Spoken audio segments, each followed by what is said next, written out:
Chapter 37. When Lopman woke up, he saw some berries, nuts, and a few pieces of meat lying on a big leaf in front of him. He also saw Biaman, Kokuaman, and Labraman were awake and eating their own berries, nuts, and meat. Black Gataman and Pataman looked like they had already finished eating. "Hey, look who decided to join the land of the living," Kokuaman teased when he saw Lopman was awake. "Good to see you up, Lopman," Biaman said with a smile.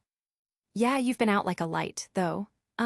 We weren't any better, really," Labraman sheepishly said. "How long was I out?" Lopman asked before he picked up some of the berries and began munching on them. "Long enough for us to catch the others up on what happened," Black Gataman answered. "Yeah, I almost can't believe it, though. You actually separated from Lopman, digivolved into Antilaman, and just whooped that Blossoman's butt all on your own," Kokuaman said in surprise. "Not entirely on my own. He was already weakened from his fight earlier with us, and it was clear he wasn't used to that body," Lopman pointed out. "His regeneration cost him a lot of energy too, so his attacks slowed down considerably by the time Antilaman entered the battlefield." "Well, at least you were able to take advantage of his weaknesses," Labraman noted with a smile. "That's just like you to do that, Lopman." "Heh, well, I just wanted to take advantage of that since it was the quickest way to nip the virus in the bud before it got any stronger," Lopman chuckled sheepishly as he munched on the nuts, crunching it between his teeth. "I'm just glad I was able to separate from Lopman when I did.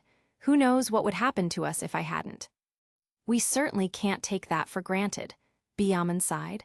"That may be one of our big advantages down the road." "Yes, but it's not quite over yet," Pataman spoke up. "That was just one virus we took care of, but we suspect there's more. Otherwise, Maxwell would have been done with his programming on the legendary warriors a long time ago." "Agreed," Kokuaman said. "This virus issue may be a boon for us." "But then, what would the other viruses be?" Labraman questioned.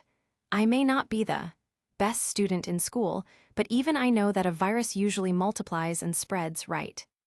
"That's correct," Biaman confirmed. "That would probably explain the massive amount of infected Zeruman we had to deal with earlier. The ectoplasm, from what we understand, are parts of ghosts. They're not likely sentient on their own, but they must be alive in their own way to still be able to exist as a separate entity from the being they came from. It's very likely when the ectoplasm infects a Digimon, a sentient being made of data, the ectoplasm forms a mind of their own.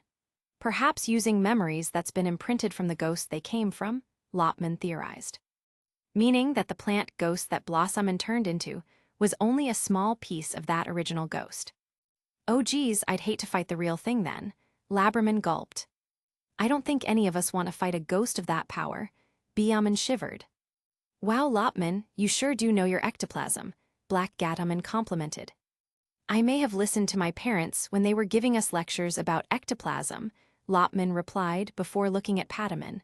"Unlike some people." "Hey, you didn't show much interest in their lectures either until the accident," Pataman huffed.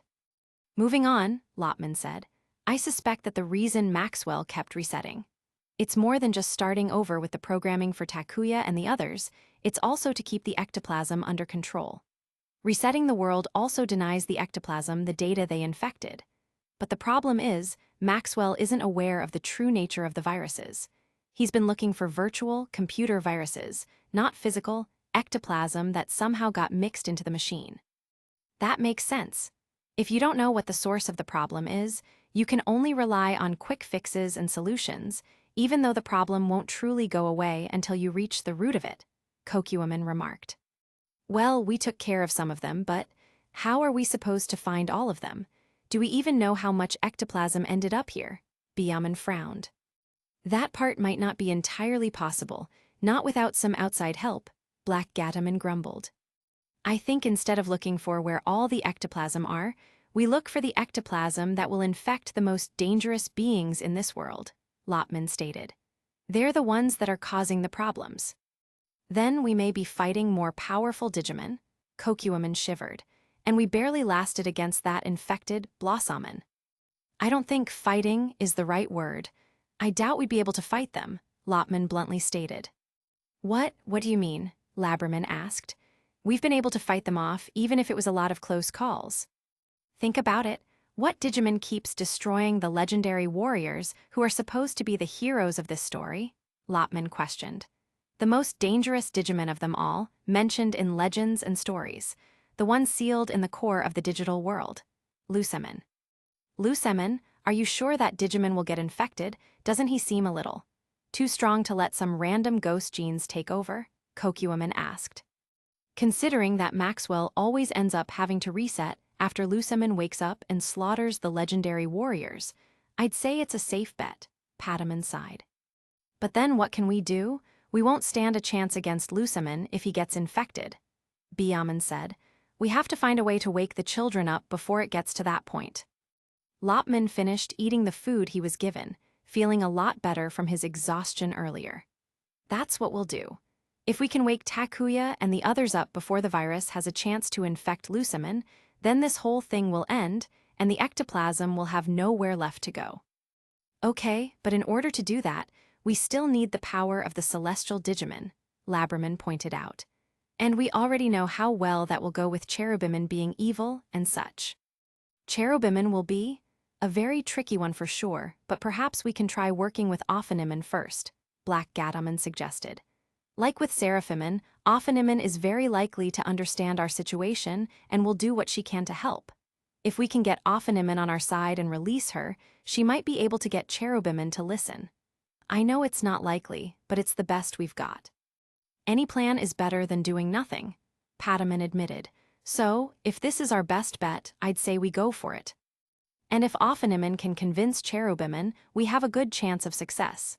Kokuaman agreed. I'd say it's worth the risk to try. Okay, so we just have to get to Cherubimon's castle, Labraman said before frowning. Where is that exactly? I don't think he was at that hideout place we were taken to before. Besides, that hideout is long gone. I've never been there myself, but I do know that Cherubimon's castle resides deeper in the Dark Continent, the Rose Morningstar, Black Gatomon stated. So that's where we need to head then, Pataman noted.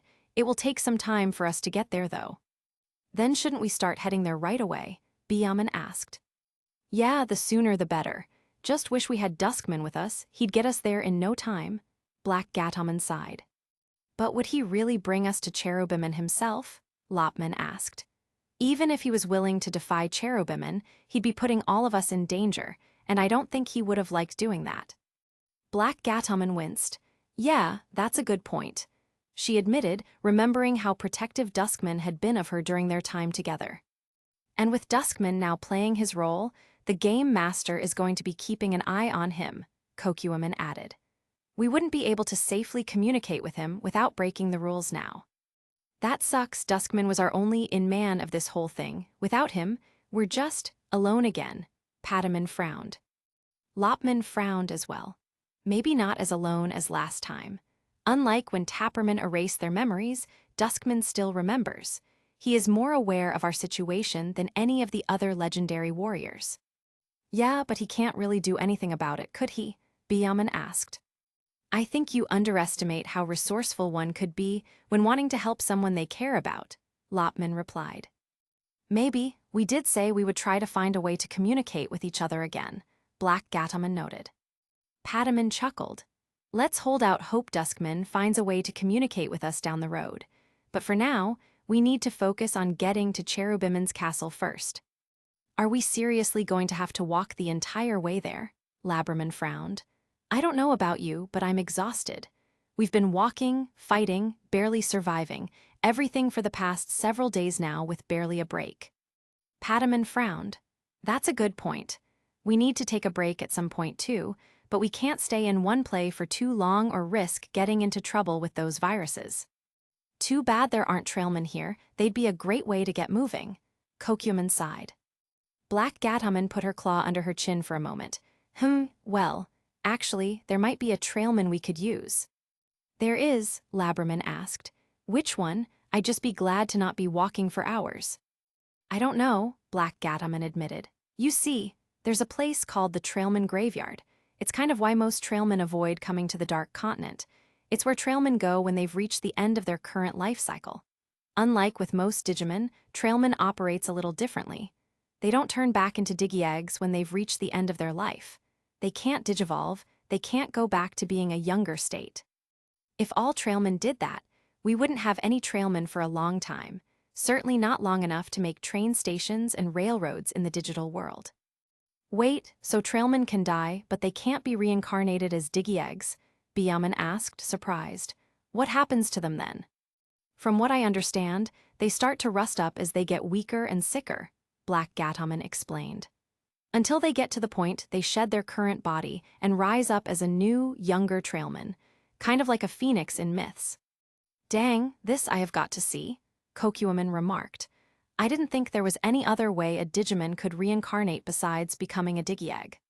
But wait, why suggest the Trailman graveyard if trailmen go there to die? We can't ride in one if they're, well, dying, Laberman questioned. If we do find a trailman there that's, well, shedding their current life, we might be able to convince them to take us to the castle once they've been reborn, Black Gataman pointed out.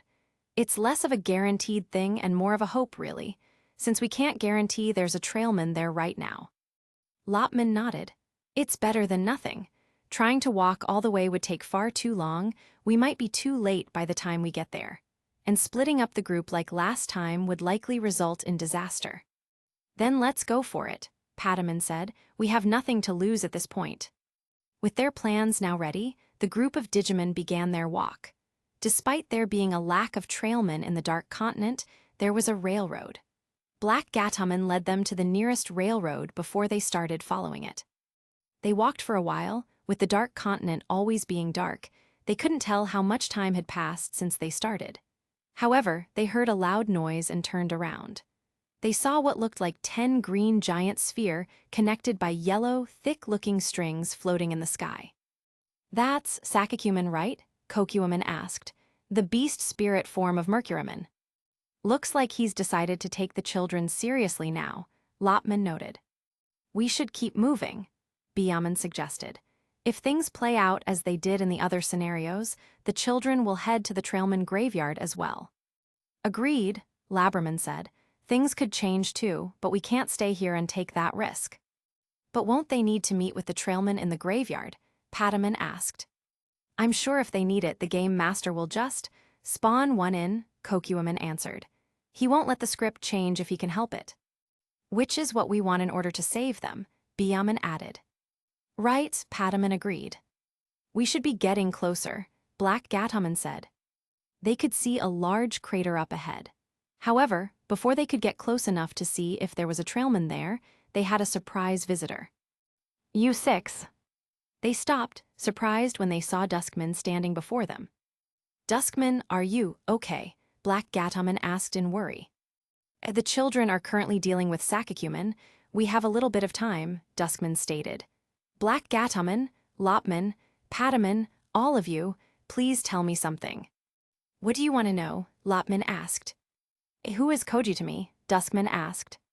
The 6 Digimon looked at each other hesitantly. I don't know if we can tell you that, Byaman admitted. If we do, that could change things drastically. Please, I need to know. The question is burning inside me, Duskman all but begged.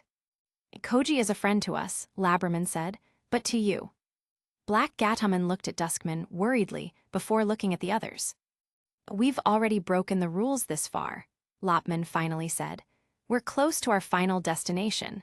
Would revealing Duskman who he really is early going to change that much? Who I really am, Duskman questioned.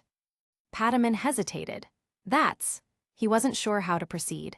He wasn't sure if revealing who Duskman actually was would change things drastically or if they would remain the same. Already things have changed so much. Lopman looked at Black Gataman. You've been with Duskman the longest. What do you want to do? I don't know. Black Gataman frowned with indecision.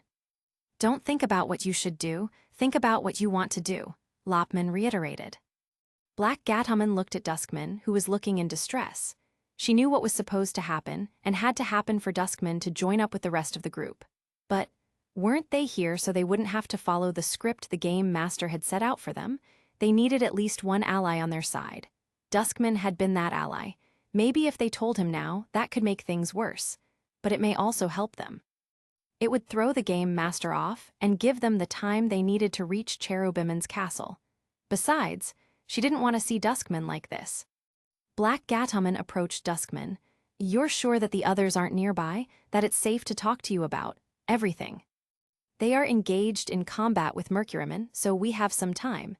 Duskman confirmed, but I don't know how much time we have. All right, then listen, but don't react too much. We're putting ourselves in potential danger just by telling you what I'm about to say, Black Gatomon warned softly. You know how we came here to rescue those kids from the game Master's programming, right? Duskman nodded. Those 5 aren't the only ones we came to save, Black Gatomon admitted. There's one more. Black Gatomon looked up at Duskman's eyes, well, his regular eyes on his face. One more? Human child with the power of a legendary warrior we have to save, and he is Koji's twin brother, Koichi. And how does this relate to me? Duskman asked, getting a sinking feeling in his gut for unknown reasons. You're smart, think about it. There are only 10 legendary warriors. 5 of them are the human children, the other 4 were working for Cherubimon, Black Gatomon replied. The other 4 are not human at all, so that leaves one more who holds the 10th legendary warrior's spirit. Surely, you're not serious, Duskman said, feeling his Digicor beating against his chest. You always asked me why you seemed so different from the others, Black Gatomon stated. Why you felt like you didn't fit in with them, and now, finally seeing Koji for the first time and hearing his name, you felt something powerful. You seeked us out in order to ask us that question. What is Koji to you? If you truly were just another pawn of Cherubimon's, you wouldn't care about Koji or any of the human children. Thinking about all of that. What does the evidence say, Duskman? I'm also a human. I'm this Koichi, Duskman murmured, realization hitting him like running into a brick wall head-on. That would explain why I reacted the way I did. Duskman then looked at the 6 Digimon before him. But, if what you say is true, why do I not remember? That has a double whammy answer, Lopman admitted. In this world, it's because Cherubimon made you forget, twisted your mind, and buried your human memories. But in the real world, the Game Master made all of you forget your lives outside of here. You forgetting your humanity is a part of the story the Game Master created for you. So, I'm just a part of that Game Master's plan, Duskman questioned. Yes, but that's why we're here, to derail his plans, to save you 6 from the fate he chose for you, Patamon spoke up. We believe it should be your choices on what to do with your own destiny, not what someone else believes you should be doing. All this time, I was one of the children, Duskman said softly. You believe us, Labramon asked. You're not going to deny it. Denying what I know is true is pointless, even if I don't like the truth, Duskman replied before looking down. I don't know how to process this, but, in a way, I'm a little relieved. Why you are, Kokyuman blinked. I finally know the truth. I'm not a part of this dream world. I won't just disappear when you finally complete your mission, Duskman stated. This means I'll be able to exist outside of this world and still see you all again. And now I know why I was going crazy about who Koji is to me. You're not mad about it, Labramon questioned. While I should be, I am more relieved than anything else, Duskman admitted. You had your reasons for not telling me, I'm sure. We will literally die if the Game Master knew we told you, Lopman bluntly answered. That's as good enough of a reason as any, Duskman noted. What will you do now that you know? Black Gatomon asked. I want to help you save us, Duskman answered. I don't want to be this way anymore. Am I to reunite with Koji and the others? That is normally what happens after you battle Koji to try to find out who he is to you. Cherubimon will then force you into your beast spirit, making you lose control as you fight them, Patamon stated. They save you from yourself, and you finally revert back to Koichi, gaining your memories back. I see, Duskman softly said. Do you have any memories of Koichi now that you know? Byaman asked. No, Duskman sighed. I'm guessing the Game Master will keep my memories of his version of Koichi locked away until I revert back. Then, do you plan on following the script despite knowing what you know? Lopman asked. Duskman hesitated. On one hand, he knew the truth and could go against the Game Master. While that would be helpful, it would no doubt also hinder the mission of these brave Digimon. If he left and followed the script, it would mean these 6 would be left on their own to fix all of this. He wasn't sure what to do. Is there no third option? Duskman asked back. For a moment, the other 6 Digimon all frowned. A third option wasn't something that presented itself easily, but... There might be, Lopman suddenly said, surprising the others. You think so? Pataman questioned. We didn't get this far with Duskman by keeping to the rules and not telling him anything, Lopman replied. We took our chances with the other 5 before, and we failed. We underestimated the game master back then, but Tapperman had not been sent to erase Duskman's memories of us yet, nor has the game master done anything to truly interfere with our progress. Duskman seems to be the key we need to complete our mission. The one the game master couldn't keep an eye on. Then we could use that to our advantage, Kokuaman realized. So because Duskman is the wild card, we can be more open with him. But we don't know if the game master will start paying attention from now on. Byaman pointed out. That's not the issue. Duskman, well, perhaps I should say, Koichi will be able to communicate with us that the others couldn't. He knows what's going on after all, that gives him the advantage, Lopman pointed out. Koichi. Duskman blinked as he looked at Lopman. It was so odd to hear that name, and yet, it was very familiar. All the more reason for him to believe these 6 were telling the truth. You can prove to yourself, and to the game master, that you can take control of your own destiny, Lopman stated. If you don't want to become an out-of-control beast because of Cherubiman, then don't be. You control the spirit of darkness. It has chosen you. Cherubiman gave you those spirits because only you are compatible with them. You want to save them just as much as we do, right? Duskman nodded, which was odd because he knew he was supposed to be the bad guy facing down the good guys. But yet, he was also a victim here, so... It felt right to go against the game master. He wasn't a pawn, and he didn't want to be fighting someone he cared about. But at the same time... I do want to help you, but the risk is too great, Duskman admitted. I can't just join you so willingly. If what you say about the game master is true, then there is a high chance he will find out what is going on if I don't follow through with what he has planned. He may even erase or seal my memories again, and I will forget about you guys. Then don't go against the script entirely, Lopman said. I don't understand, Duskman said. Wasn't going against the script what you wanted? It should be your choice whether you want to stick with the script or not, but if you don't want to be anyone's puppet anymore, you can always act like you've lost control. That way you'll be in control of the situation, Lopman explained. Pretend to follow the script. Join up with the rest of the kids. Because to be honest, I think you'd be more useful with them than with us. Why's that? Duskman asked. We don't know what's been going on with the kids since we left them. We've been worried about how they've been doing, but we had no way of checking up on them, Lopman explained. You can be our mole. You can help nudge them in the right direction, away from their fate.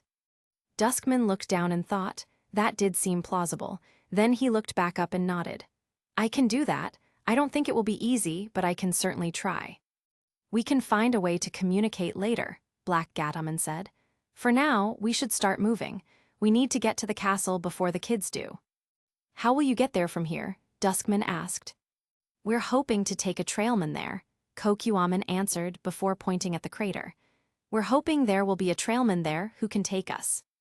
Then I wish you luck. I can't exactly help you find a trailman, but I hope you find what you are looking for there. Duskman replied. Good luck with your own mission then, Koichi. We hope to see you again soon, Black Gataman said with a smile. Duskman nodded. Duskman then jumped, moving quickly toward Sakukaman. He once had a mission to find out why Koji meant something to him, but now he was on a different mission. A mission to save everyone from this game master, including the 6 Digimon themselves. With Duskman gone, the other Digimon looked at each other. Do you think that was wise? Labberman asked nervously. Whether it was wise or not, the damage has already been done, Byaman pointed out. We told Duskman forbidden knowledge. Don't you think you're taking too much of a risk here, Lopman? Pataman questioned. Maybe, Lopman answered, but we'll never be able to get anything done if all we ever do is play it safe. I wasn't lying when I said Duskman may be the key to helping us save everyone. At this point, we can't just hide it anymore, Kokuaman noted. We don't have anything to lose, so why remain quiet about this to possible allies? I have to agree. I don't think I could have kept this from Duskman anymore, Black Gataman sighed. I feel like, Telling him was the right call. Thanks, Lopman. I guess we'll figure out if it truly was the right call later on, Lopman said. For now, let's head into the Trailman graveyard. We still have work to do. The others nodded before they approached the cater. They saw all sorts of what looked like rusted train parts that belonged to past trailmen. Dang, this place really does look like a train graveyard, Kokuaman muttered. We better look around and hope we find a trailman here, Biaman said. So we split up here, Labraman asked. This is a big place, so it makes sense, Pataman admitted. We also need to have a signal if we find a usable trailman. Just shout for the rest of us if you find a trailman, Black Gataman replied. Since the three of you can fly, you should look in the air. Labraman, Lopman, and I will search the ground. Sounds good, Labraman replied. Let's get to searching then. The 6 Digimons split up into their respective groups, with Pataman, Biaman, and Kokuaman taking to the air while the other 3 searched on the ground. The graveyard was not only big, but it was a mess. There were so many rusted parts that the air had a taste of iron in it, reminding Lopman the taste of blood. He wondered why the trailmen would come here of all places to shed their life cycle. He wondered if the old skin of the trailman was supposed to be used for something instead of just rotting away in this one place. As his mind wandered, his ears picked up what sounded like coughing. He quickly followed where he heard the coughing. Lopman stopped when he saw a familiar trailman lying in the cater. He remembered seeing an angler trailman here when he watched the memories before, but this wasn't angler. Oh, hey there, I remember you. You were at the trailman race. The trailman chuckled weakly, recognizing Lopman. No way, Kettle, Lopman gasped. What are you doing here? Well, I think when I got hit by that attack, it did more of a number on me than I thought, Kettle admitted. This old body couldn't take it very well. That's why he's here now. It was our fault. Lopman frowned. Hey, don't look so down. It was bound to happen sooner or later, Kettle said, noticing Lopman's guilt. I take it, your buddies are here too. Why, yeah, they are. I need to call them, Lopman said. Lopman took a deep breath. I found a TRALMON. It didn't take long for the others to join Lopman. Nice work, Lopman, Pataman praised as he landed next to Lopman. Which trailman is it? It's Kettle, Lopman answered, pointing at the currently dying trailman. Oh, Kokuaman looked at Kettle. You have seen better days. Indeed, Kettle chuckled. You'll look well, though, if not a bit thinner since the last time I saw ya. That happens when you're on the run, Kokuaman joked weakly. Pataman's face gave off sympathy and also a bit of guilt like Lopman. Are you, he asked Kettle, doing okay? He asked awkwardly. I guess, got a little cough, but doing all right otherwise. For a dying trailman, Kettle replied before coughing out some smoke. I'm so sorry. It was our fault you ended up like this, Biaman frowned guiltily. The trailman race was always dangerous. My body was already getting old anyway, couldn't take that much damage, Kettle answered. It was my own fault for joining the race when I was already getting up there in the years. You guys raced with this trailman, Black Gataman asked. Yeah, he was helpful. We kinda accidentally joined a trailman race that the other kids joined as well. But it turns out one of the saboteurs was riding in the race too. They attacked us and Kettle in a tunnel where nobody could see us, Pataman explained. Kettle got hurt pretty bad. And then he wound up here, Black Gataman realized. Wow, talk about a nasty surprise. Not gonna lie, would have liked to have won that race before the end, but it was good to see how brave you kids were in the face of danger, Kettle admitted. You're all a little unusual. We're not that unusual, Pataman admitted sheepishly. We're just a bunch of rookie Digimon looking to make a difference, that's all. Sure y'all are. I think I just imagined one of y'all turning human in front of me, Kettle replied before coughing. Kokuaman sheepishly rubbed the back of his head. Yeah, maybe we do have a bit of something making us special, Kokuaman admitted sheepishly. Kettle coughed a little bit more before saying something else. So, tell me, why are y'all here? The Dark Continent ain't no place for children like you. We need help to get to Cherubiman's castle, Biaman admitted. We were looking for a trailman to take us there. Cherubiman's castle, why in tarnation would Kettle coughed? It's important that we go there, Lopman said, already knowing what Kettle was asking. If we don't, bad things will happen. I can't say I understand, but you'll have yourself a predicament, huh? Kettle noted. Yeah, we don't exactly want to see Cherubiman, but we don't really have a choice either, Labraman sighed. Trailman used to have a station at that castle, Kettle stated softly, before Cherubiman went bonkers and tried to take over the digital world. Now it's just a place for trailmen to go when they've reached the end of their life. Well, do you think you can help us? Black Gataman asked. Do you think I'm in any condition to help? Kettle asked. Not right now, but we mean after you're, done dying, Kokuman awkwardly said. Okay, that sounds really bad when said out loud. What Kokuman means is that we know you'll be reborn into a younger trailman when your life ends here, Pataman said. We were hoping that maybe you could give us a ride to Cherubiman's castle. Kettle coughed again before chuckling weakly. After what y'all did in the race, how can I say no? Y'all gave this old-timer a fun race to run. Really? You'll really take us there? Biyaman asked, surprised, even though we kinda made you end up this way. It's no problem. You'll have something important you'll have to do, like how the race was important to me. I can do you this one favor, Kettle chuckled before coughing again. How long do you have? Black Gataman softly asked. Probably 15 or less minutes. Give or take, Kettle said. There's one other trailman here too, but he's further away from here. So not like we can just have a conversation about our lives without straining our voice. We could keep you company then, Labraman offered. If that's okay with you. I don't mind, Kettle chuckled. It's rare I get any company during the last minutes of my life. The group of 6 sat around Kettle. It was nice to just rest and take it easy after all that walking and fighting. Kettle looked over at Lopman, Black Gataman, and Pataman. If you don't mind me asking, I can't help but feel like I had seen the 3 of you somewhere else before. Whom you have? Black Gataman questioned. Could just be this old-timer's brain going out, though, Kettle muttered. It's probably not that weird. Neiman mentioned that we were Cherubiman and Seraphiman when he first met us, Lopman remarked. Digimon might mistake us for the celestial Digimon, probably because we're the same Digivolution line or something. No, that's not it, Kettle said. It's not that you look like them, but more like, there's a distinct feeling there, something that normal Digimon don't bring. We don't really understand what you mean, Pataman admitted sheepishly. I think he means we have some kind of aura around us that indicates we are, well, we might be celestial Digimon or related to them in some way, Lopman guessed. Oh, Pataman blinked, you might not be wrong. Pataman remembered how he absorbed Seraphiman's egg. So, did that mean he was the Seraphiman of this world? He hadn't been sure. Whatever the case may be, if you plan to face Cherubiman, do you think you'll be ready? Kettle asked. Cherubiman isn't known for showing mercy when he deems you an enemy after all. We are not sure, but we certainly can't back down after we've come so far. Labraman replied resolutely. We are taking a big risk, yes, but at this point, we don't have much left to lose.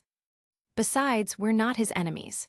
He wants the legendary warriors out of his world, and we're doing exactly that, Lopman stated. Just not in the way he probably wants. How do you plan to that? Kettle coughed again, because that don't sound like a good thing y'all are doing.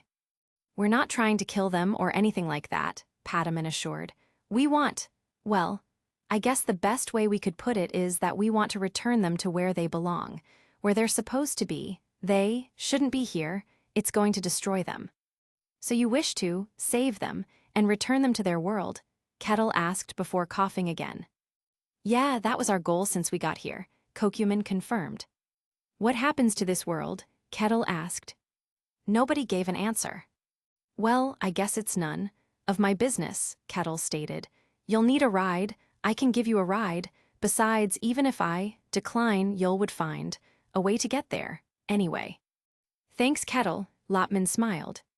Now, you might want to back away, Kettle coughed more as more smoke came out. My time's here. The 6 Digimon quickly backed away from the trailman. There was red-hot fire burning in Kettle's mouth as he continued coughing up a storm. More smoke came out. The Digimon had to cover their mouth and nose. Even though they knew Kettle would be all right, there was something sad watching the being before them struggling to breathe and literally dying in front of them. It was as if Kettle's whole body was melting and becoming distorted. "I didn't think watching this would be so heart-wrenching," Labraman murmured. "It's never fun watching someone die," Biaman said as she looked over at Pataman for a moment. Kokuaman uncomfortably rubbed his metal arm. He knew what Biaman was talking about. He could still hear the screams of his best friend as he was dying right in front of him and Biaman. Thankfully, it was over quickly. After Kettle's body had melted away, a brand new Kettle stood in its wake.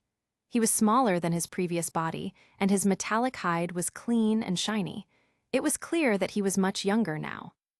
"Wowie, it's been a long time since I felt this good." Kettle grinned, feeling energized at being young again. "Wow, that's it. Talk about impressive," Kokuaman replied, "but it certainly doesn't look painless either." "It's never easy dying, but the relief you get afterwards is always worth it," Kettle agreed. "I'm glad that you're feeling better now. You had us worried for a second there." Biaman chuckled sheepishly.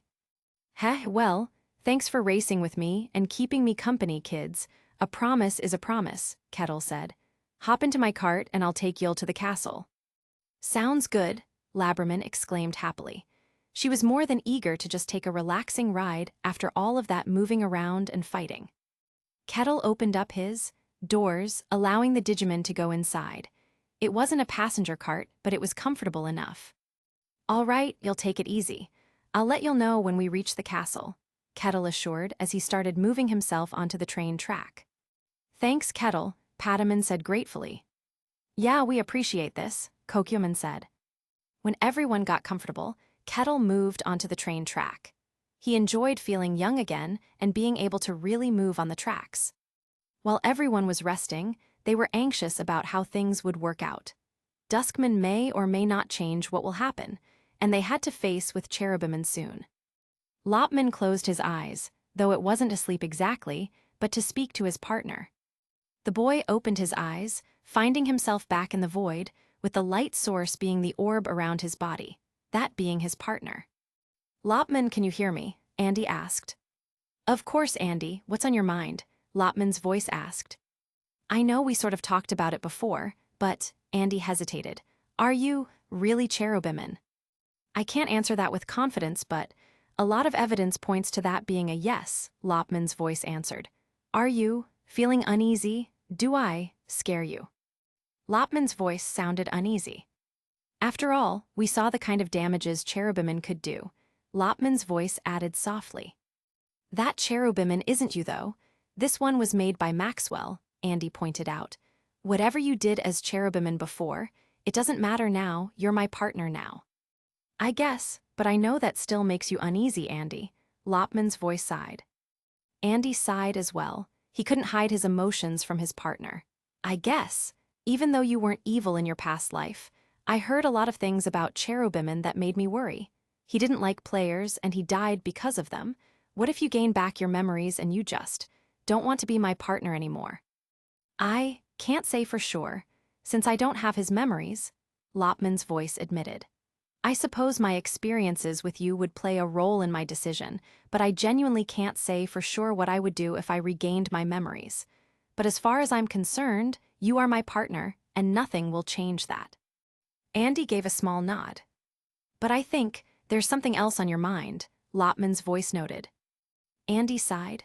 "Well, Danny ended up absorbing this world's Seraphiman, and it makes me wonder if that's something we may have to do with Cherubiman.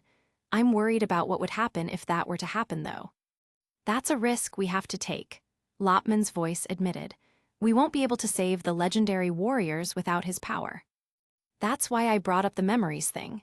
If we do have to absorb Cherubiman, it might also bring your old memories back," Andy said. "I wonder, if we would end up with his memories too, would we get corrupted?" Lopman's voice was silent before speaking again. "It's a high possibility," Lopman's voice finally said softly. "But we can't refuse to take on his power just because of that possibility." "Right, we must prepare for that possibility," Andy said. "Do you think we're strong enough?" "You're stronger than anyone I know, Andy," Lopman's voice replied. If anyone can resist Cherubimon's evil, it will be you. Andy held up his hand at the orb that surrounded him. Thanks, partner. I'll put my faith in you as well. Lopman's voice may not have spoken, but there was a warmth surrounding Andy, indicating Lopman was smiling. We'll get through this, Andy, you'll see, Lopman's voice said reassuringly. We're getting close. I can see the castle from here, Kokuaman noted as he looked out the window.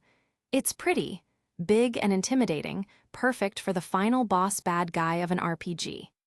Trying to lighten the mood, huh? Padaman chuckled slightly. Hey, it fits Cherubiman in this world, Kokuaman chuckled sheepishly.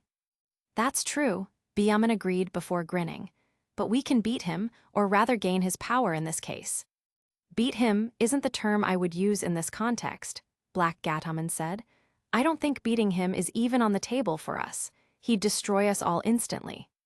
Why, yeah. I mean, don't get me wrong, we all came a long way since we started this whole thing, but I don't think our partners in their current forms would stand a chance against a mega level, Laberman frowned. Especially a corrupted celestial Digimon. I know that, Byaman blushed. I mean, the goal is to get him to lend us his power. I guess I should have said to beat the game master. We've come this far to make sure he fails in his goal of programming our friends into becoming something they're not. Do you think that, even if we get them out, they would still be themselves? Would their memories of what happened here just fade away? Laberman worriedly asked. The group went silent at that. Let's worry about that when we cross that bridge, Lopman said. We need to focus on one problem at a time, and that's trying to get them out before the program is complete or the virus brainwash them again. Everyone else nodded. We're so close to finishing our mission, Padaman murmured. Let's hope it goes off without a hitch. Even with all the bumps and hardships along the way, we were able to make it this far, all of us. I know we won't stop until we see this mission through or die trying, metaphorically, Lopman stated. Heh, yeah, dying for real would suck, Kokuaman remarked. Laberman looked down as she lightly scratched the floor with her paws. She had gotten used to being on all fours. It was almost odd how natural it felt now considering how long it took her to get used to this body when they first entered the digital world. Penny for your thoughts, Laberman, Black Gataman said, noticing Laberman's nervousness. Worried about the upcoming frontier. Well, yeah, of course, Laberman answered. Something tells me you're worried about something other than that, Black Gataman remarked. Well, Laberman sighed, there's a question that's been bothering me for a while now, when all of this is over. One way or another, would we remember any of this?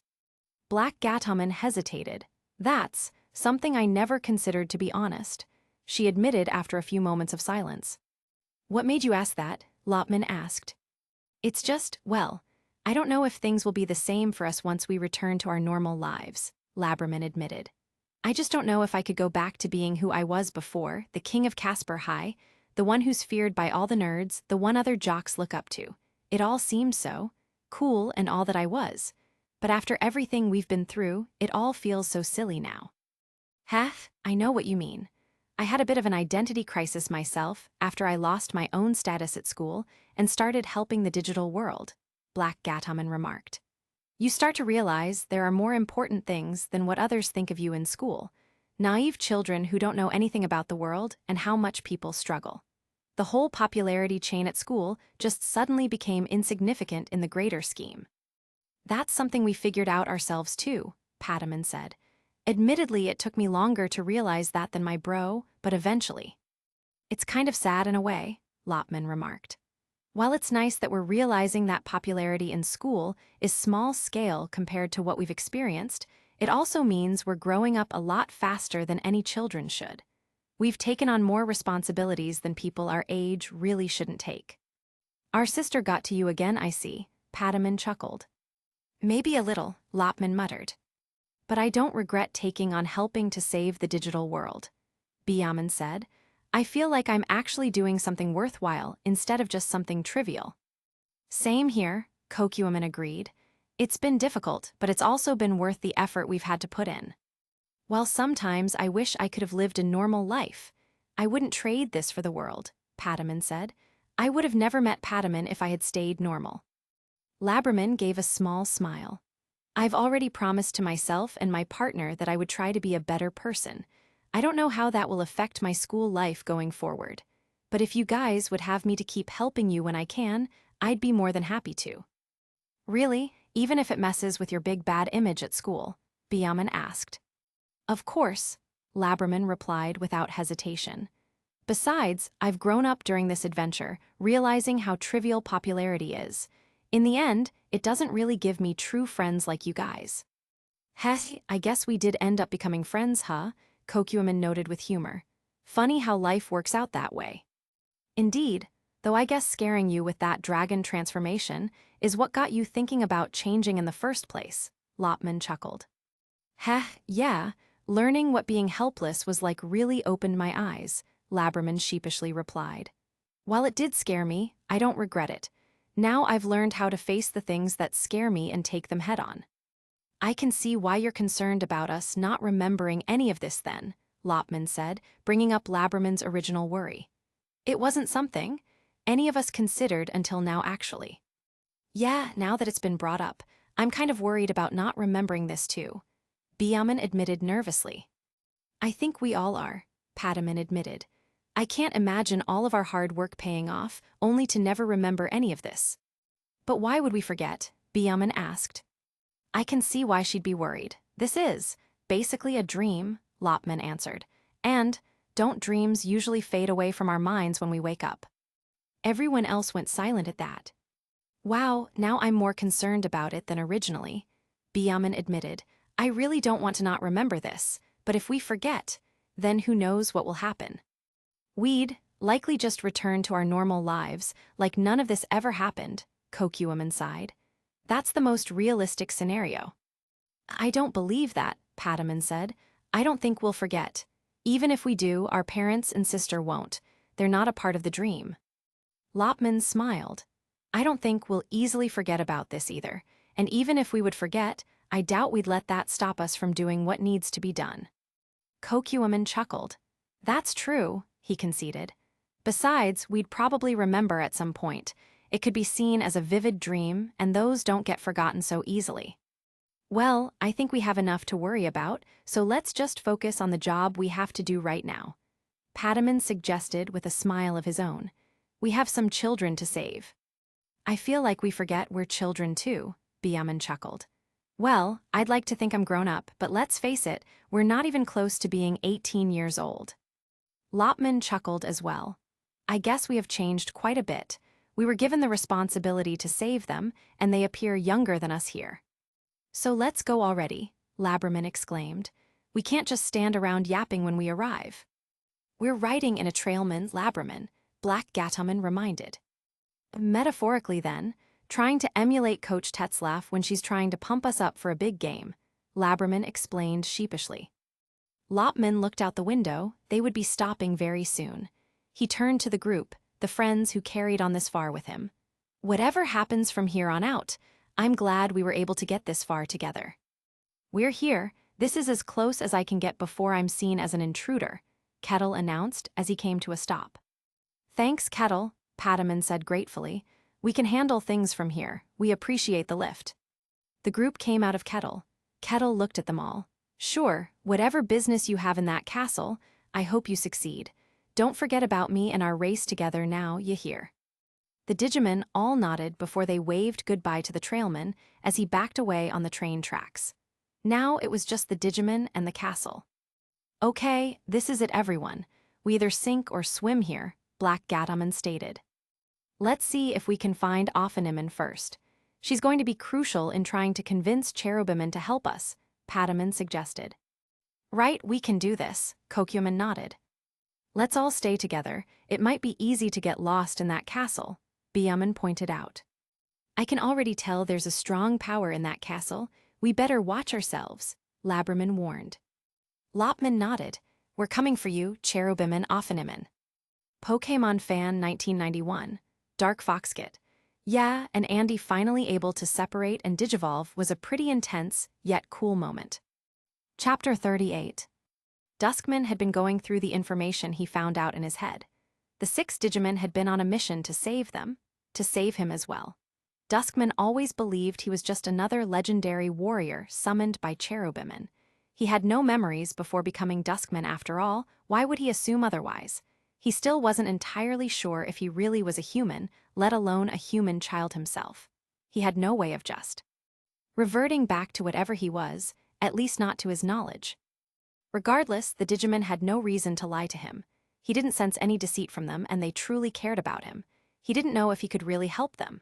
But as far as he was concerned, he had his own mission now. Not one set by Cherubiman, but by his friends.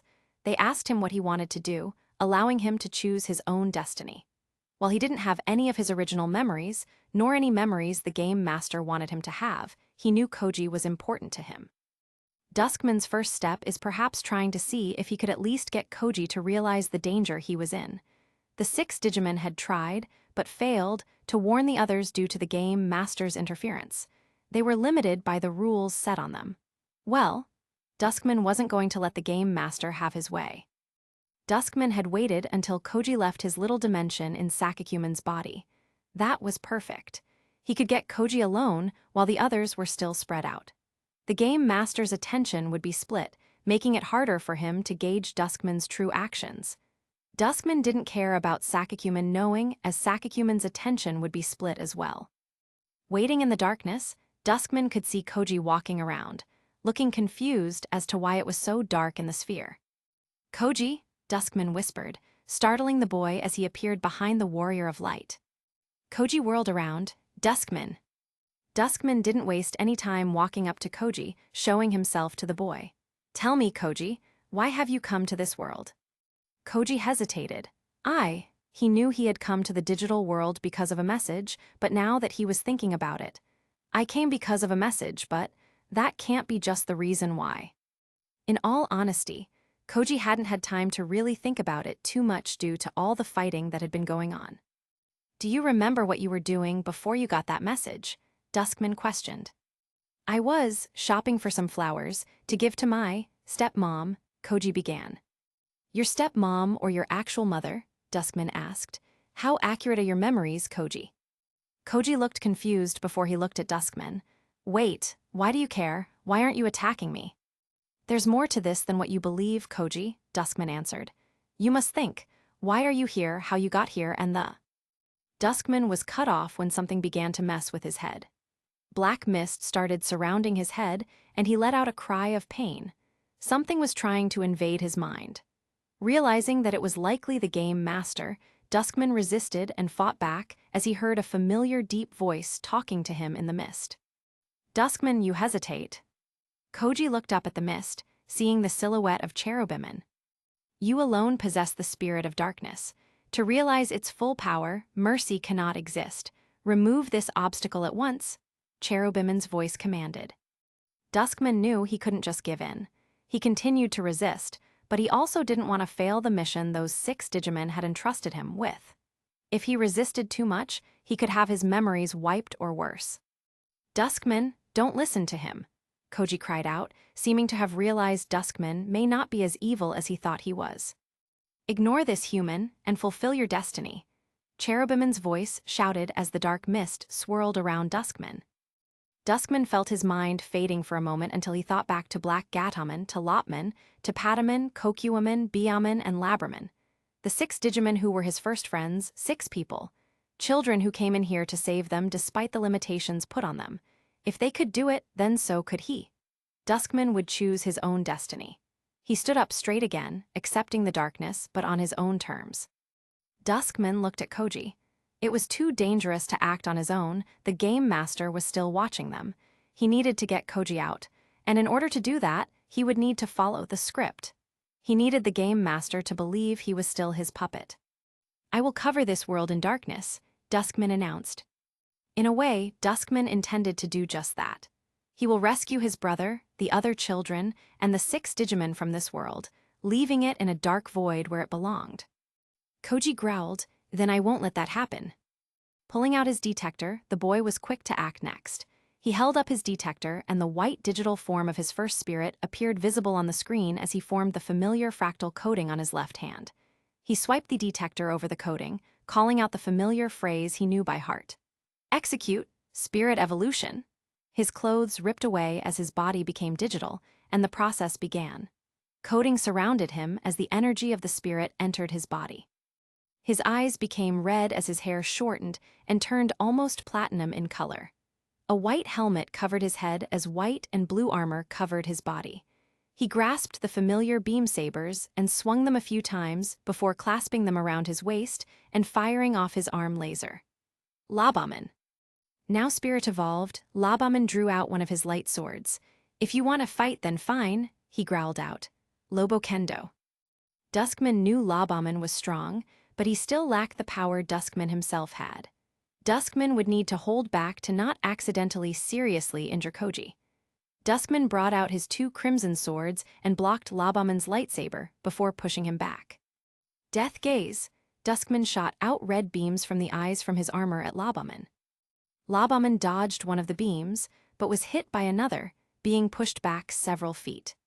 Duskman held back enough to not seriously hurt Labaman, but he needed to put the pressure on the Warrior of Light if he hoped to get them both out without the Game Master interfering again.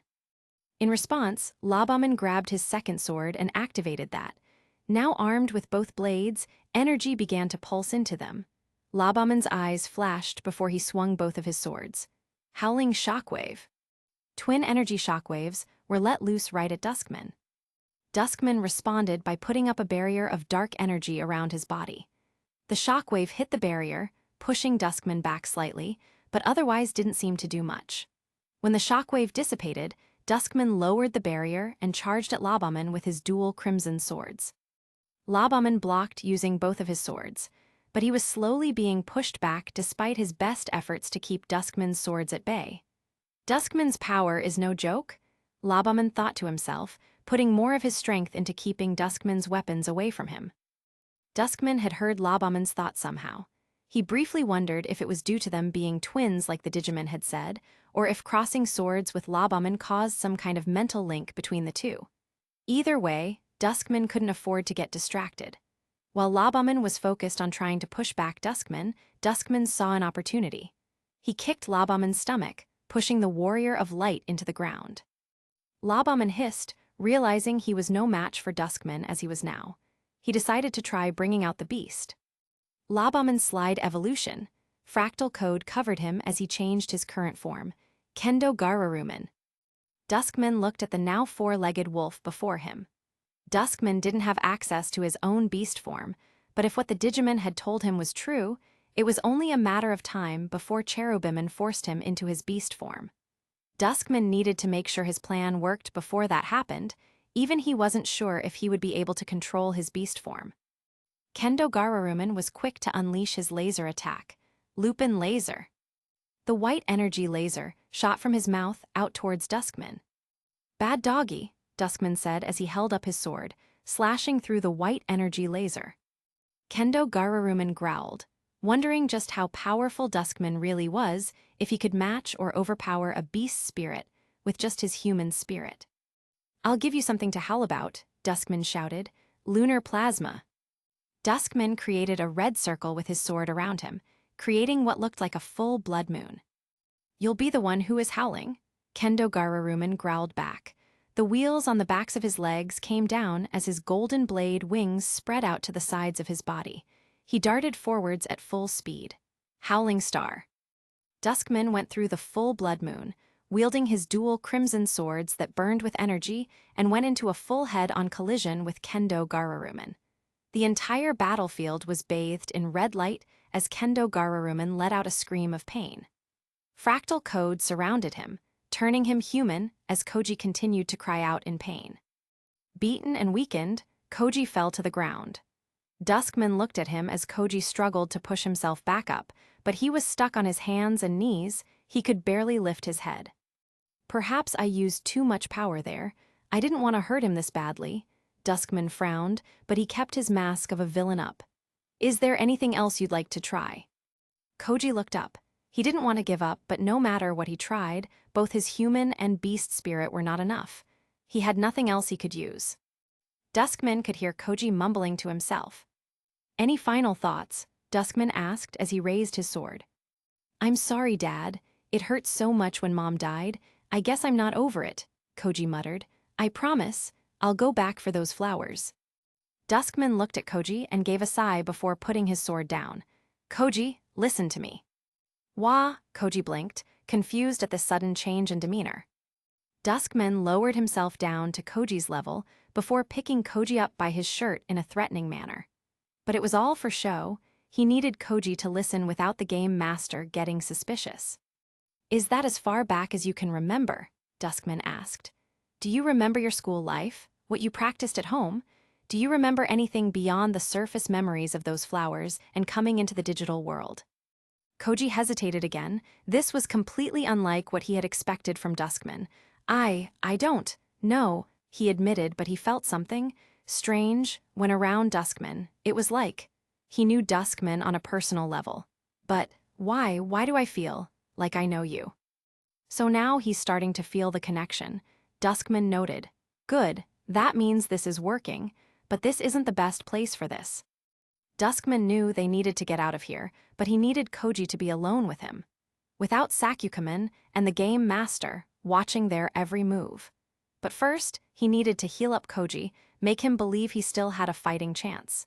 He thought for a moment how he could do that without being suspicious before an idea came to mind. Duskman let out an angry growl before he tossed Koji to the floor and swung his sword.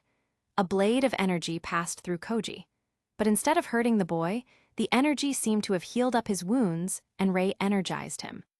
Stand up, Koji. We're not finished with this fight, Duskman challenged. I want to fight you at your best in order for me to truly extinguish the light. Koji looked confused, but it was clear he would have to fight Duskman if he wanted answers. A look of determination crossed his face. You want my best, you will regret that, he said before he held up his detector again. Scanning the code on his hand, Koji was surrounded by a cocoon of fractal code once more before it dissipated to reveal Labaman once more.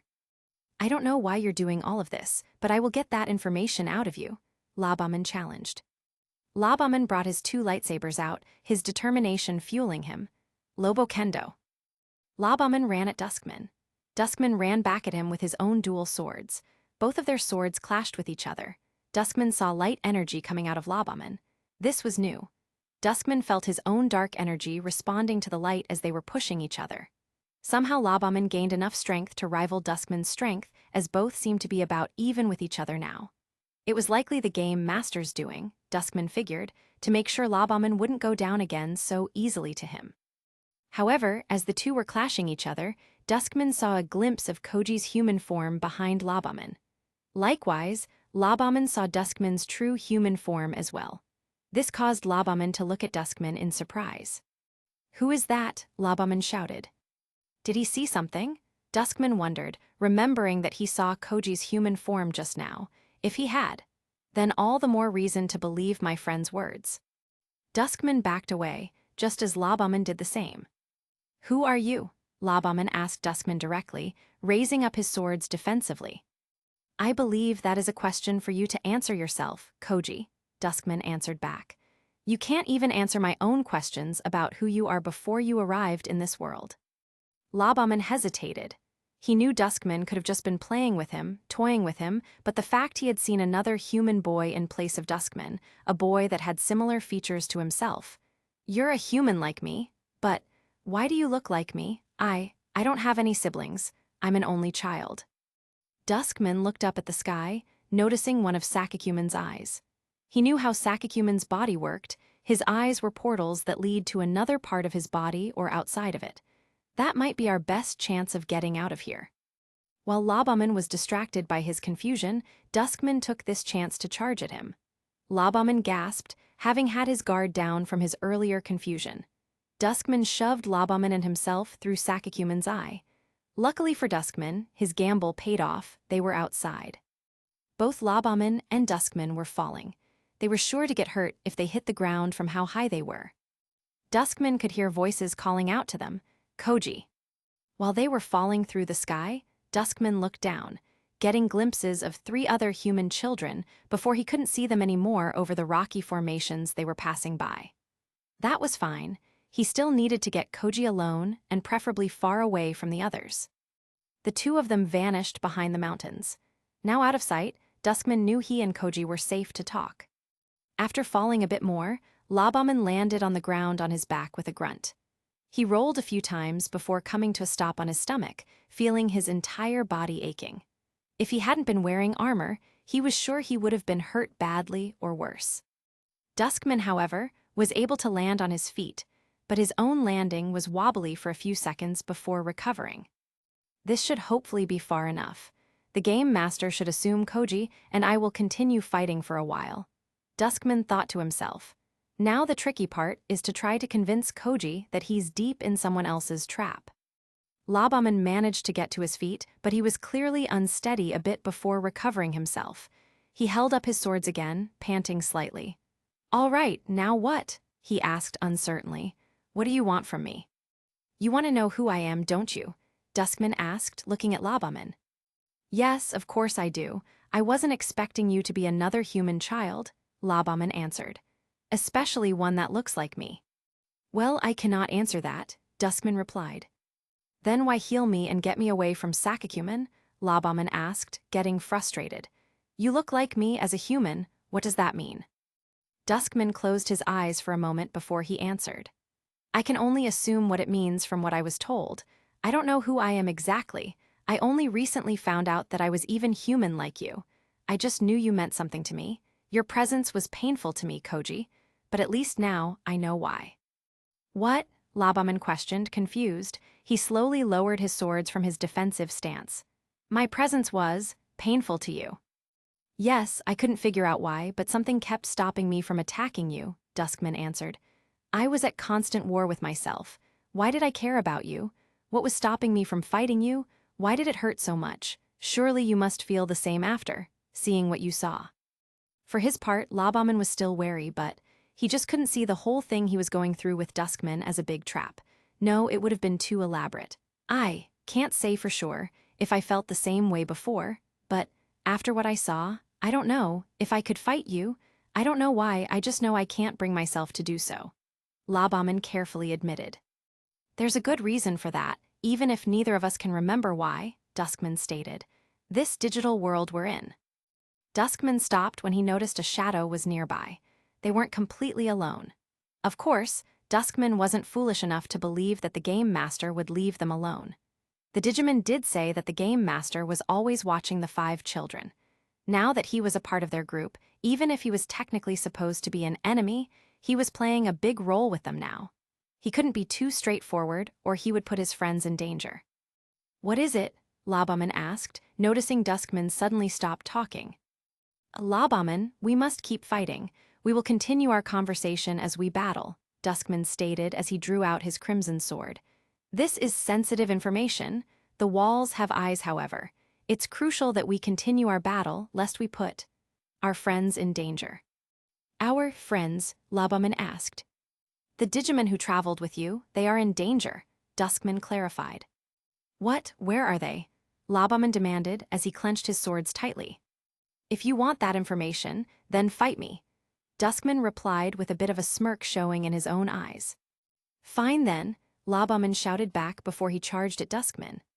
The two of them clashed their swords together, getting bits of their conversation in while they clashed. "This world isn't what it seems," Duskman said, only speaking the words when he got up close to Labaman's face. "The Digimon had come on a mission to save you and the others." Labaman gritted his teeth. "Save us? Why?" he asked, pressing back against Duskman's own swords. "What do you know about this that we don't?" "A lot more than you know," Duskman grimly stated before the two pushed each other back. The two of them readied their special attacks. Howling laser. Death gaze. The bright light beam and the red beam shot out at each other, causing an explosion, leaving out smoke, dirt, and debris everywhere. The two legendary warriors ran into the thick smoke, using this chance to speak more. "You know, we are caught in someone's web," Duskman stated, trying to inform Koji without being too specific. "Think back, Koji. Think back more on your life before you came to the digital world. There are holes in your memory, aren't there?"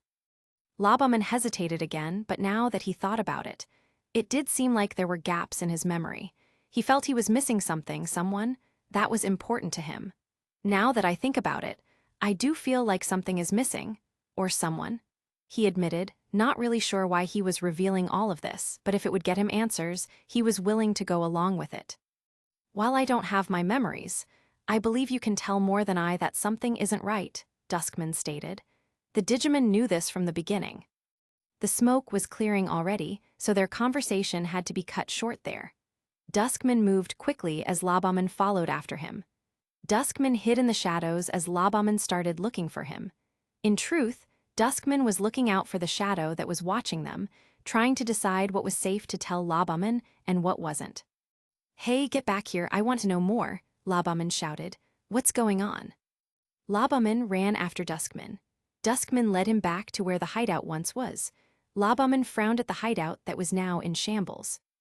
Those 6 weren't kidding when they said those Zeromen destroyed the hideout. Duskman noted. Why are you hiding from me in the shadows? Labaman questioned as Duskman looked around before looking back at Labaman. You never know what's lurking in the shadows, Duskman answered before raising his sword once more. Once again, the 2 warriors clashed their swords with each other. You said we are caught on someone's web. You don't mean Cherubimon, do you? Labaman pressed, trying to keep Duskman on the topic. No, Cherubimon is only a part of the web, but not the spider that made the web, Duskman answered as the 2 parried their swords together. You and the others, the Digimon had been unable to warn you. Trying to warn you only ended in failure. They are limited by certain rules that put them in danger. Labaman gritted his teeth again, not really sure why that was unnerving him. He remembered Labraman and the other Digimon whom they had traveled with. This, mastermind, has put Labraman and the others in danger. The 2 of them separated again, landing on opposite sides of the battlefield. Heed my words, Koji, I will cover this world in darkness. This world has no right to exist, no right to hold us here, Duskman called out. Then I will stop you, Labaman shot back, now catching on to what Duskman was doing. He was not about to let this chance for information pass him up. If he had to play along with Duskman, then so be it. The 2 of them charged at each other again. This time, instead of parrying swords, they went head-to-head and struggled to push the other back. In reality, however, this gave them the chance to speak more coherently.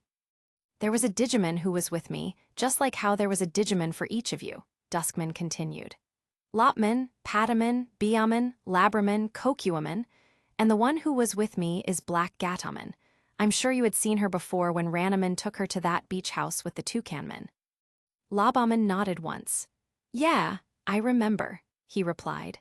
Now that Duskman mentioned having a Digimon with him as well, he was more inclined to believe Duskman's story. So that's even more evidence for your story being true. Yes, there were 6 of them in total. They all came here on a mission, Duskman continued as they kept pretending to push each other with their weapons. Unfortunately, the mastermind put limitations on them, making it as difficult as possible for them to help us. They are unable to say their names. They are unable to digivolve normally. They cannot tell you anything or they risk being killed by the mastermind. Do you want to know why they left? It's because they were no longer allowed to be near you once you all gained your beast spirits. Their role was to play as guides, but when you all became powerful enough to stand on your own, they were forced to end their role and leave. Labaman looked down in anger, feeling his spirits reacting the same way. He remembered how Labraman and the others had reacted when he and the others had wanted to get their beast spirits.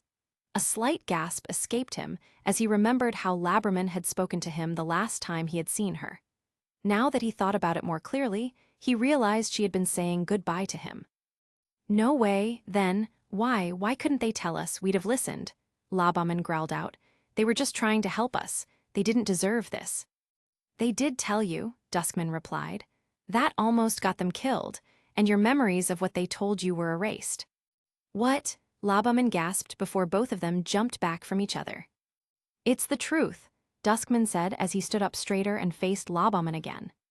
But, Labaman frowned as he thought back to the time the Digimon were tired and hurt back at the TV forest. It was as if they fought a tough battle, yet somehow he and the others had slept through it all. The Digimon had clammed up more than usual after that as well. Are you now beginning to see the truth? Duskman asked. They have been threatened the entire time. They have been limited severely this whole time. The mastermind won't stop them, but Labramon, Black Gatomon, and the others all tread a fine line. This whole time, they were being held at gunpoint. Labramon frowned. He couldn't believe he never noticed it before. But then, why? Labramon looked at Duskman.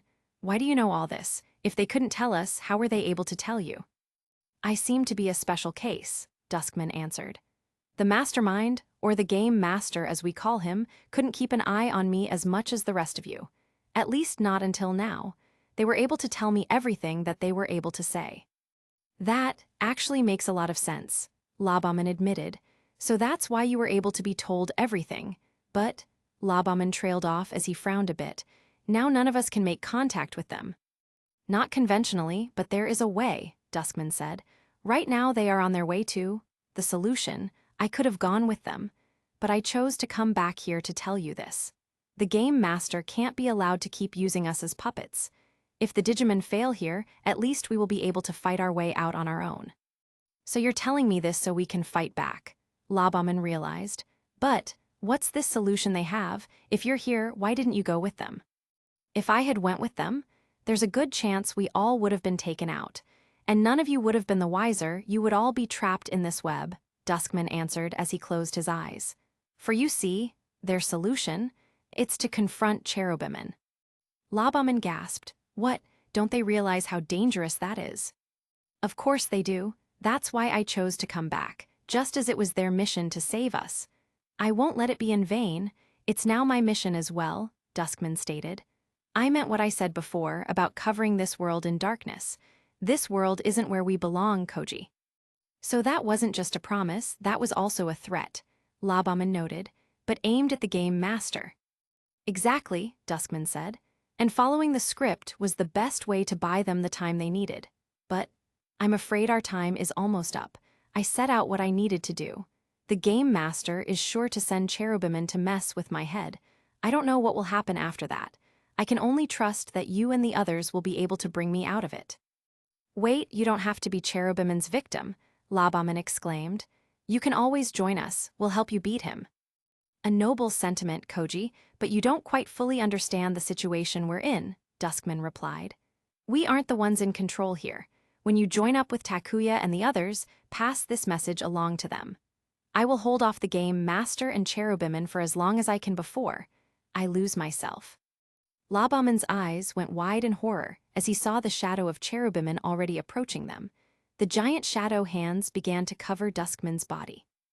Labramon's first instinct was to try to help Duskman, but at the same time, with what he had just learned, if he took the risk, it would put him in danger as well, and with so much riding on this. The warrior of light forced himself to turn away and run, clenching his fists all the while. He didn't want to leave Duskman, but he had no choice. I won't let your sacrifice be in vain, Duskman. The next time we meet, I will save you, I swear. Labramon had to run away. He couldn't afford to be caught himself. He needed to reunite with Takuya and the others as quickly as he could. Duskman found himself in a dark void. He could see Cherubimon's red glowing eyes and mouth looking back at him. Duskman, it's time for you to remember how you came to the digital world. Allow me to assist you with that, Cherubimon stated. Duskman knew he was about to be implanted by the false memories that the game master wanted him to have. He would do his best to resist, but he didn't know how long he would be able to. He could only hope that revealing what the Digimon had told him to Koji wouldn't be in vain. Duskman grabbed onto his head and started screaming in pain. The pain of having the false memories implanted into his mind, and the pain of trying to resist it. His form flickered between his Duskman form and his true human form, both of his forms screaming out in pain. It only hurts because of your human heart. You must let go of your humanity, Cherubimon's voice said. Your heart shall not trouble you anymore. Duskman could see the memories of him being a lost human child, wandering in somewhere outside of the digital world. He called out for his father, his grandmother, and for Koji, but they all just disappeared before his eyes. He remembered crying out to them, asking why none of them were paying him any attention. But he got the attention of something far darker and with ill intent. He remembered how he was forced to fuse with the spirit of darkness, changing him into Duskman. But after Cherubimon's ominous comment, Duskman could feel something inside him was loosening. A seal that he never knew was there was coming loose. Something dangerous was about to be unleashed. Duskman felt himself changing. He tried to resist this new force, but it was too much. He screamed out in pain again. Then the force was unleashed. Duskman, Slide Evolution, Velgemin. Duskman had changed into a more bird-like form. This form was a dark crimson color for the body and had black feathers for the wings. It had a bony tail and 2 talons per foot, and a sharp spike emerging from the wings that was a yellow color. The head was bird-like, but it had 3 yellow eyes, and the beak was more of a mouth that had sharp teeth inside it. Yellow hair emerged from the back of the head. Now as Velgemin, he flew out of the dark void he was in. He could hear someone's voice shouting something out as he flew in a circle. Something was missing. Something wasn't right. He could feel it, but he didn't know what. He needed to find it. He needed to fight? Yes, fight. Fight the one who hurts him. Velgemin, it's time to destroy the light, Cherubimin's shadow commanded. Velgemin's eyes looked at the shadow. He couldn't remember, but he knew the shadow was bad. He didn't like the shadow. He let out a roaring caw before he unleashed a dark energy at the shadow, getting rid of it. The shadow let out a yell as it disappeared. Velgemin then looked down, seeing someone running across the land. That being stopped and looked up at him. That is, Velgemin began thinking, the enemy will hurt friends. I must destroy that enemy. Destroy the one who threatens my friends. Velgemin's eyes glowed. Destroy enemy. Duskman, stop, the being pleaded, but the plea was to no avail. Velgemin was flying right for the being. The being attempted to stop him with an attack. Howling laser. The bright light of the beam hit Velgemin, but Velgemin was able to power through it. He slammed a wing into the being, which Velgemin vaguely realized as Labamin. Labamin slammed into the ground hard. Velgemin then began to draw a circle around Labamin with one of his wings, still able to fly despite using one of his wings to draw the circle. Just barely regaining his sense of awareness, Labamin looked to his right and then his left, seeing this circle being drawn. Whatever was going on, it sent a chill down his spine, telling him to get out of the area. Getting to his feet, Labamin ran as fast as he could. Velgemin had finished drawing the circle, and Labamin was still running to get out. Dark obliteration. 2 dark walls began to come up from 2 sides of the circle, closing in on each other. Labamin knew, if he didn't get out before he was sealed into this circle, he was done for. The warrior of light pushed himself to his limit with running. Reaching a good point, Labamin then jumped, pushing himself off the ground and into the air, passing through the 2 halves of the circle that closed up completely behind him. Panting, Labamin looked behind himself, seeing the area where he had been prior disappear in the attack. This did, however, cause the land to go unstable. Labamin gasped as he was being buried in a rock slide. Velgemin was looking down at the figure known as Labamin. He could see fractal code surrounding Labamin. He remembered Labamin's true name. Koji is a threat. I must eliminate the threat. Velgemin didn't know why this Koji was a threat. He just knew everything was a threat to what he cared about. He had to destroy the threats. Destroy what wanted to destroy everything he cherished. Destroy, Velgemin screeched as he flew at the weakened human, holding out his claw-like talons with the intention of finishing the job. Koji tried to get up, but he was in too much pain. His detector came out of his pocket and the screen began to glow. A light emitted from the screen in a beam shaped like Offenimen's symbol. It hit Velgemin right in his middle eye. You must remember now, remember your life in the human world, Velgemin, Offenimen's voice pleaded. Upon hearing this, Koji looked up at Velgemin. It was hard to believe this beast was still human, but Duskman did warn him he was going to lose himself. They were still caught up in this trap after all, and he needed to know more about who Velgemin actually was. Velgemin, you said you'd help those Digimon get us out of this web. You must remember that, right? Koji called out. This is, Velgemin hissed as he pulled back from Koji. Are these real or false memories? I can't tell anymore. Stop it. Stop playing with MEAA. Velgemin let out a loud roar as he flew up into the sky. Come back, Koji cried out, but his cries were unheard. Velgemin flew away, trying to think. What are my real memories? What are false memories? Are my friends still in danger? Are they safe? I must find them. Koji stood over the crater as he watched Velgemin fly away. You never told me. Who are you to me? Koji. Koji turned around, surprised to hear Takuya's voice calling out to him. He saw Takuya, JP, Tommy, and Zoe running toward him. Guys, Koji gasped, what are you doing here? We came to make sure you were okay, Takuya replied. We all heard that big explosion and thought maybe you were in it, Tommy admitted. I sort of was, Koji admitted. What do you mean? Takuya worriedly asked. It was Velgemin. Cherubimin forced Duskman to evolve into Velgemin, Koji answered. What? What do you mean Cherubimin forced Duskman to evolve into Velgemin? Zoe asked. I thought Duskman was working for Cherubimin. That's where things get kinda tricky to explain, Koji began uneasily. You see, during our fight, Duskman told me some disturbing stuff, but I can't deny it's true because I don't know how I know that what I was told is true, just that it is. What stuff did he tell you? Tommy asked, seeing how serious Koji was. It was probably just to trick you, psyche you out and all that, JP shrugged. We should probably ignore it and head to the Rose Morningstar. It's not that simple, Koji said. There's something.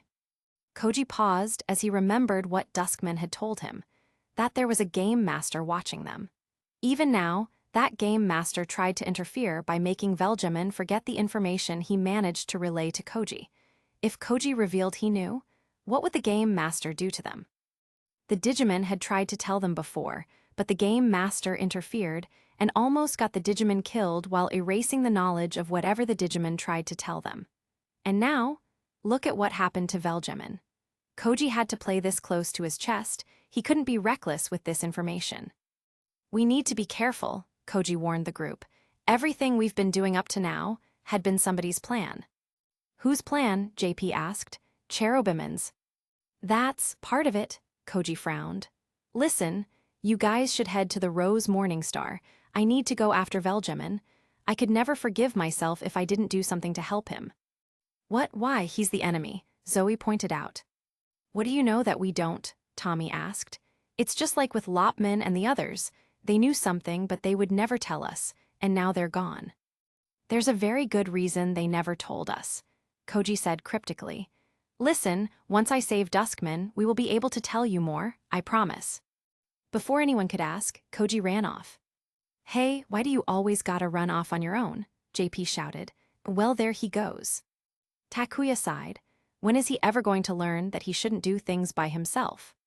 Well, we can't just keep splitting up, JP pointed out. I'm gonna go get him, Takuya said as he faced the others.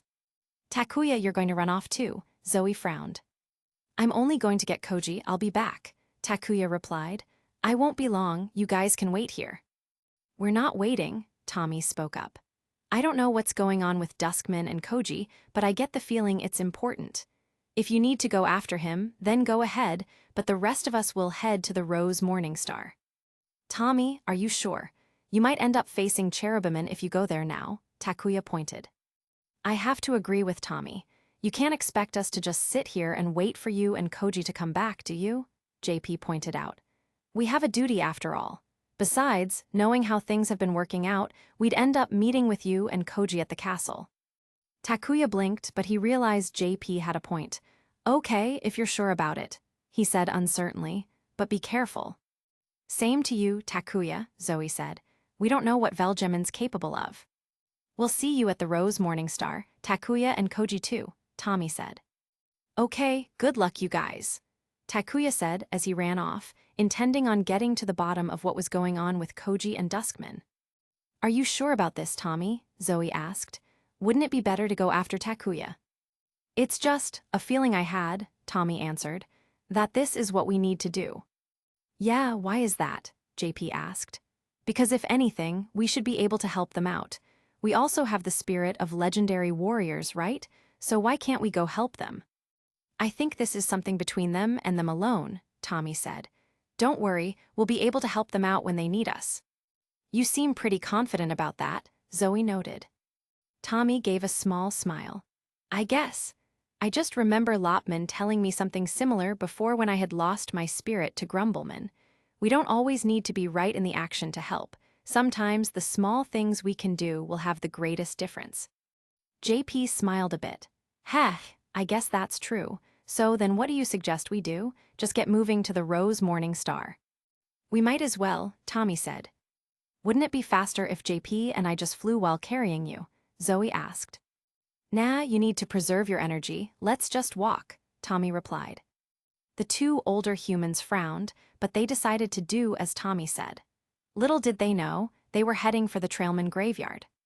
Meanwhile, Koji was trying to catch up to Veljamin, but a windy sandstorm was kicking up, making it difficult for Koji to keep moving. He had to jump down a crack in the ground to hide from the sandstorm and to get a moment to breathe.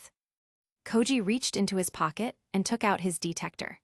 He remembered Duskman's words to him, but also how Offenimmon's words had called on Veljamin to remember his time in the human world. I don't get it. Who is Duskman to me, and why would he tell me all of that stuff? Koji wondered aloud to himself. Why to me and not someone else? Why did he trust me more than the others? Koji frowned as he thought back to Labramon and the other Digimon. Now knowing what he knew, the fact they were basically being held at gunpoint this entire time. All those times they remained quiet about something, all those times they seemed sad when one of them got their beast spirits. Koji just wished he had known about it sooner.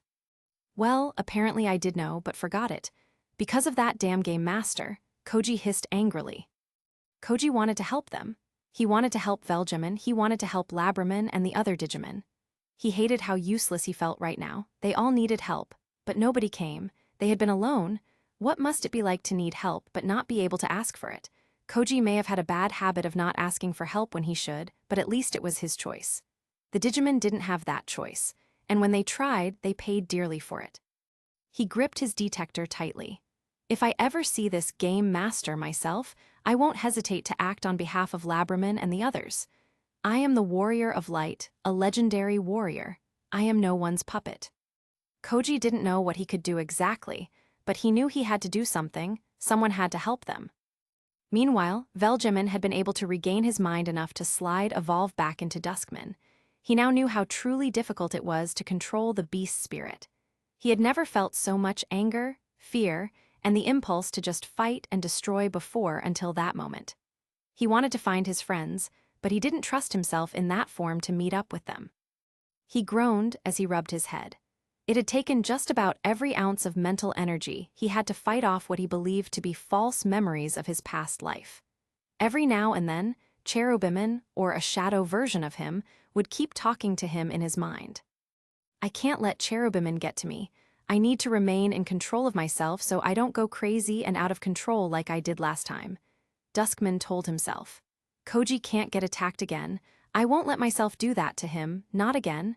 I can control my own destiny. Duskman remembered Lopman's words to him about how there was always another way, even when it felt like there wasn't. He controlled the spirit of darkness, not the other way around. How unusual, Cherubimon suddenly said, no longer trying to tempt him to destroy. You're no longer the same Duskman as before. You'd be right, Duskman replied resolutely. You can't tempt me so easily anymore. Why do you reject these memories? Didn't you want answers? Cherubimon questioned. Because they are not real, Duskman replied. I will get the answers I seek on my own. I don't need false memories to find the answers I need. False memories? They are not false memories, Cherubimon replied. Oh, I see. Those Digimon who were with you, they're the ones who changed you, aren't they? Duskman froze. This is not good. He's figured it out.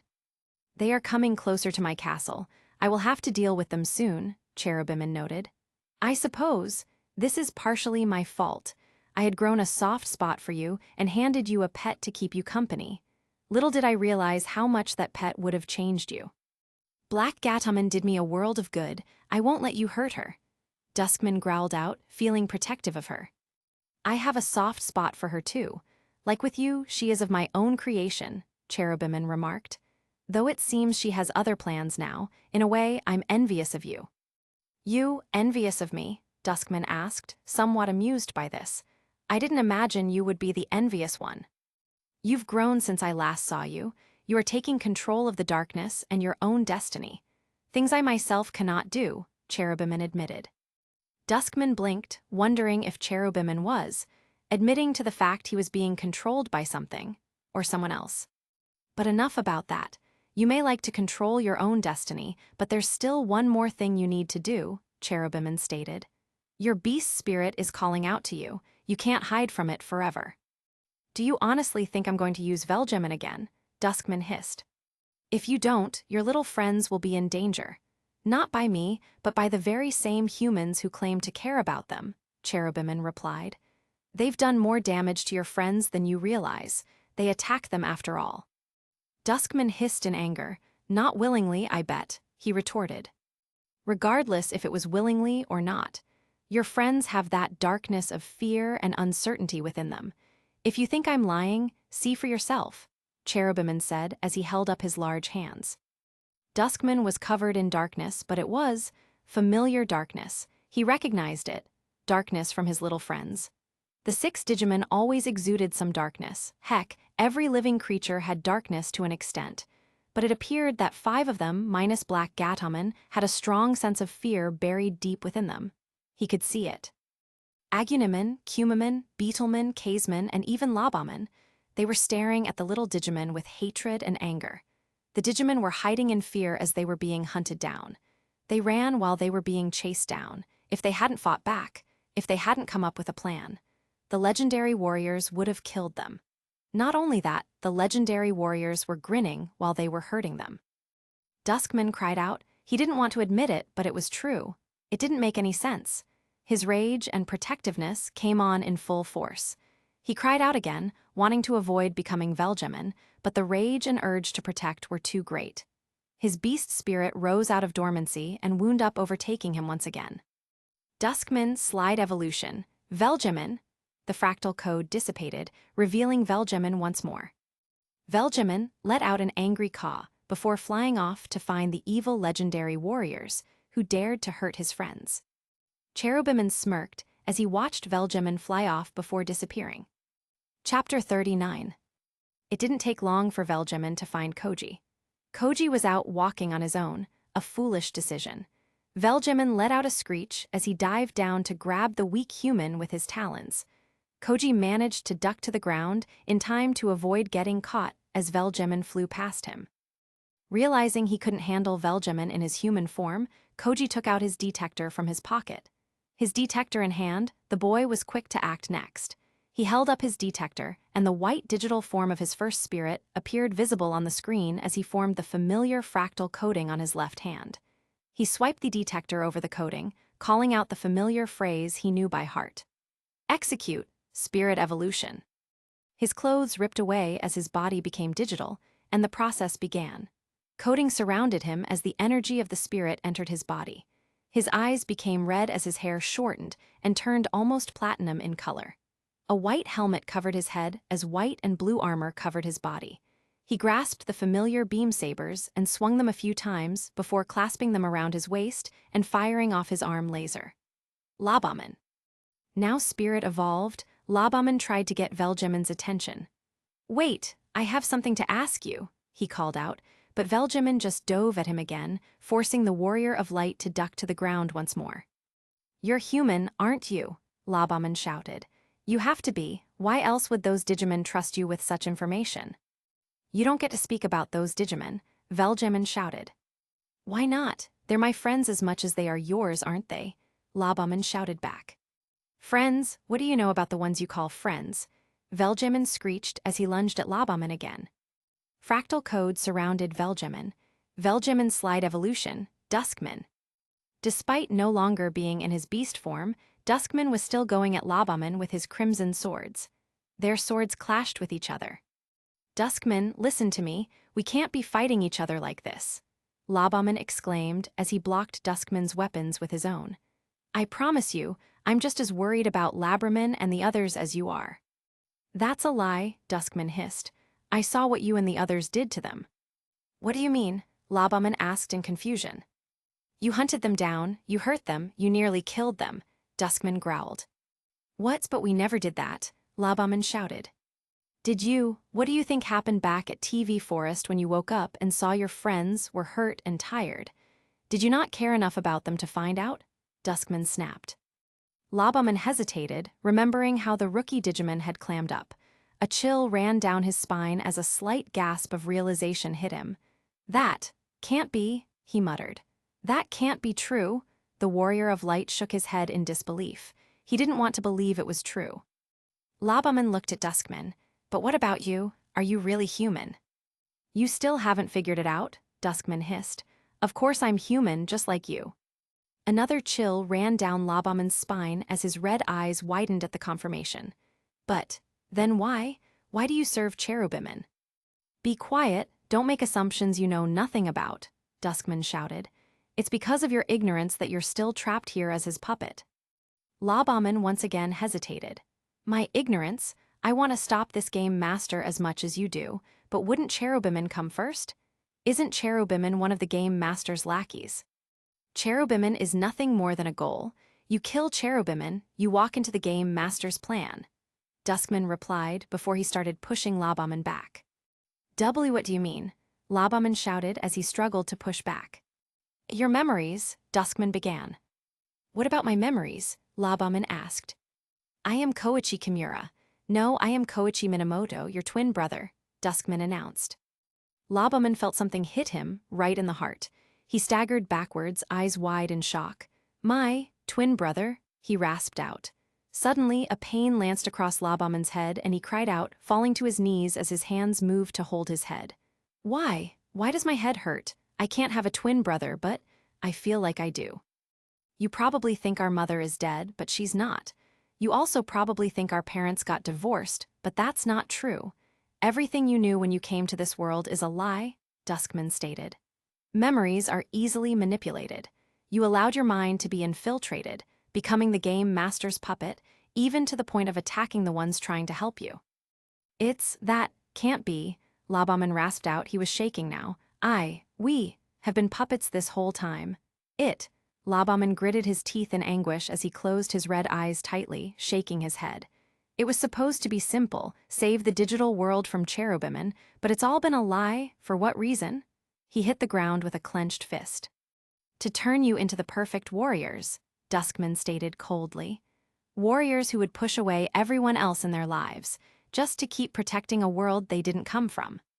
Labaman opened his red eyes at Duskman's words. It seemed impossible to believe, but at the same time, it explained so much, like the feeling of missing something important, what had actually happened in the TV forest. Slowly, Labaman got back up to his feet, his eyes meeting Duskman's eyes on his face. "So someone is trying to turn us into something we are not? I refuse to be this game master's puppet," Labaman growled out. He looked down at one of his hands. "It seems so impossible, and yet it's the only thing that seems to make sense. It explains why Labraman and the others couldn't tell us what was going on, why they clammed up in TV Forest after that fight, the gaps in my memories." "You better start believing it, Koji, because the more you deny it, the more in danger those Digimon are in," Duskman shouted before he jumped up. "Deadly gaze." Duskman shot out red beams of light as Labaman. Labaman gasped as he snapped back to the conflict at hand, jumping to the side and landing on his side as soon as he was clear of the beams. He grunted from the impact. "What's the big idea?" he snapped as he got back to his feet and pulled out his swords again. "I can't stop fighting you, Koji," Duskman answered. "If I do, the Digimon will die, so let's end this now." Duskman's body was surrounded by fractal code. Duskman's slide evolution, Velgemon. Labaman realized he was in over his head. Velgemon could fly, and while he himself was faster in his own beast spirit form, he was still groundbound. "We might still have a chance to save them. Please, turn back to your human form, we can work this out," Labaman begged. "It's already too late, you're in way too deep," Velgemon shouted as he created a circle around Labaman. Dark obliteration. Labaman ran for the edge of the circle and barely managed to jump out in time. He landed on his back just outside the circle as soon as it closed up. Labaman was panting heavily now. The fight was much more difficult than he had anticipated. Labaman lost the will to keep fighting. Fractal code surrounded him, turning him back into Koji. Velgemon, however, wasn't finished yet. Koji was still in danger. However, someone else started running for Koji. Before Velgemon's attack could hit Koji, Takuya came into view, pushing Koji out of the next dark obliteration attack. What's wrong with you? Takuya snapped at Koji. Why were you sitting there, getting ready to take that attack? Takuya, Koji frowned. I can't do it, I can't fight him. Why not? Takuya asked. He's my brother, Koji answered. What? But you told me you were an only child. Takuya exclaimed in shock. Why would you have a brother if you're an only child? I thought I was, Koji replied back. You can't believe him, he could be lying, Takuya said. No, I know it's true, not only is he my brother, but we're all in danger here. We're caught in someone's plan for us, and the Digimon who traveled with us are putting themselves in danger to try to save us, Koji said. Koji, you're just spouting nonsense now, Takuya exclaimed. For all you know, it could be a lie. Think about it, Takuya, Koji snapped back. Why else would they be unable to tell us anything? And that fight in the TV forest, why would they clam up when we asked them what happened? Takuya hesitated, thinking back to those times. Well, that's true, but we don't know if what Duskman said is true or not based on that alone. We can't take that risk, Koji said. Takuya looked at Koji. Listen, if Duskman really is your brother, then we have to save him first. Then we can find out if he was telling the truth or not. But he's my brother, I can't fight my own brother, Koji exclaimed. Takuya frowned before he decided to do what he did best. That was to follow his heart. He grabbed Koji's shirt and lifted him up. You'll fight him all right, and let me tell you why. It's because he's your brother that you have to fight. If you won't save him, who will? Koichi needs you, Koji. We all do. Takuya and Koji heard Velgemon flying over them. You can stay down here and feel sorry for yourself, but I have a fight to win, Takuya stated as he dropped Koji. Takuya climbed out of the area they had landed in and got his detector out of his pocket. He held out his detector, and the blue digital form of his first spirit appeared visible on the screen of his detector as he formed the familiar fractal coding on his left hand. He swiped the detector over the coding, calling out the familiar phrase he knew by heart. Execute, spirit evolution. His clothes ripped away as his body became digital, and the process began. Coding surrounded him as the power of the spirit flowed into his body. Red armor formed and latched onto his body as his hair changed to blonde and became long and wild. His height increased, as did his strength and agility. His eyes snapped open, now a brilliant blue instead of brown, and his teeth were sharper than a human's as well. He landed, crying out his name. Agunimen. Now spirit evolved, Agunimen was ready to fight. Okay, big and ugly, you want to fight? You got one. Velgemon looked at Agunimen, recognizing him as one of the legendary warriors who hunted down and hurt his friends, and was one of the reasons why his friends were in danger. The eye in the middle glowed with dark energy. Dark vortex, Velgemon shot out dark energy from his eye at Agunimen. Thinking fast, Agunimen knew what move to use. He held his arms up in a defensive move before fire flickered from the openings in his armor located on his shoulders, wrists, knees, and ankles. Plasma sphere. The fire formed into a transparent reddish-orange sphere shield around Agunimen. Velgemon dived at Agunimen and slashed at the sphere with his talons. Agunimen gritted his teeth as he tried to keep the barrier up. He could feel the sheer power behind Velgemon's attacks, but he couldn't just let his defense go down either. He pushed more of his energy into the sphere shield, trying to keep it up. Velgemon looked down at the shield, dark vortex. Agunimen's shield couldn't hold up anymore from the dark energy. It shattered. Agunimen let out a cry as he was forced into the air from the explosion. Velgemon flew up and grabbed Agunimen with his talons. Agunimen? Koji cried as he saw this. Koji hesitated for a few moments before he realized Agunimen was right. They had to stop Velgemon and save Koichi if they wanted to know the truth. Koji took out his detector again and formed the fractal code around his hand. Scanning the code, the cocoon formed before it dissipated, revealing Labamen in Koji's place. You want to fight me? Fine, Labamen called up to Velgemon. Velgemon flew down at Labamen before he let go of Agunimen, causing Agunimen to crash into Labamen. I'll defeat you both and save my friends, Velgemon declared as he landed in front of them and his third eye glowed. Dark vortex. Seeing this, both the warriors of flame and light gasped and dove to separate sides, barely avoiding being hit by the attack. But now each of them was on an opposing side, with Velgemon directly in between them. We can do this, Labaman. Let's attack him together, Agunaman called out. Veljiman let out a roar at them. Labaman drew out both of his light swords. Right! He clenched his blades tightly, channeling his energy into them. He wasn't going to hold back with this attack. His red eyes flashed before he swung his twin swords. Howling shockwave. Twin energy shockwaves were unleashed from his swords. Agunaman jumped up and began to spin around as fire was emitted from the openings in his armor. Pyro tornado. The two attacks collided with Veljiman at the same time. Veljiman let out a cry of pain as he and Duskman began to separate from each other. And in the middle of the two, a human boy who looked similar to Koji was crying out in pain. Both Veljiman and Duskman's fractal codes appeared around their body and the figurine that represented them. What is that? Agunaman shouted. The spirits of darkness. Yes, Labaman said before he took out his detector. Unwilling slave of darkness, be purified by the light. He pressed the button on the side as the symbol of light showed up on the screen, the scanner becoming activated. Labaman swung his detector across the fractal codes, collecting both spirits of darkness. Fractal code, digitize. The two spirits of darkness entered Labaman's detector, leaving behind the boy who had once borne the spirits of darkness. The boy fell to the ground as Labaman returned to being Koji. Koji was still hurt from earlier, but that didn't stop him from rushing over to the boy who fell. Agunaman turned back into Takuya as he hurried after Koji. Takuya looked down at the boy and seemed to recognize him. It's him, Takuya murmured, having seen this boy once before during his trip back to the real world after that one fight with Duskman. He really does look like me, Koji whispered. I can't believe he was Duskman, Takuya muttered. Huh, Koji blinked. I remember seeing him going after you when we were getting on the train to Shibuya, Takuya explained. I was there. Well, I wasn't exactly myself, but I was there. Long story. Koichi opened his eyes and sat up.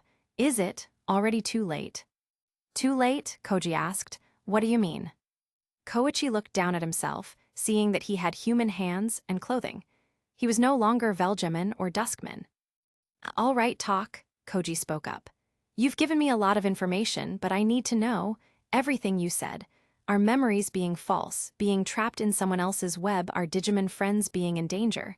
Was it all true? Koichi managed to get up on his 2 feet as he faced Koichi and Takuya. Yes, it's all true. Takuya blinked. Wait, what? How? He looked completely surprised. Yes, he had been told such by Koji recently, but to hear it was in fact true. But then, how do we get out of this mess? There isn't an easy way out. In fact, telling you puts you in danger as well, Koichi answered. This entire adventure you've been on, it's all part of some programming to turn us into the perfect warriors. Defeating Cherubiman would have solidified that. Takuya shivered. We need to find a way to end this before things get too far.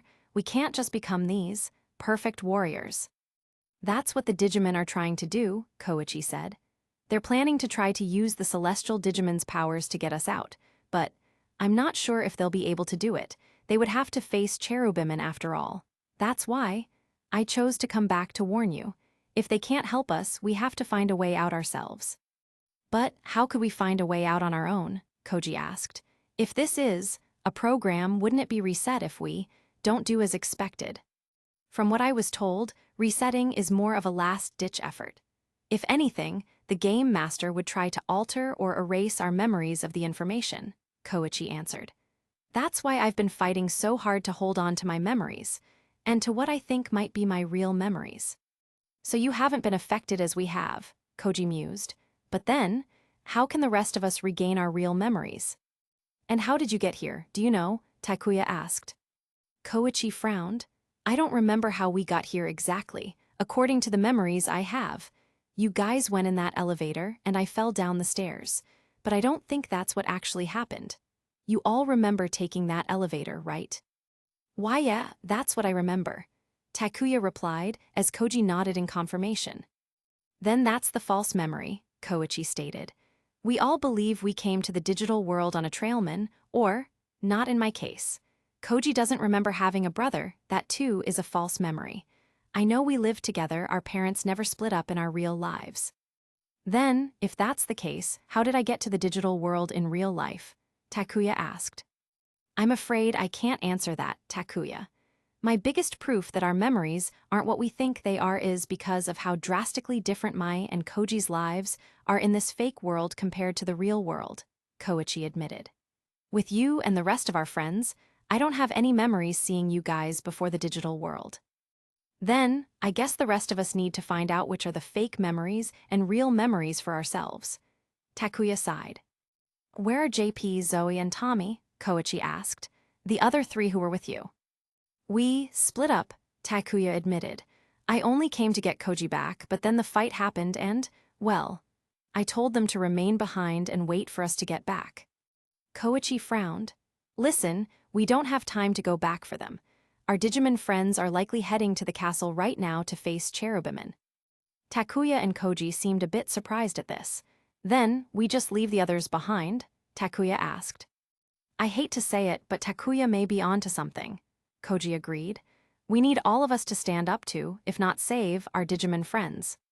Suddenly, there was a loud train sound. A trailman was running on the tracks, an angler trailman to be exact. It looked quite happy. Hey look, I found the other humans you were looking for, the trailman announced as it slowed down. Zoe, JP, Tommy. Takuya gaped as the trailman opened its doors, revealing the other three. You guys, what are you doing here? Did you really think we would wait there all day for you? JP asked. We found this trailman at a graveyard of trailmen, Zoe pointed out. Did you know trailmen don't turn into diggy eggs when they die? They just kinda shed themselves and are young again. That's cool, Takuya grinned before Koji gave him a slight smack upside the head. Hey. Whatever happened, at least we have a means of getting to Cherubimon's castle now, Koji said seriously. He then sighed. And boy, do we have a story for you to hear. Tommy was looking at Koichi in curiosity. I'm sure you do. Hop in, Angler's going to take us to the Rose Morning Star. Okay, let's go, Takuya said. We have some friends to save as well. Everyone got on board the trailman. Now all they had to do was wait. Koichi and Koji began telling everyone about the Digimon, and the fact they were all in a trap. So what you're saying is that we're basically in some kind of virtual world of someone else's creation, trying to turn us into the perfect warriors. Zoe frowned. That's about the gist of it, Koichi sighed. And our Digimon couldn't tell us what was going on or they'd risk getting killed, Tommy frowned. I always knew Lopman was hiding something, but he would never tell me or be straightforward about it. Now I know why. It makes sense if we think about it, JP agreed. But to think they tried to tell us once and then this game master just erased our memories of that, that's not right. Well, I'm not gonna be anyone's puppet so willingly, Koji growled out. And if it means defying the game master, then so be it. But are we really? Tommy asked. What do you mean? Takuya asked. You said that the game master intended for us to fight and defeat Cherubimon to complete the programming. Isn't that what we're doing now? Tommy asked. In fact, it might be why the game master hadn't tried erasing our memories now. We're still doing what he wants. Koji clenched his fists. We can't just defeat Cherubimon. We need to save our friends. If there is another way to take down Cherubimon instead of defeating him, we should find it. But then, why would our friends try to confront Cherubimon? Zoe asked. They believe it's the only way to save us, Koichi answered. By using all three of the Celestial Digimon's powers, they can release us from this programming. We're heading to Cherubimon to save our friends, not to defeat Cherubimon, JP spoke up. We'll find another way, anything to not follow this game master's programming. Yeah, we'll prove we don't need to follow the game master's plans for us, Zoe agreed. And we'll show why the legendary warriors won't be so easy to control. Takuya grinned. Hold on, Koji said before he looked over at Koichi. This may be dangerous. The game master's likely going to throw everything he has at us. Will you be all right without your spirits? My spirits? Oh, Koichi frowned. Cherubimon forced those spirits into me, but Lopman told me that spirits of darkness had chosen me, meaning I am supposed to use them. But they're different from ours, Tommy pointed out. They look much scarier and more evil. Yeah, Koichi sighed. According to the Digimon, the spirits of darkness weren't supposed to look like that. The spirits can be corrupted, and that's what happens to us should this programming go through.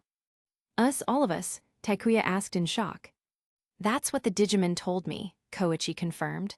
Something goes wrong. A virus or something is going to make the program go awry and it will corrupt us. Then we wouldn't be legendary warriors, Zoe shivered. We'd be worse. All the more reason for us to get out of here, Koji hissed. Koji, maybe you should give the spirit of darkness back to Koichi then, Takuya asked.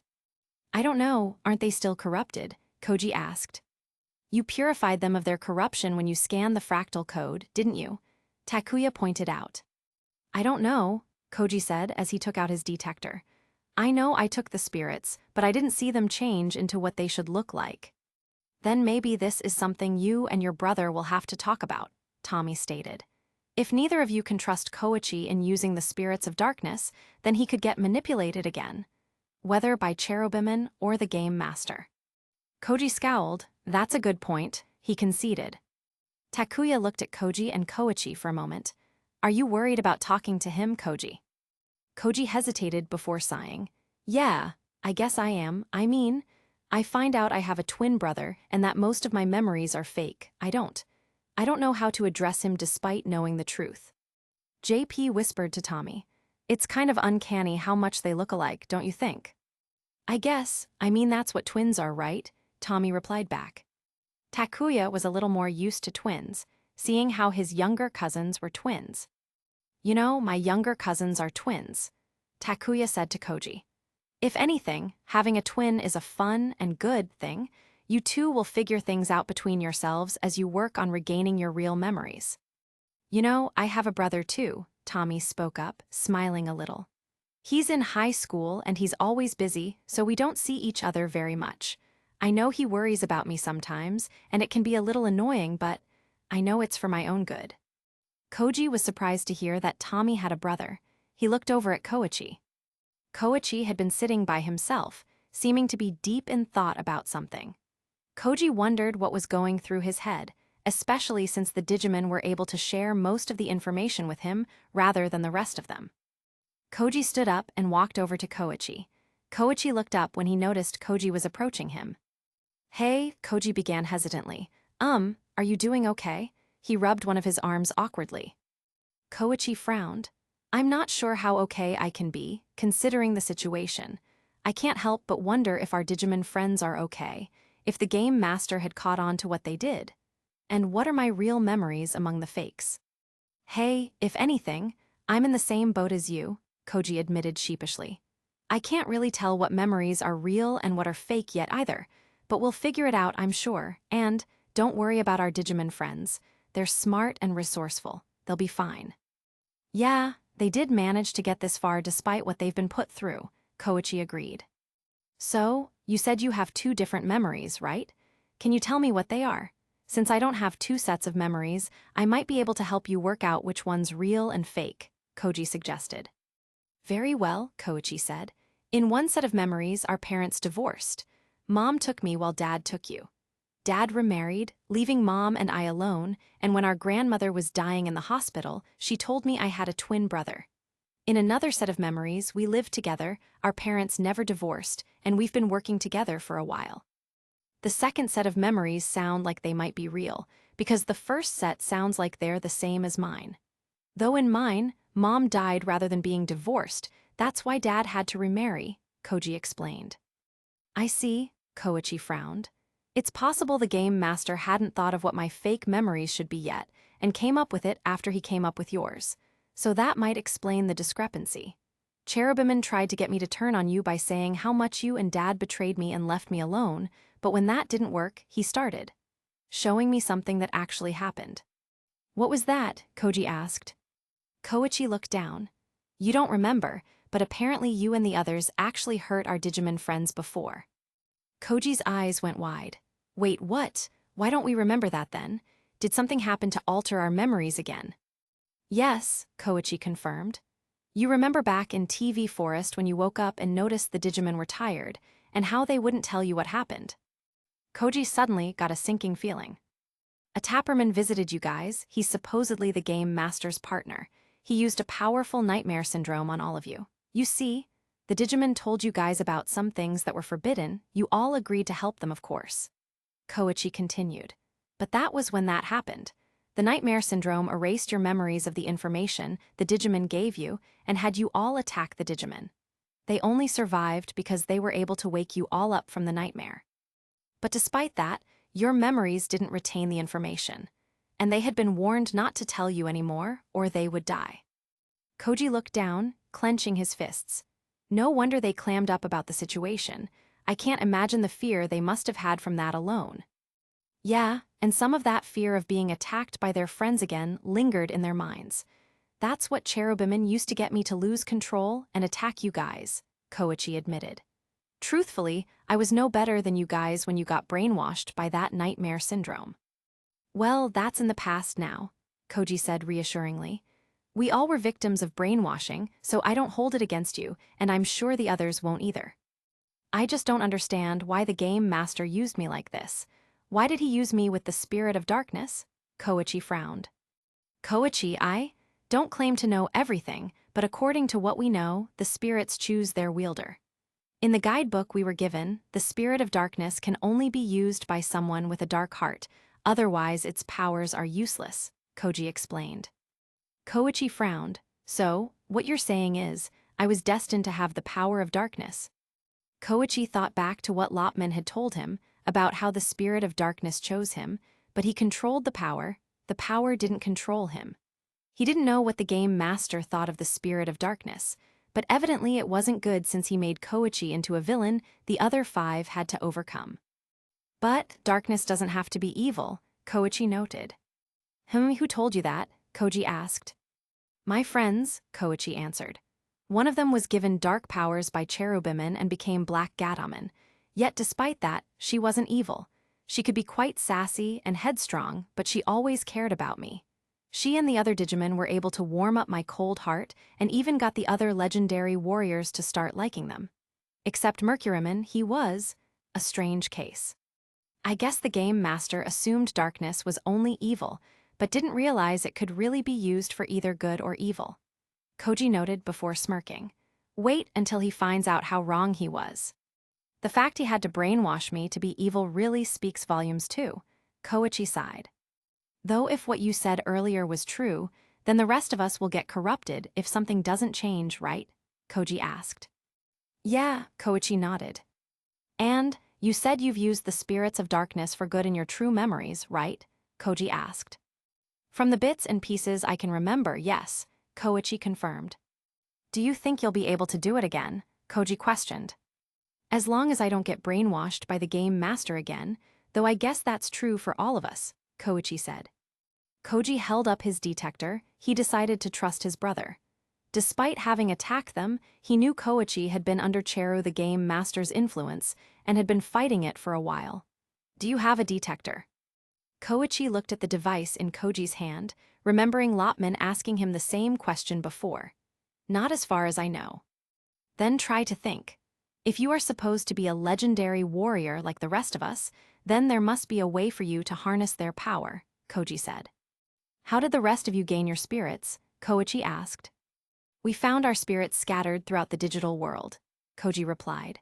And we felt called to them. We used our detectors to draw them to us, but other than that, I don't really know how to explain it. I think, just before we found our spirits, each one of us was doing something important.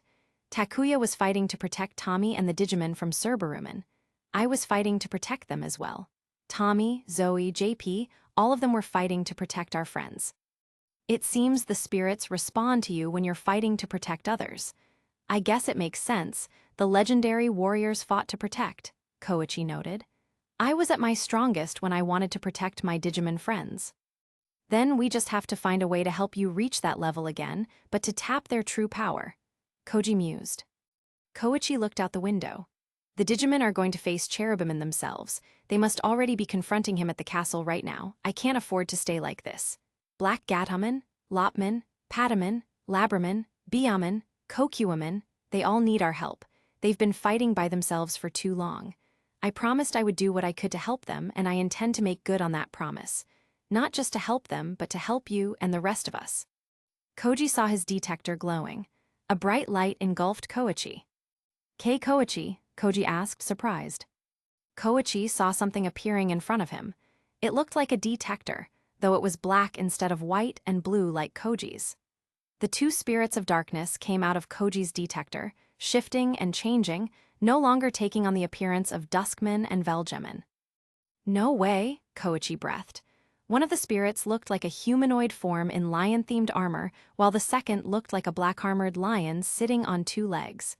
The two spirits entered into the detector, just as Koichi grabbed the device. My own detector. Koji couldn't help but smile proudly at his brother. It looks like you were able to gain back your own power. I guess you really did care about the Digimon.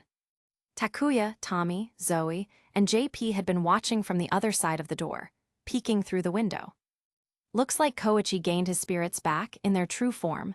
Takuya grinned. Great, now we all should be able to take on Cherubimon, right? Zoe asked. Are we sure Koichi won't get brainwashed or something by Cherubimon again? JP asked. I think he'll be fine. Remember, we're here to help our friends and get the heck out of this programming, Tommy said. I agree, Takuya said. Let's focus on getting ourselves out of here and helping our friends at the same time. Koichi gripped onto his detector, feeling his spirits were ready to help him protect everyone and get them all out of here. Hold on, guys, we're on our way. Lopman, Patamon, Black Gatomon, Labramon, Biamon, and Kokuamon stood in front of the castle. So how do we get in? Kokuamon began to ask when the large doors began to open. Guess we're invited. I don't like this, Patamon gulped. It seems like Cherubimon may have been expecting us. That much is obvious, Black Gatomon said. Come on, the longer we stand out here, the longer it'll take for us to get this over with, Biamon said. The group stepped into the castle. As soon as they did, Black Gatomon yelped as a dark aura came out of her body suddenly and fractal code surrounded her. Everyone looked over at Black Gatomon in concern before the fractal code disappeared, leaving behind a Salamon. What just happened? Labramon asked. Suddenly, a shadow of Cherubimon appeared before the group. Welcome to my humble abode, young ones. You have come far to get here. It seems that Salamon had taken my gift for granted, so it's only right I take it back. No longer on your side, so you took back the power you gave me. I see how it is. Salamon grinned, though she was nervous. Without her Black Gatomon form, she was without a champion form. It's my gift, I can decide what to do with it. Cherubimon chuckled darkly. After all, a gift is only as good as the one who wields it in the favor of the one who gave it. Okay, cut the crap, Cherubimon. You know why we're here, don't you? Patamon shouted. Only vaguely. Come find me if you want to talk then. I'll be waiting. Tilda. The shadow of Cherubimon disappeared. Looks like we have a long climb ahead of us. Labramon frowned. So many stairs. Come on, let's go, Lopman said. The group of Digimon began climbing up the stairs. Do we even know if he'll be up there?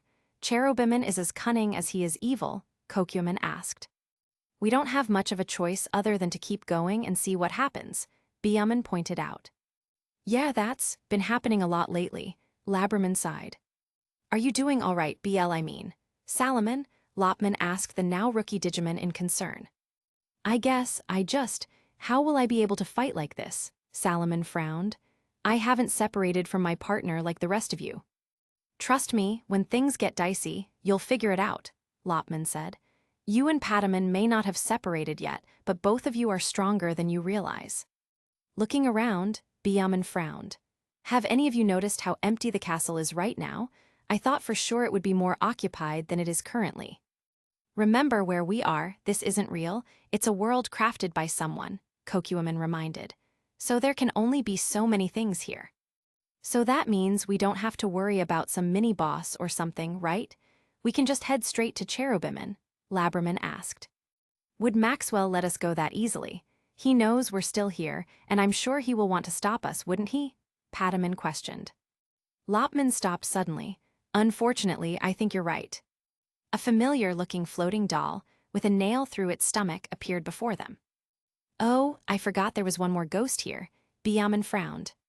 You've all been pretty busy, haven't you? Milk noted. It's you, Kokuamon hissed. What are you doing here? Come to taunt us some more. Taunt is one idea, but I have something more grand in mind, Milk said. Seeing how my brethren had fallen, I suppose it falls to me now to get rid of you before you reach the finish line. How do you intend to do that? Pataman asked. We won't let you stop us, we have too much riding on this. And we're all stronger now. I was able to take out Gouda, who was the strongest one of your group. What makes you think you'll do any better? Byaman pointed out. Don't get cocky. Gouda may have been strong, but Milk here is by far the most dangerous of them, Lopman warned, having experienced Milk's power firsthand. Why yes, Labraman agreed. The little rabbit's right, Milk remarked. I may not have a lot of physical strength, but I don't need it. I have my own kind of power, and it's about time I stopped holding back. Why were you holding back in the first place? Salaman questioned. The answer is simple, little pup, for you see, I'm only a quarter of the ghost I'm supposed to be, Milk stated. What? Pataman frowned. Lopman furrowed his eyebrows. So you're just like that Blossomin we fought with then, only a fragment of that original ghost's ectoplasm rather than the whole ghost. You catch on quick, though I didn't expect anything less from you, Lopman, Milk remarked as a dark aura with little white dots began to glow from the doll. If I used my full power, I may evaporate from existence, especially without a Digimon host keeping me together. But I don't want the fun to end just yet, so let's have fun and experience a world of dreams and nightmares. How about no? Salaman shouted as she jumped at the doll.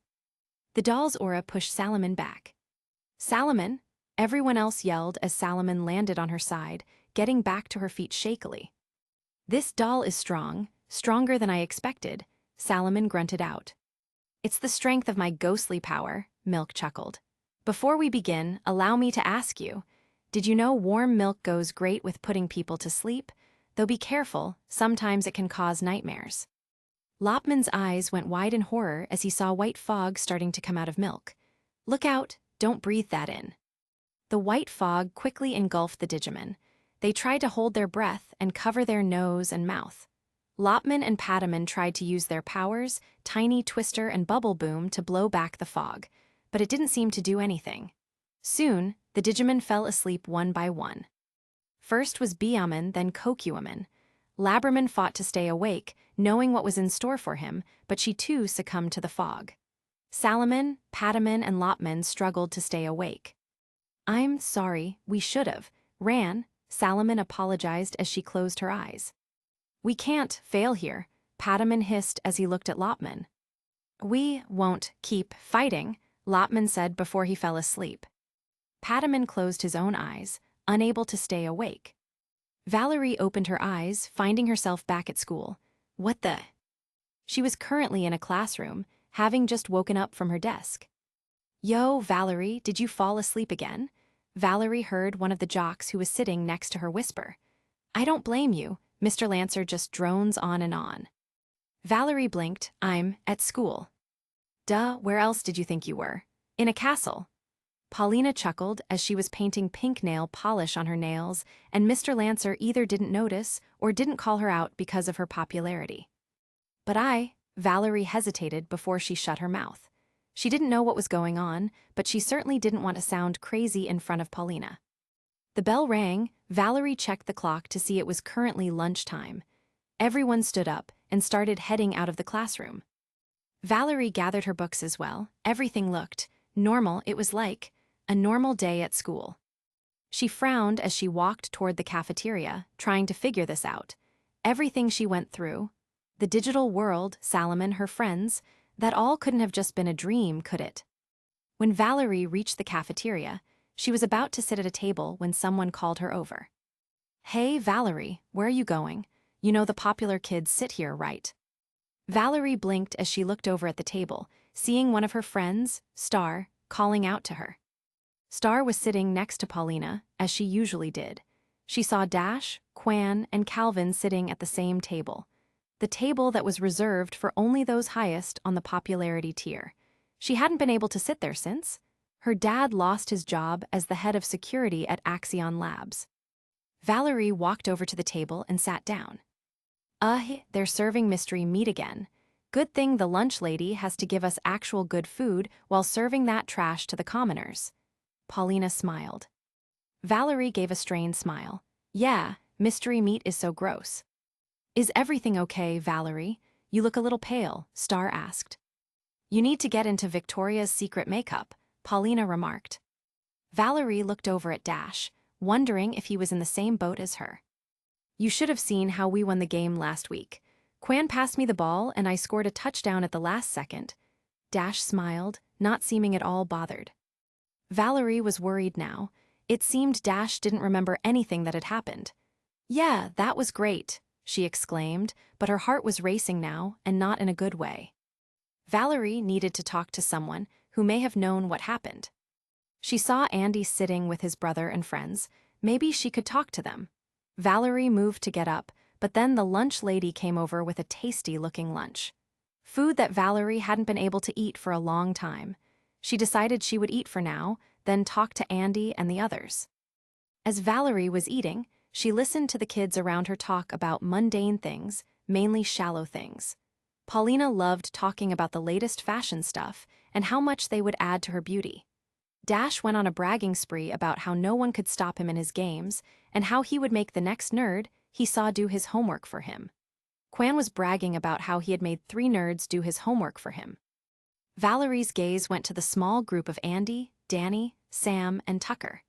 She was wondering if they were in the same boat as her, or if they were unaware of what had been happening. After Valerie finished eating, she stood up. What are you doing, Val? Heading to the girls' bathroom? I'll go with you, Star offered. No, it's okay. I need to talk to someone, Valerie said. Valerie started heading over to Andy's group. Paulina, Star, Dash, Calvin, and Quan were surprised that Valerie would be willing to talk to the losers of the school. However, before Valerie could talk to them, the bell rang again. The group stood up and started leaving before she could say anything.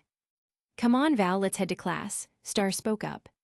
Valerie frowned, but she followed Star. The rest of the school day felt like a blur for Valerie. She found herself heading home, but she didn't have her usual ghost fighting equipment. No hoverboard, no red suit, nothing, so she had to take the school bus home.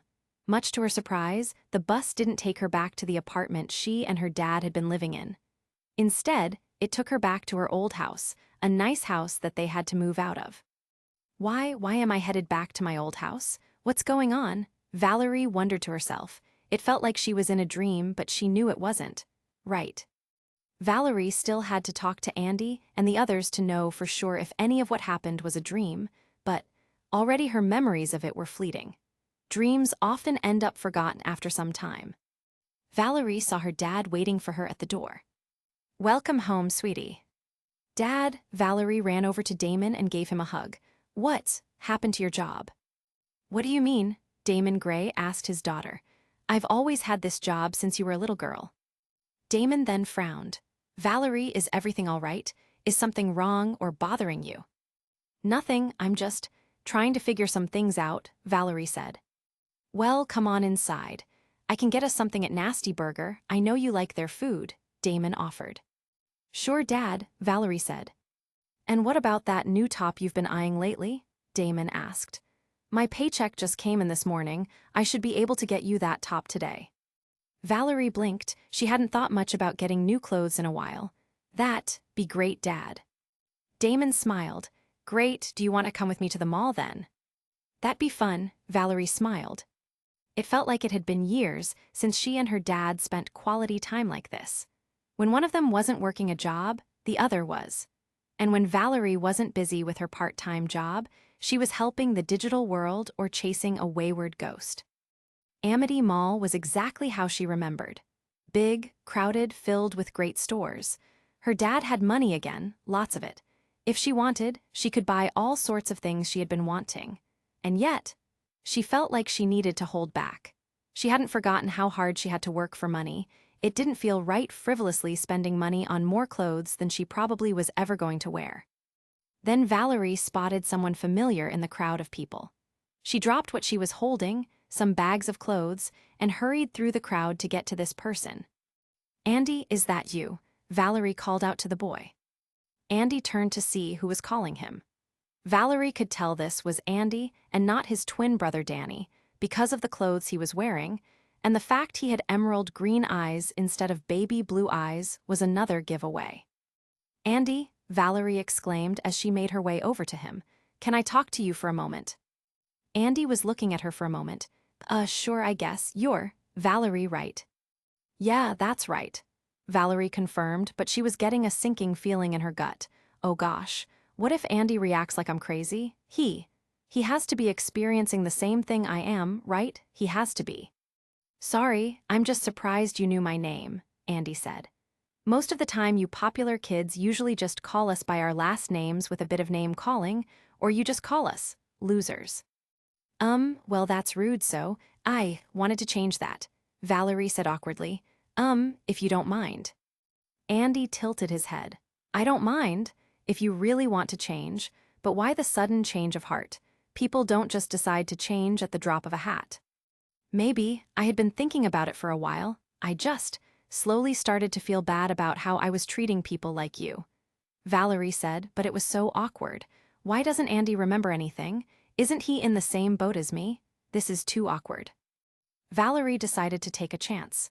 Andy, does the word Lopman mean anything to you?"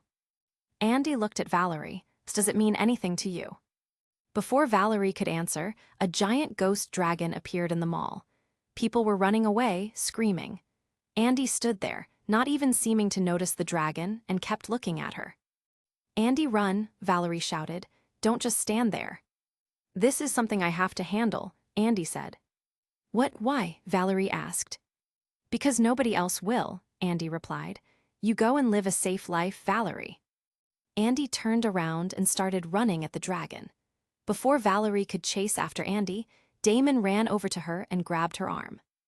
"Come on, sweetie, let's get out of here," Damon shouted as he pulled Valerie away from the dragon. But Dad, I can't just leave Andy," Valerie exclaimed as she was pulled away further and further.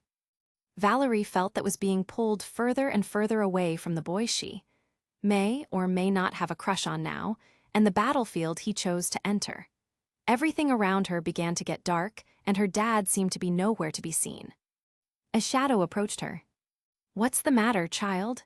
the shadow asked. "Isn't this the life you always wanted, the life that was taken away from you by the ghost boy and a crazy dog?"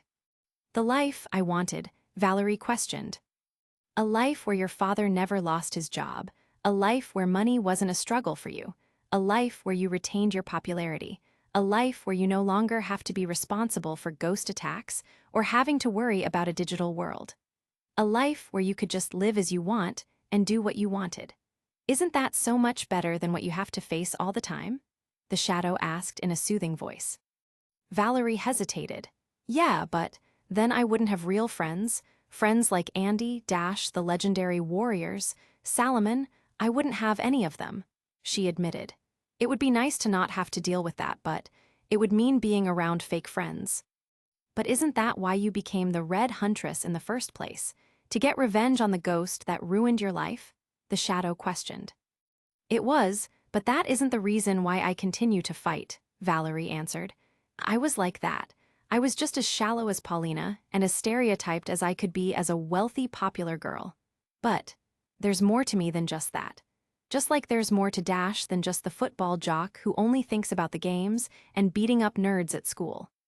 "And what if the boy you hold so dearly actually hated you?" the shadow suddenly asked, catching Valerie off guard. "Why would he hate me?" Valerie asked. "You tried to kill his brother," the shadow said. Valerie went silent. "Yes, I saw it in your mind. You suspected that Danny Fenton is actually Danny Phantom, the ghost child who ruined your life," the shadow noted. "But you tried to ignore it, because how could that boy be a ghost after all, right? Danny is too kind of a person to do anything mean like that," Valerie rasped out, hesitating. "He never meant to do that. He was still new to being a ghost. He didn't know what would happen at the time." "It doesn't matter, you still tried to kill him," the shadow said. "And even if he isn't Danny Fenton, you still tried to kill someone that Andy clearly cared about. You've heard what Andy was willing to do to save that ghost boy after all, jumping off of trains, defeating a legendary warrior, protecting that villain, even faced with a devil. Do you really think he would forgive you for hurting the ghost boy?" Valerie frowned. Suddenly Andy appeared before her again. "You're no better than the villain you claimed the ghost boy was, Valerie," Andy spoke with venom in his voice. All you cared about was the material possessions you lost, and yet you were willing to kill my own brother. Even if he's not Danny, I still consider him a brother. How could you?" "I didn't know," Valerie exclaimed. "I was too blinded by my own rage and conviction that I was right and that all ghosts were evil to see the truth, okay? I let my rage get the better of me." "Yes, you did," Andy said. "Now I'm about to show you what it's like being on the other side of that rage. You hurt my brother, now it's my turn to hurt you. I hate popular girls like you, who always believe they're right and above others. Let me tell you something, you're not above consequences." Before Valerie could reply, there was a bright flash of light, and replacing Andy was a familiar giant rabbit. The rabbit looked down, glaring at her. "Andy, wait," Valerie exclaimed. "You can't just—" She trailed off, realizing nothing would be able to convince Andy at this point. Anything she said would only be trying to defend her past actions. Valerie saw Antilimon's hands turn into blades, and they were about to come down on her, like an execution. However, before the blades could touch her, a bright, golden light suddenly surrounded Valerie, causing the blades to bounce off. Antilimon suddenly turned into a shadow, backing away in pain from the light. "Valerie, Valerie, can you hear me?" A familiar voice called out. Valerie looked up at the voice. "Salomon, where are you?" "I'm here, Valerie, I'm still here. You are having a nightmare," Salomon's voice spoke up. "I'm trying to protect you. You can't let this nightmare consume you, Valerie. You know Andy would never do this, right?" Valerie hesitated before calming down and nodding. "Yeah, Andy may have a crazy streak and can have a bit of a mean side, but he wouldn't go as far as this," she agreed. "He's too sweet a kid to be so vindictive." "That's right. You may have had your own dark reasons for becoming the Red Huntress, but you've already pushed past it. You are a part of the Destined, and they're as much with you as you are with them.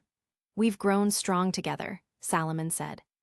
"That's right, we have to get out of this nightmare," Valerie said. "My light created a weakness here. You might be able to find someone through that weakness who can help us get out," Salomon stated.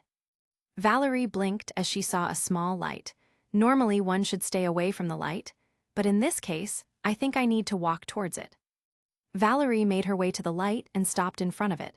"I hope this works," she muttered as she reached out a hand towards the light. As soon as Valerie touched the light, she was suddenly back in her Salomon form. She found herself standing in what she believed to be a lab of some kind. Looking up, she saw Danny with Tucker and Sam, but no sign of Andy. "Are you sure about this, Sam?" Danny asked the girl as he put on a white and black hazmat suit. "Yeah, I'm sure," Sam replied. "I mean, what could go wrong? It's just to check inside the portal, not turn it on or anything." "What about Andy?" Tucker asked. "He'll be down soon. He has to put a science book away or something," Sam shrugged. "Danny can just get a head start." Danny zipped the hazmat suit up. "Well, here goes everything." "Hang on," Sam suddenly said as she approached Danny, then ripped Jack Fenton's face sticker off of his chest. "You can't go walking around with that on your chest." Salomon wondered if nobody could see her, because none of them had reacted to her since she got here. Danny then walked into the big hole in the wall. Salomon frowned as she watched. If this was supposed to be Danny's dream, she didn't know what this was supposed to be. If it was meant to be a nightmare of some kind, or just some kind of dream that Danny may have wanted in his life. It just seemed like a mundane memory. However, Danny reached out his arm and accidentally pushed a button. Danny's eyes went wide before he quickly ran out of the portal, as if he knew what was about to happen. As soon as Danny ran out, the portal turned on. A large green energy zapped to life, creating a green swirl that had now appeared on the portal. "Dee Danny," Salomon shouted in concern. Danny blinked as he looked at her. "Huh. Are you okay?" Salomon asked. "A talking dog?" Danny blinked before he furrowed his eyebrows. "No, you're Salomon." The fact that Danny recognized her made Salomon realize this had to be the real Danny, trapped in his own nightmare most likely, almost getting electrocuted by the portal. "Why, yeah, that's me," Salomon replied, seemingly relieved. "You have no idea how much I've wanted to find someone in the same boat as me, well, metaphorically anyway." Danny looked up. Tucker and Sam were gone. It was just him and Salomon in this now quiet lab. "Hold on, what are you doing here?" Danny asked. "Where am I back home?" No, you're in a nightmare, Salomon answered. A nightmare, Danny frowned. Doesn't feel like a nightmare. But you almost got electrocuted, Salomon pointed out.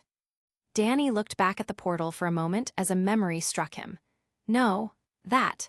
Would it be weird to say almost getting electrocuted is a good dream to me? Why, yes it would, Salomon admitted. If it was anyone else anyway, I don't know what to say about it being a good dream to you though. Danny sighed. Listen, something happened a while back. I was caught up in an accident in my parents' lab. I was actually in that portal when I turned it on. Why you were, Salomon gasped. Salomon was no expert on how electricity worked, but that looked like it was more than enough to kill a person. If Danny truly had been caught in that portal, there was no way he should have survived that. What happened? How did you survive it? Salomon asked in horror. Danny let out a sigh. By some miracle, I did. I don't think I would have if my body hadn't adapted to the ectoplasm quickly. Ectoplasm, Salomon frowned. I was shocked by a ghost portal turning on. Ever since then I had some ectoplasm in my system. I don't think it's killing me or anything, so don't worry about that. It's made me weird. I would exhibit some ghost traits like suddenly turning invisible, or a body part would turn intangible, making me fall or drop something. Sometimes I would float into the air without warning, Danny explained. It took a while for me to finally get all of that under control. Sometimes I find myself wishing I had stayed human, Danny continued. Not because I want to be normal, but because I want to be more like Andy, you know? Andy has worked so hard to get to my level despite being a human. Andy shows so much potential and strength despite being a human, being able to keep up with me.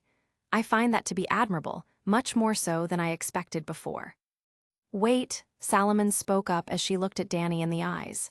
Tell me something. When that accident occurred, and the fact you exhibited ghost traits and that you wished you stayed human, does that mean you're not human? Danny frowned as he looked away. Salomon had been with them throughout this whole journey for so long that he forgot she wasn't in the know. The same could be said for Laberman, honestly. They were the only ones with them who didn't know. Danny wasn't sure if he was ready to tell them. But they had come this far together. Both Salomon and Laberman accepted his ghost form as a Digimon. Would it be that different if they knew about his ghost form as a human? Laberman may be more accepting. She seemed to like Danny Phantom.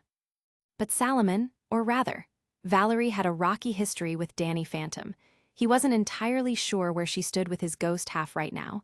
She wasn't out to destroy him anymore, and the last time they spoke, she seemed respectful of him now.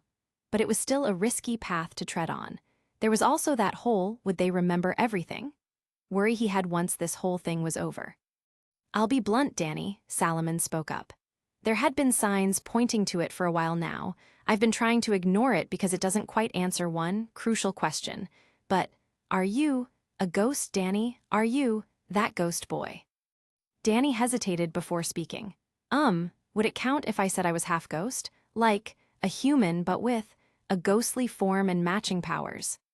Half ghost, Salomon questioned. Danny nodded. At least, that's the best explanation we could come up with. I'm still human, even if I kind of struggle to call myself that. I still have a heartbeat, I'm still alive. But I know I'm a ghost too.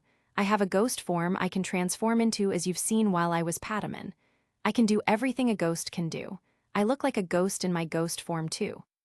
Salomon thought back on the ghost boy's physical appearance. If she hadn't been sure then, she was certain now.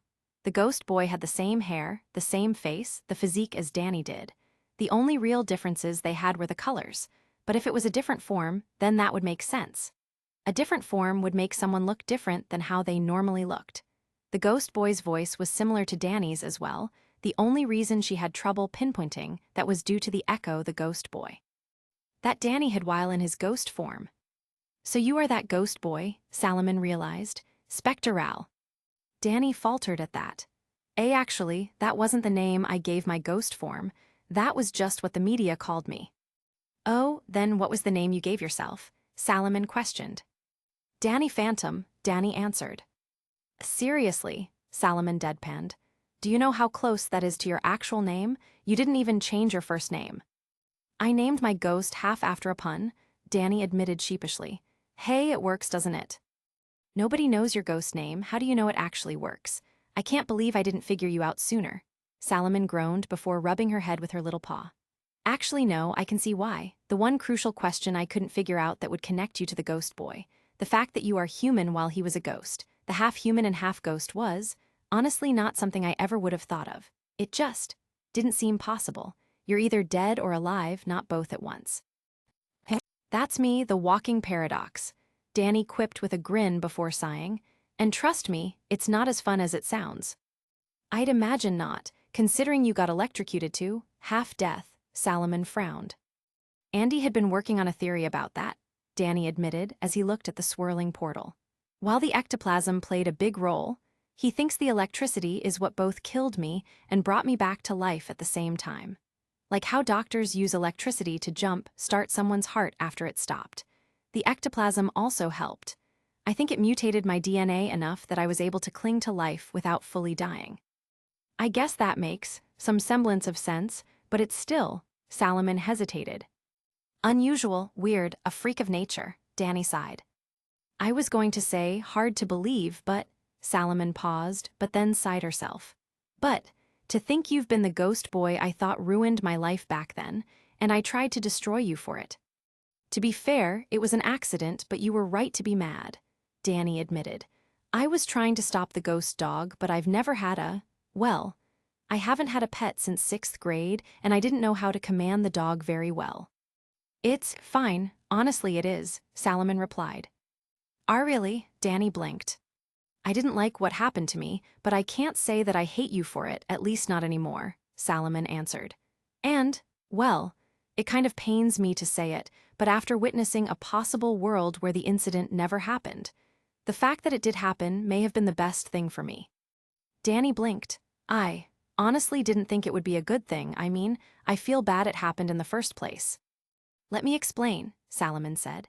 Before I came here, I was experiencing my own dream, where you and that dog never messed up the lab. I was still among the popular kids.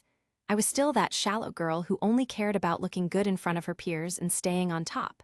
I only cared about shopping for new clothes at the mall while I ignored or ran away from the dangers from the ghost attacks, while other people, like you and Andy, run headfirst into danger.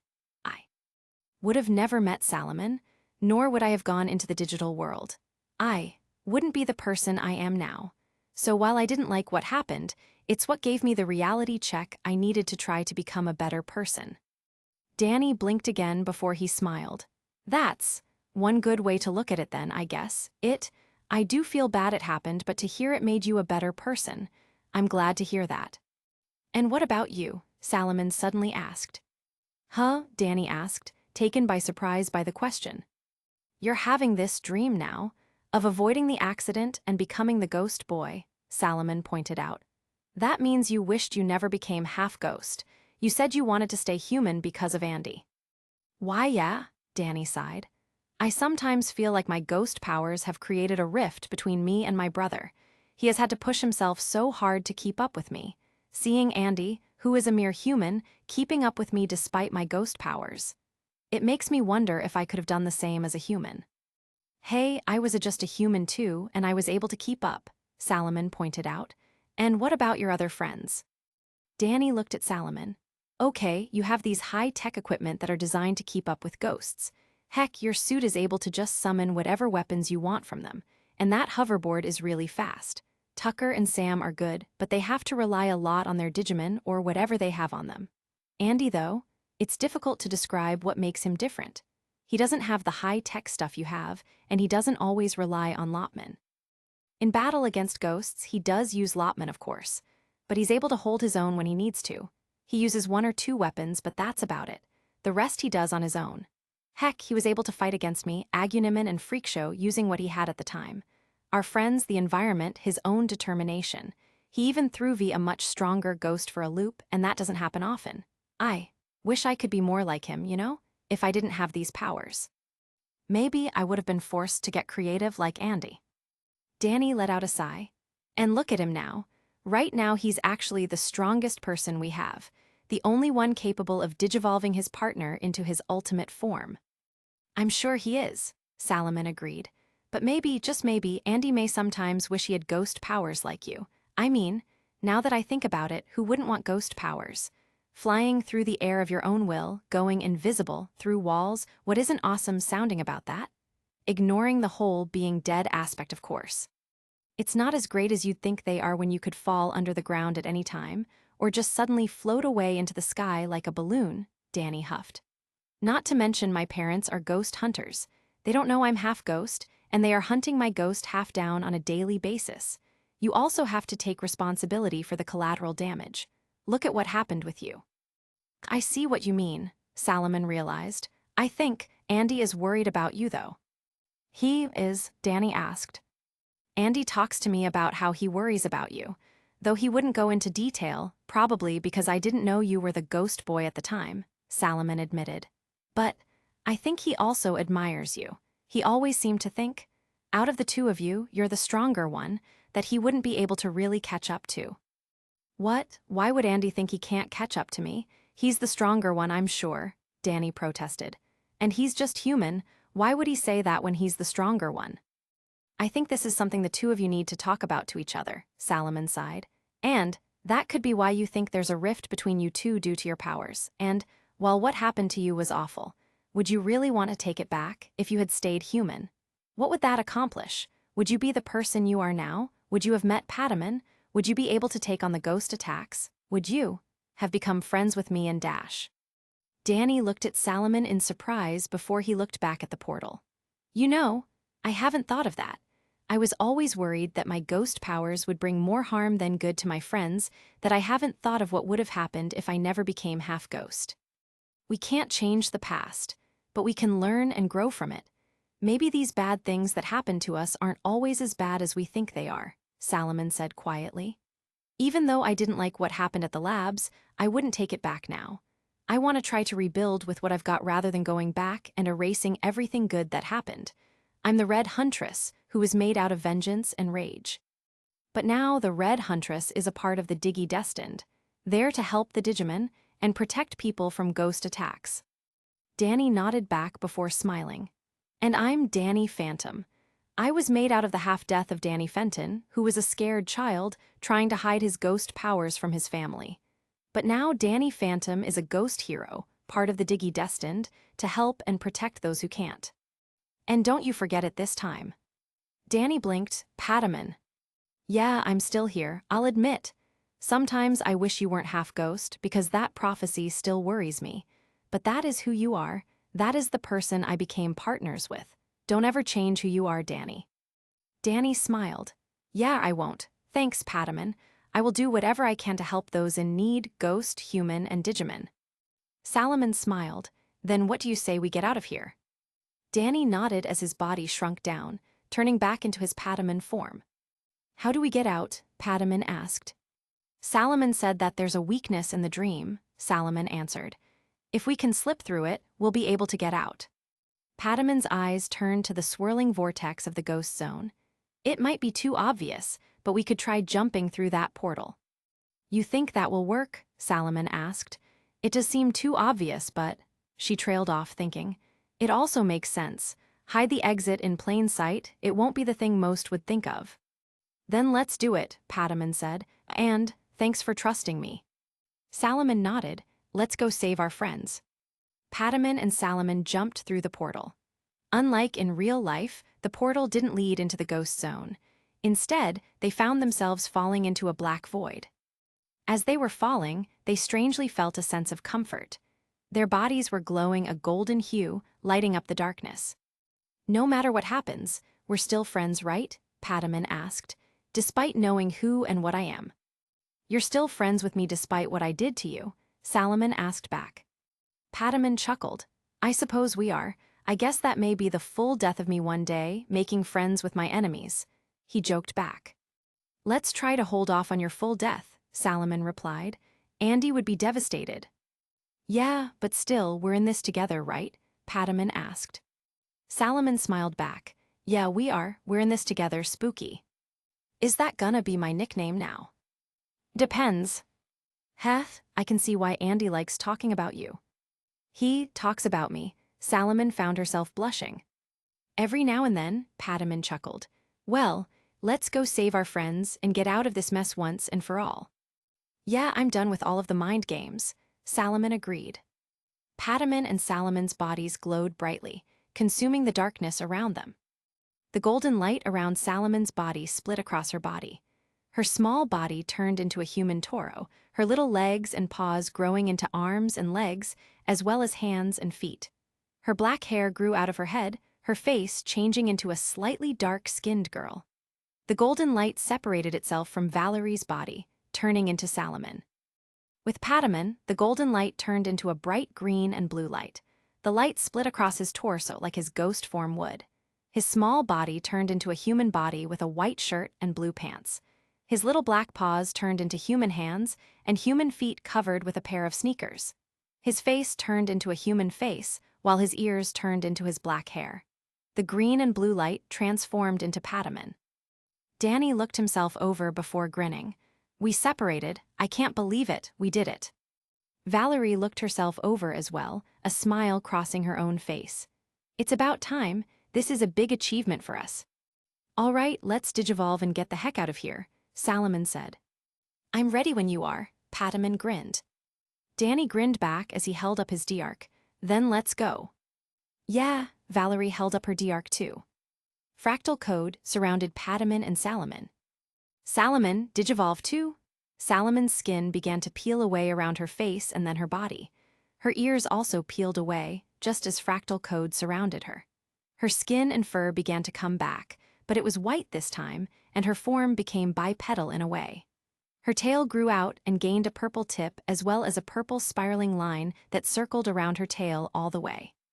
Her skin and fur came back on her feet, and then her paws before green-yellow gloves with red-orange stripes appeared on her paws. Her skin and fur on her face came back, as did the skin and fur on her ears, but with purple tips on the tops of her ears. A holy ring appeared at the tip of her tail. Gataman. Danny's D-Arc beeped as fractal code surrounded Pataman. "Pataman, digivolve too." Pataman's skin peeled away on his tiny arms and legs as well as his chest and face. Then, Pataman's form began to grow in height as a white body suit appeared on his body. His paws became hands that then gained the same white cloth on them. His feet became human-like as the same cloth covered his feet as well. White wings appeared from his back, becoming covered in feathers. Hair grew out from his head as his wings' ears retreated into his head, a helmet appearing on his upper face as his face became human-like in appearance. A blue ribbon appeared around one of his arms at the same time. The coating vanished, revealing the newly evolved champion level. Angemon. With the two celestial Digimon now in their champion form, Angemon held onto Danny, and Gataman took Valerie's hand. "Hang on now, we're going to use our holy power to break through this ghost's power," Angemon warned. "Go for it," Danny said as he held onto Angemon tightly. "Get us out of here, we've had enough of this mind game." "Here we go," Gataman spoke up. Angemon's rod glowed a golden glow, while Gataman lifted up her tail, and the golden ring glowed a golden glow as well. Danny and Valerie closed their eyes as they heard something shattering. Chapter 40. I am possible. Danny and Valerie opened their eyes again to see the floating plush toy shaking. "How did you escape?" Milk shouted. Gataman jumped over at Milk and kicked him to the ground, using her holy ring to push back his aura. "You're a minor inconvenience. We have an important mission to finish, and you are in our way," Gataman stated coldly to Milk. Angemon hovered down, glaring at Milk as well. "We will do what we have to do to complete it, and you won't stop us." "W8, what are you going to do to me?" Milk demanded. "We will cleanse you from this world," Angemon stated. "You don't belong here, nor are you the original ghost." Milk hissed. "I guess Gouda and Derry will be upset if they ever realize the real them never existed in this world to begin with either. Manipulating ghosts is just as easy as manipulating the living." Milk laughed maniacally. Angemon's fist glowed with holy energy. "Begone, hand of fate." Angemon shot out the holy energy at the still laughing Milk. His body was engulfed by the energy, completely being eradicated. Danny shivered upon seeing how ruthless Angemon had been towards Milk, but he didn't blame his partner Digimon either. "Well, that's the end of Milk, I suppose," Valerie sighed. "Kinda creepy the way he laughed at the end." "Believe it or not, that often happens with those who have nothing left to lose," Gataman informed. It isn't a pretty sight, and I'm sorry you children had to witness that. If Milk had been a real ghost, I'm sure you would have preferred to have captured him and set him free in the ghost zone later, Anjaman noted. But that wasn't a real ghost. It was only a part of the ghost that took form in this world. Just like with Blossomin, if we didn't destroy it, it would have had a miserable life trapped here. Sometimes the kindest thing you can do is doing something you don't like. Be cruel to be kind, Danny said softly. I get it. I don't like it, but I get it. He then shivered. I hope I don't have to do anything like that one day. What happened? Danny, Anjaman, Valerie, and Gataman turned around, seeing their friends were waking up. Oh good, that was only a dream. Biaman shivered. Yeah, I'm glad I'm not stuck as a mutated ghost. Kokuaman agreed. Huh? Laberman blinked, noticing the four. Hey, you guys separated. Lopman rubbed his eyes for a moment as he looked at the four as well, then he gave a smile. Congratulations. Looks like this experience made you four stronger. Danny chuckled. I like to think so. It wasn't easy to accept, but I think this has benefited us in more ways than one. Indeed, Valerie said, but isn't there something you need to tell Laberman? Oh yeah, Danny frowned, but I can't. Show it off, or the game master will know. Then just tell her, Anjaman said. In the end, the choice is yours to make. But it would be easier to not have to keep secrets from our friends, Gataman added. What is it? Laberman asked. Did you? Biaman began to ask as she looked at Valerie. Danny nodded. Anjaman, we should fuse back. We can't afford you using up all your energy before we reach Cherubiman.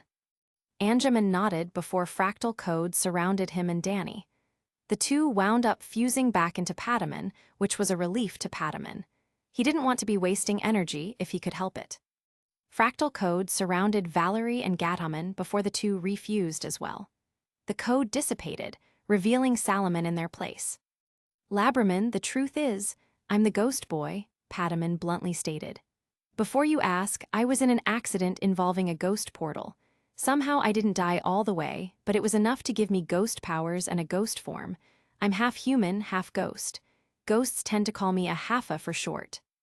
Laberman stared at Pataman, trying to process the information.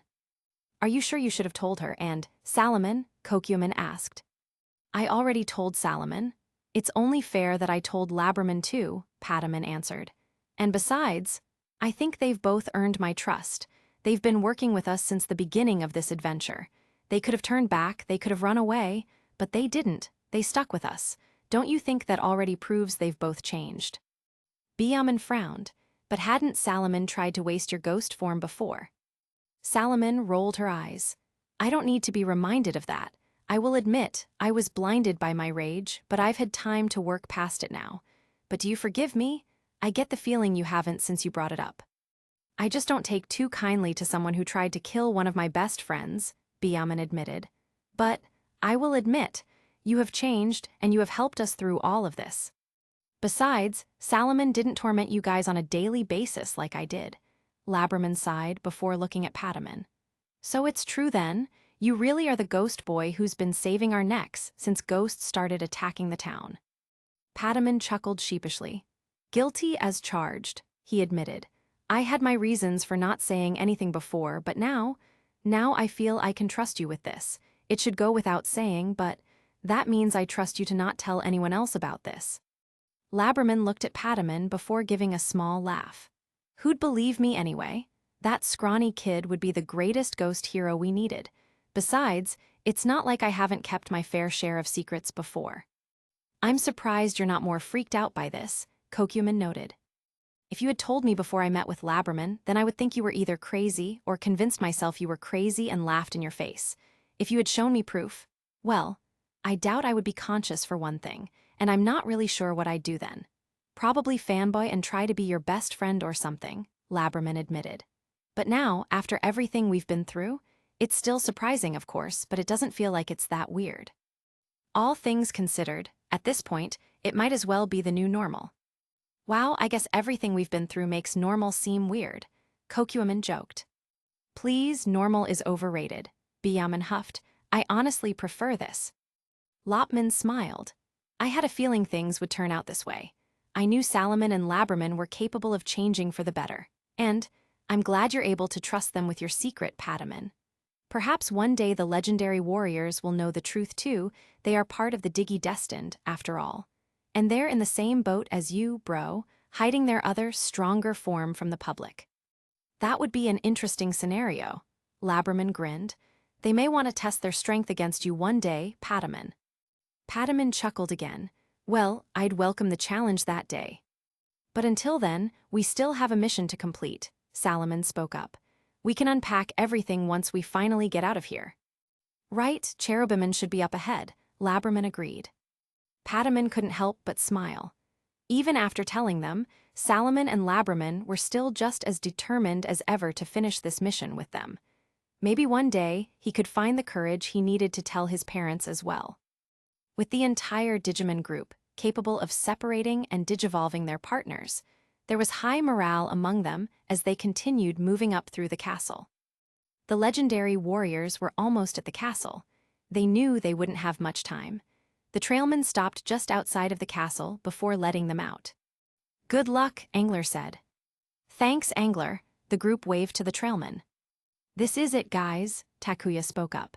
We're here to save our friends and, hopefully, find a way out of this world.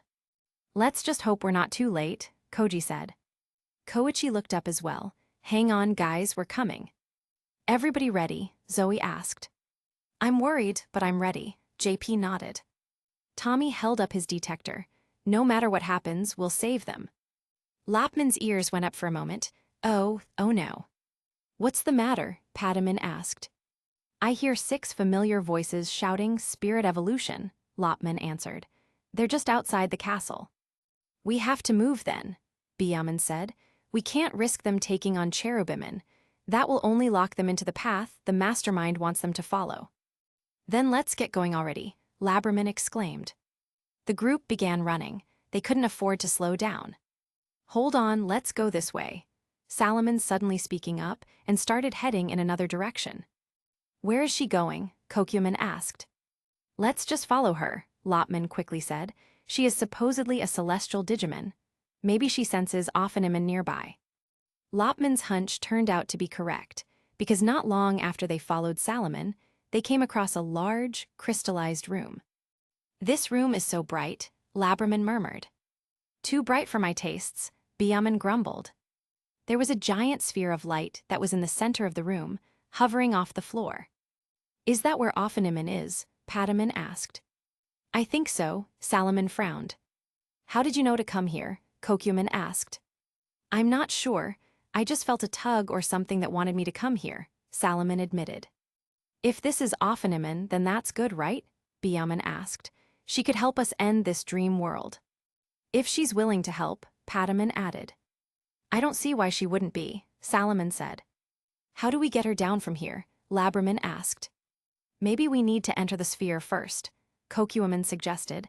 I mean, how else could we get her out? We certainly can't see her from here, so that seems like the most logical option, Pataman noted. But the sphere is pretty high up. You 3 who can fly will have to carry the rest of us, Lopman noted. That shouldn't be a problem, Pataman stated. We're so close to the end now, let's not trip at the finish line because of a few inconveniences. Pataman picked up Lopman, while Byaman picked up Salaman with her talons, and Kokyuman carried Labraman. They flew up into the orb. Upon entering the sphere, there seemed to be a solid floor, despite the sphere being made of light. Wow, I wonder if this sphere has a platform concealed in the light. Labraman wondered aloud. Salaman looked up. I think I see something, she said, narrowing her eyes. Before the 6 rookie Digimon was a cage made up of pure light, and in it was a female Digimon, an angelic Digimon to be more precise. Wearing green, silver, and gold armor, the Digimon had 10 angelic wings and a helmet that covered most of her upper face, leaving her lower face completely uncovered. Looking ahead of her, the Digimon smiled. Well, what do we have here? She asked in a gentle voice. Offeniman. The 6 Digimon quickly landed on the platform and bowed to the angelic Digimon in respect. We apologize for the intrusion, but we are here on a mission to save our friends, Salaman stated. You are friends with the legendary warriors, yes? The Digimon, Offeniman asked. Yes, we are, but how did you know? Pataman asked. I've been watching them, and so I had been watching you, Offeneman answered. You six are not from here. No, we're not, and neither are the legendary warriors, Byaman answered. You must have known that by now, don't you? Labraman asked. Yes, I do, Offeneman replied. It is sad they are being subjected to such a fate. Your decision to save them is admirable. And, you know what we need to save them, don't you? Lopman questioned. You need the power of the celestial Digimon, Offeneman stated. I am aware of what happened to Seraphiman. Pataman winced a little. It was strange what happened to Seraphiman's egg. Kokuaman agreed, but you can see why we need your help. Yes, this world is. Offeneman let out a sigh. It has an unfortunate fate. I'm sorry, that's not a fate you should know about. But if we don't end it, our friends won't be themselves anymore, Salaman admitted softly. Yes, I understand. Your world hangs in the balance of you succeeding, Offeneman agreed. So you'll help us, Kokuaman asked. I will help you any way I can, Offeneman answered. However, I cannot do anything while I am imprisoned. Then we need to get you out, Labraman realized, but how can we do that? I'm afraid there isn't much you can do without, Offeneman began. Suddenly, there was a powerful force that pushed all 6 Digimon out of the orb. They all landed on the ground, a little bit scattered, but still close to each other. Without my permission, a familiar deep voice shouted. Everyone looked up from the ground, seeing the large dark purple and green corrupted celestial Digimon. Cherubimon, Salaman hissed. So we finally get to see the big bad in the flesh, Kokuaman muttered. He's a lot bigger up close, Labraman gulped nervously. We can't back down, Pataman hissed as he got back up. But we have to be careful, Byaman warned. He can easily beat us if we act recklessly. Stop it, guys, we didn't come here to fight Cherubimon, Lopman spoke up as he pushed himself up to his feet and stepped forward. Cherubimon, we've come here to talk to you. Speak to me, Cherubimon asked, intrigued. What would 6 rookie Digimon want to talk to me about? You know why we came here. If Offeneman's been watching us, then you have to, Lopman pointed out. This world, our mission, who we are, and why we're here now. Even if that is true, I've come too far to stop now, Cherubimon growled. But then, what makes you so different from me? You're here to end this world, are you not? The 6 hesitated before Pataman spoke up. We're here to save our friends, he replied at last. Ending this world was never our intent. But it is what you plan to do in order to save them, Cherubimon pointed out. You're ending this world to achieve your goals. Isn't that the same what I'm doing? What you're doing is just to gain power, Kokuaman shouted. Gain power to protect the beast Digimon from the Iron Fist, that is law and order from Seraphiman, Cherubimon growled. I think you lost sight of that somewhere along the way, or perhaps you were made to lose sight of it, Byaman remarked. You treat this world as some kind of game, a program, meant to be beaten and shut down, Cherubimon noted before grinning. As far as I'm concerned, that is no different from what I'm doing. Maybe it isn't, Lopman said. We are ending this world, but if we don't do it, then we would lose our friends. This world wasn't meant to last forever anyway. It would get shut down whether we succeed or not. The only difference is that our friends will destroy our world as well. And we don't need to explain ourselves to the likes of you, Pataman pointed out. Cherubimon looked at the 6 Digimon, though 3 of them had his attention. He knew Salaman had that strange sense of being Offeneman, yet not Offeneman. He hoped to entice and corrupt this younger, innocent Offeneman to be on his side. That was why gave her his gift of darkness in the first place. But that proved to be pointless, and to his detriment, as she had bonded with one of his best warriors and turned him against Cherubimon. But Pataman seemed to exude Seraphiman's aura. The egg being absorbed could have been the cause, but it still didn't make any sense to Cherubimon why Seraphiman's egg would have been absorbed by some random Digimon in the first place. Unless it wasn't a random Digimon. How unusual, I can sense you aren't just an ordinary Digimon. Cherubimon noted to Pataman, you hold Seraphiman's power. He wouldn't give his power to an ordinary Digimon. Seraphiman gave me his power because he knew what the cost would be if he didn't, Pataman hissed. Cherubimon, please don't make this difficult if you don't help us. You know what your fate will be, don't you? Lopman frowned. The legendary warriors are already here and are making their way towards you and Offeneman as we speak. If you fight, you will fall in battle. Cherubimin was silent for a few moments. Then he finally spoke. You have a way with words, little rookie, he said with a smirk. You almost tempted me to turn away from my goals there for a few moments. If we have to fight, we will, and the legendary warriors will join us. Even though you're a powerful mega-level Digimon, do you really want to take all of us on? Salaman warned. Cherubimin glared. The 6 Digimon were watching him carefully. They were scared, but they weren't running away. They were determined to stand their ground. Cherubimin was powerful. He knew he could defeat them if he had to. The legendary warriors were still just naive children. However, he also couldn't deny the fact that this world would end one way or another, whether by his hands or by these 6 standing before him. You dare to challenge me? Are you sure that is wise? Cherubimin growled. We don't want to have to fight, Lopman spoke up.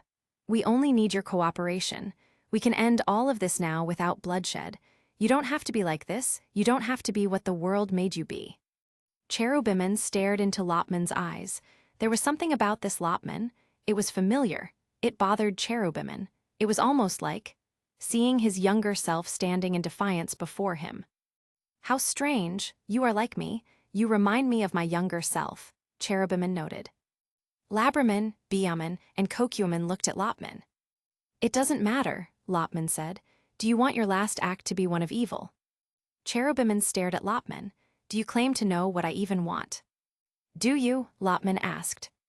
How dare? No, tell me. Do you actually know what it is you want? Lopman interrupted, surprising the other Digimon at how bold he was being. You said you started this journey for power to help your fellow Beast Digimon, but now you're just destroying everything and everyone just to keep gaining more power. More power for what? You already defeated Seraphimin, and you've imprisoned Ophanimin. What more could you want other than absolute destruction? Cherubimin found himself hesitating again. This time, his younger self had raised up several points he hadn't considered.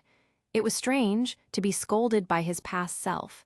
He found he didn't know how to answer, much to his surprise. You can't answer, right? You were designed to be the ultimate villain for the heroes to defeat.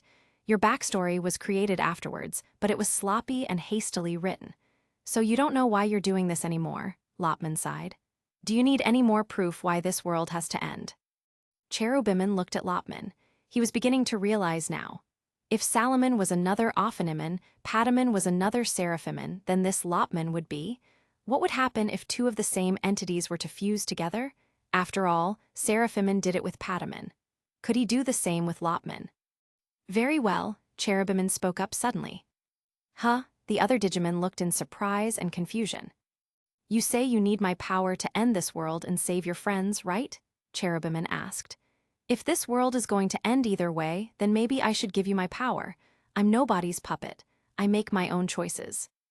Patamin smiled in relief. Thank you. You've just made our mission that much easier. Yes, thank you so much, Lopman said in relief as well. Now we just have to release Ophanimin and we can be done with all of this. Better hurry then. I hear their footsteps getting closer, Labramin warned. Yeah, I'd rather not get kicked out just when we've reached the end, Biamin agreed. Cherubimin held out his large hand toward the group. Then, without warning, he grabbed Lopman and brought him up to his face. Doubly, what are you doing? Lopman shouted as the other Digimon yelled for him. I promised to give you my power, didn't I? Cherubimin grinned. You and I are one and the same. I will fuse your data into my being. Having the powers of 2 Cherubimin will give me more than enough power to end this world. You tricked us, Patamin growled. Let him go. This is just our luck. I should have known when it seemed too good to be true, Biamin groaned. The Digimon ran at Cherubimin to try to get him to let go of Lopman. Patamin tried going intangible to grab his brother, but with one swipe of his hand, all 5 Digimon were pushed back, hitting the wall. Let me go, Lopman shouted as he struggled to get out of Cherubimin's hand. Cherubimin brought Lopman up to his forehead. Lopman, Patamin shouted as he flew back into the air, transforming into his ghost form and flew at Cherubimin. Cherubimin's forehead came into contact with Lopman's forehead. Lopman stopped moving. Lopman's body turned into fractal code that went into Cherubimin's forehead. Lopmon, everyone cried. Patamin stared in horror before his eyes flashed green in his anger. "You will pay for that, Cherubiman," Pataman shouted in anger. Cherubiman grinned at Pataman and looked ready to take him out, when suddenly Cherubiman's head imploded in pain. Cherubiman groaned before he placed his 2 hands on his head, then started screaming out in agony. What's happening to him?" Labraman questioned in worry. "It must be Lopman. Lopman's probably fighting back," Salaman guessed. "I didn't think he would go down so easily." "That's my brother. He's too tough to take down so easily," Pataman grinned. "Guys, we still have a problem. The legendary warriors are here," Kokuaman warned. "Quick hide," Byaman shouted. "Come over to me." Pataman flew toward the other 4. The Digimon gathered together as Pataman turned them all invisible. Just in time, too, because Aguniman kicked open the door that led into the room. Almost at once, Aguniman gasped. "Is that Cherubiman?" he exclaimed as the other legendary warriors joined him. "It is," Loaman confirmed, "but why is he here now?" "And why does it look like he's in pain?" Kumaman questioned.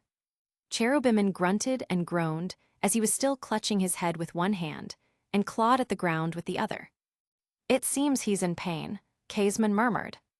"Well, in pain or not, he's still our enemy," Beetleman said seriously. "We need to take him out." "Then this is our best time to take him out while he's vulnerable," Labaman stated. "Let's all attack at once." The 6 legendary warriors all sprang into action, each launching their most powerful attacks at Cherubiman. Everything felt like it slowed down as the attacks were coming for Cherubiman. Pataman and the other Digimon were trapped between a rock and hard place. If they didn't stop the attacks, then Lopman could die. But if they interfered, they would all get kicked out. However, it didn't seem to matter. At the last second, Cherubiman gave a grin before the attacks connected with something, causing them all to explode. The explosion engulfed Cherubiman in thick smoke, covering him. Did we do it?" Beetleman asked. "I think so," Kaisman said. "Hold on, something isn't right," Kumaman spoke up. "Cherubiman wouldn't go down this easily," Loiman warned. Suddenly, dark clouds appeared over the 6, and black lightning struck all of them. The legendary warriors let out screams of pain. "Ha ha ha, you really thought I would go down so easily?" Cherubiman sneered as the smoke cleared, revealing himself to be intact and unharmed. "I knew he wouldn't be easy to take down, but he's so much stronger than us."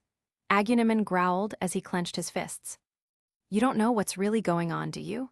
Cherubiman shouted as he looked at all the legendary warriors before he started to laugh like a maniac. "Haha, ha, this world is set for destruction. Anything I do isn't evil, it's all just some grand scheme of someone else." "Is this how Cherubiman usually is?" Beetleman questioned, sounding uneasy. "No, he's usually calm and collected. He sounds like he's become unhinged," Loiman answered. "We have to be careful. An unhinged opponent is more dangerous than a calm opponent," Labaman warned. Cherubiman grinned before he summoned a spear of lightning in his hand. Lightning spear. Cherubiman threw the spear at the group. They quickly scattered, though the spear that hit the ground let out a burst of energy and electricity, sending out small shockwaves at the group. Some of the legendary warriors were quickly recovering to try to get in an attack. Labaman was first to get back to his feet. He channeled energy into his light swords before his eyes flashed as he unleashed his attack. Howling shockwave. The energy shockwaves were sent flying at Cherubiman. Cherubiman was pushed back a little bit, but he barely even flinched. "Pathetic," Cherubiman stated before he raised both of his hands. Suddenly, the legendary warriors were surrounded by hundreds, if not thousands, of electric spears. "That doesn't look good," Beetleman gulped. "1,000 spears," Cherubiman muttered. With that mutter, the spears all shot at the legendary warriors. "Gather around me," Aguniman quickly instructed. The group didn't hesitate to gather around Aguniman. "Plasma sphere!" Aguniman cried out, quickly summoning a barrier around himself and his friends as the spears all beat down on the barrier. Cherubiman let out a laugh. "That pitiful sphere of yours won't last long, but it'd be boring to end the game now." Cherubiman waved his hand, canceling the spears before they could break the barrier. "Surely at least 6 of the remaining legendary warriors can put up a better fight." Aguniman dissipated the sphere as the others all got ready to attack again. We can put up more of a fight than you think. Beetleman hissed as electricity coursed over his hands. Then come at me, show me you're not a bunch of children just playing around, Cherubiman challenged. The 6 legendary warriors didn't hesitate. Beetleman charged up his attack. Scatter everyone, I don't want to hit you in the crossfire, he instructed. The other legendary warriors scattered as Beetleman let loose his attack. Discharge. Electricity lanced out from Beetleman in all directions, most of it directed at Cherubiman himself. Someone's learned some new tricks, Cherubiman grinned, but that's not enough. Cherubiman held up his hand and gathered the electricity into his hands. Here, you can have it back. The electricity in Cherubiman's hands turned black before he threw it back at Beetleman. Beetleman let out a yelp as he was hit by his own attack. Ow, Beetleman groaned as the powerful attack faded. That smarts! He was laying on his stomach as the attack dissipated. Now I know what an overloaded battery feels like. Aguniman growled. Let's see how Cherubiman likes a hot foot. Fire formed around his hands as he punched at Cherubiman. Pyro punch. Kaisman had an idea hit her before she held up her hands and wind formed from her hands. Hurricane wave. Her attack hit Aguniman's pyro punch, making the flames stronger with her winds. Cherubiman raised up one hand to stop Aguniman's punch, before using his finger to flick Aguniman right into Kaisman's hurricane wave. Aguniman yelped as he was blown into the air by the attack, twisting and turning. Would you look at that? Aguniman had created his own tiny twister. Cherubiman laughed. Aguniman fell to the ground, groaning as he lay on his back. Ow! He hissed as he rolled over onto his side, getting back to his feet slowly. Loeman crossed his arms over his chest as he charged up his own attack. Shadow Meteor, a yellow sphere surrounded by black energy launched at Cherubiman.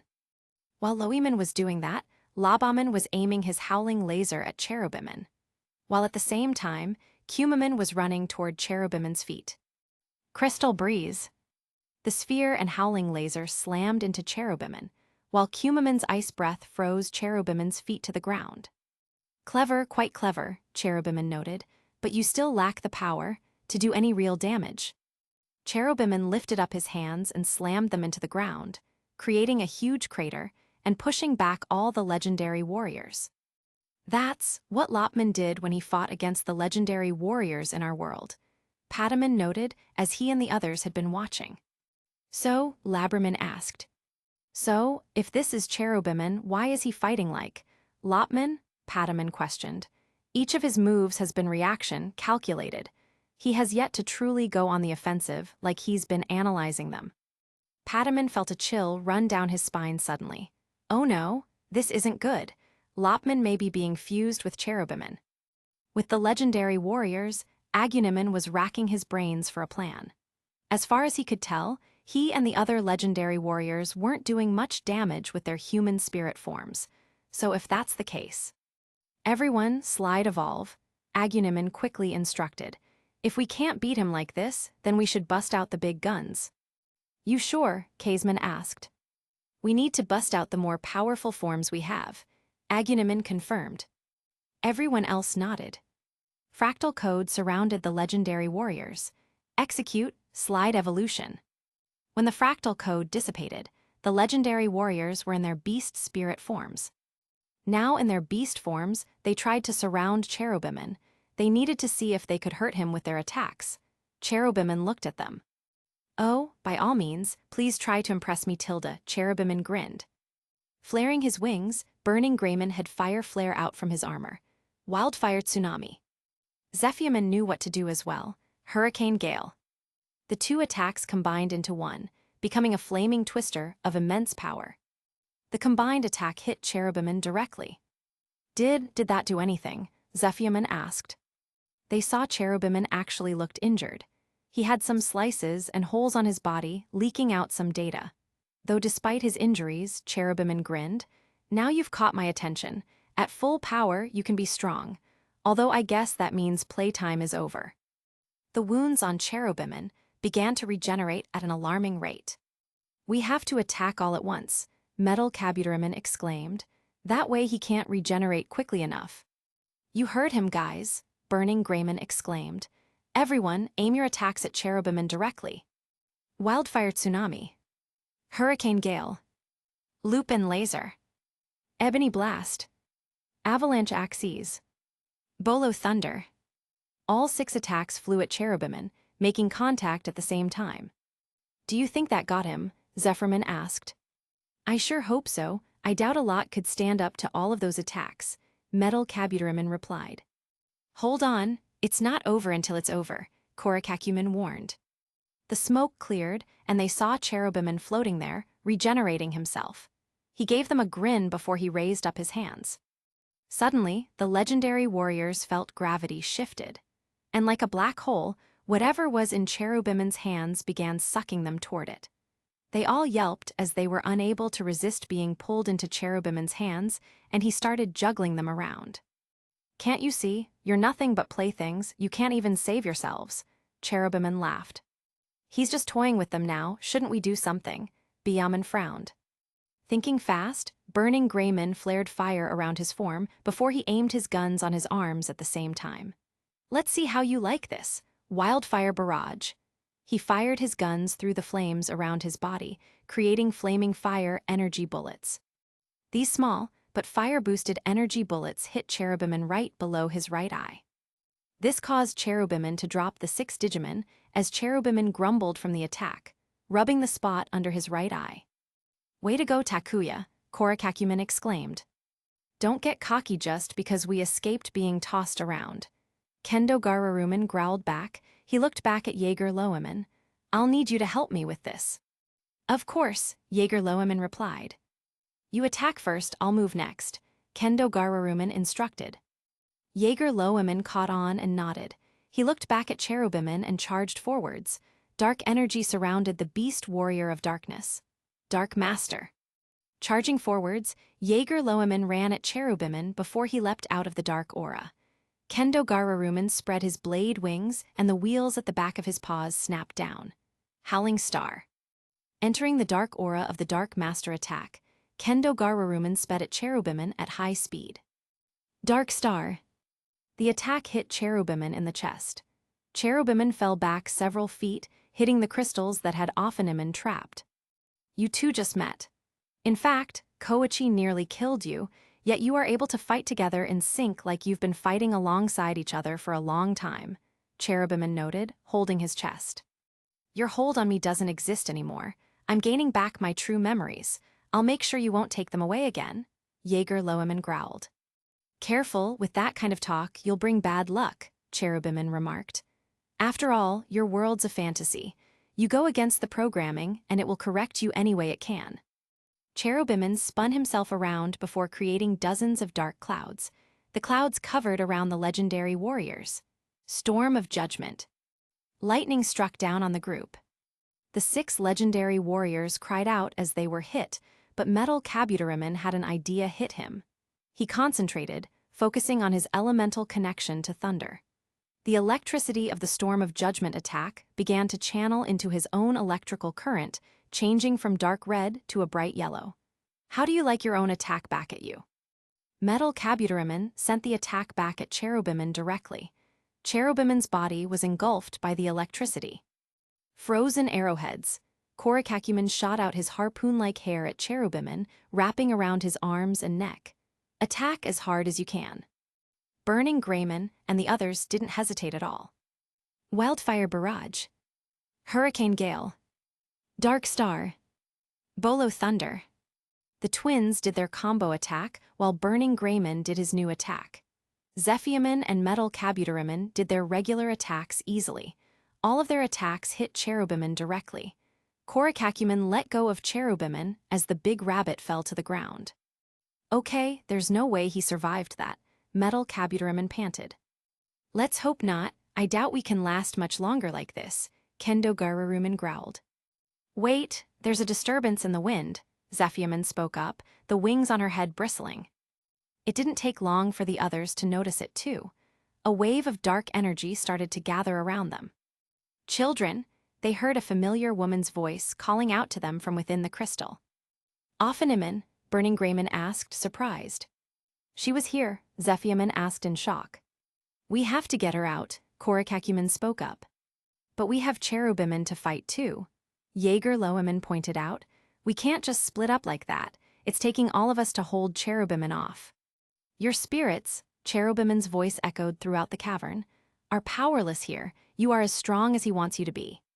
The dark energy that had been surrounding them suddenly became dense, so dense that the group struggled to breathe. Can you release yourselves from the hold? You can best me all you want, but you will never be able to save yourselves, Cherubiman shouted. The dense energy was like a thick fog of smoke. It was difficult to breathe in, and they felt like they were getting weaker. Fractal codes surrounded the children as they were all forced to revert back to their human forms. Takuya couldn't see anyone nearby, the dark fog was too thick. But he saw a pair of yellow eyes glaring back at him in the fog. He knew they belonged to Cherubiman. Crud, Takuya whispered to himself. He felt so small, so vulnerable. The yellow eyes were just staring at him, seeming to pierce into his very soul. Why? Why are you staring at me like that? Takuya, Cherubiman stated before Takuya saw a dark hand pointing at him. Do you even remember anything about being an exchange student? What? Takuya murmured before his head started to ache. Ah, my head hurts. His hands flew to his head to try and ease the aching. Cherubiman's eyes then turned away, seeming to be looking at someone else. Takuya heard voices shouting, but he couldn't make out what they were saying. He felt like he remembered. Something. He remembered. Heading to Amity Park. It wasn't just Amity Park he remembered either. Being with his younger cousins, finding his human spirit in the human world during his first ever ghost encounter. Yes, I was an exchange student, and I found my human spirit in the human world, Takuya realized. But why am I remembering this now? Tommy looked up, seeing the yellow eyes looking at him. What do you want from me? Tommy, do you remember why you have that name instead of Tomoki? Cherubiman asked. Tommy blinked in surprise at that question. How do you even know that? Tommy looked at Cherubiman's eyes instead of cowering away from them. For a brief moment, Tommy saw Lopman looking back at him. Lopman? The same one who had been traveling with them and wanted to save them. Wait, Lopman, Tommy asked. Cherubiman gave a laugh. Lopman's gone, I absorbed him, you were too late to save him. Tommy stood his ground. No, I refuse to believe that. Lopman isn't gone, I know he isn't. Believe what you want to believe, but the truth remains no matter how much you deny it. Koichi was looking around in the darkness. This all felt familiar to him. Koichi. Koichi turned around, hearing Cherubiman's voice. He saw Cherubiman looking at him again. Why did you fight so hard to get here? Cherubiman asked. Why didn't you just give in? I won't give in to you. I want to save my brother and friends. Koichi replied back. I am stronger than you think. I didn't ask why you didn't give in to me, Koichi, Cherubiman replied. I asked why you didn't give in to the game master.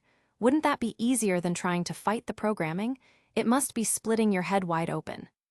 If I did give in, it would be dooming the others as well as myself, Koichi explained.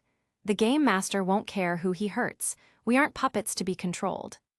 Cherubiman gave a grin. So it seems the person who changed most of all is you. How funny that one little change could make you take a completely different road. Koichi wasn't sure what he could do at this point, but he felt like he had to try something. He held up his detector. He remembered being told it could purify a Digimon's data. Surely he could do something to weaken Cherubiman.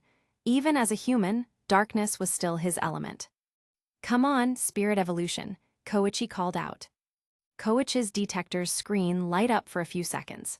Cherubiman's eyes were blinded by the light. However, Koichi saw something he didn't expect to see. He saw what looked like a human boy within Cherubiman's body, much like how Koji saw his body within Duskman. No way, Koichi breathed. Is Cherubiman just like us?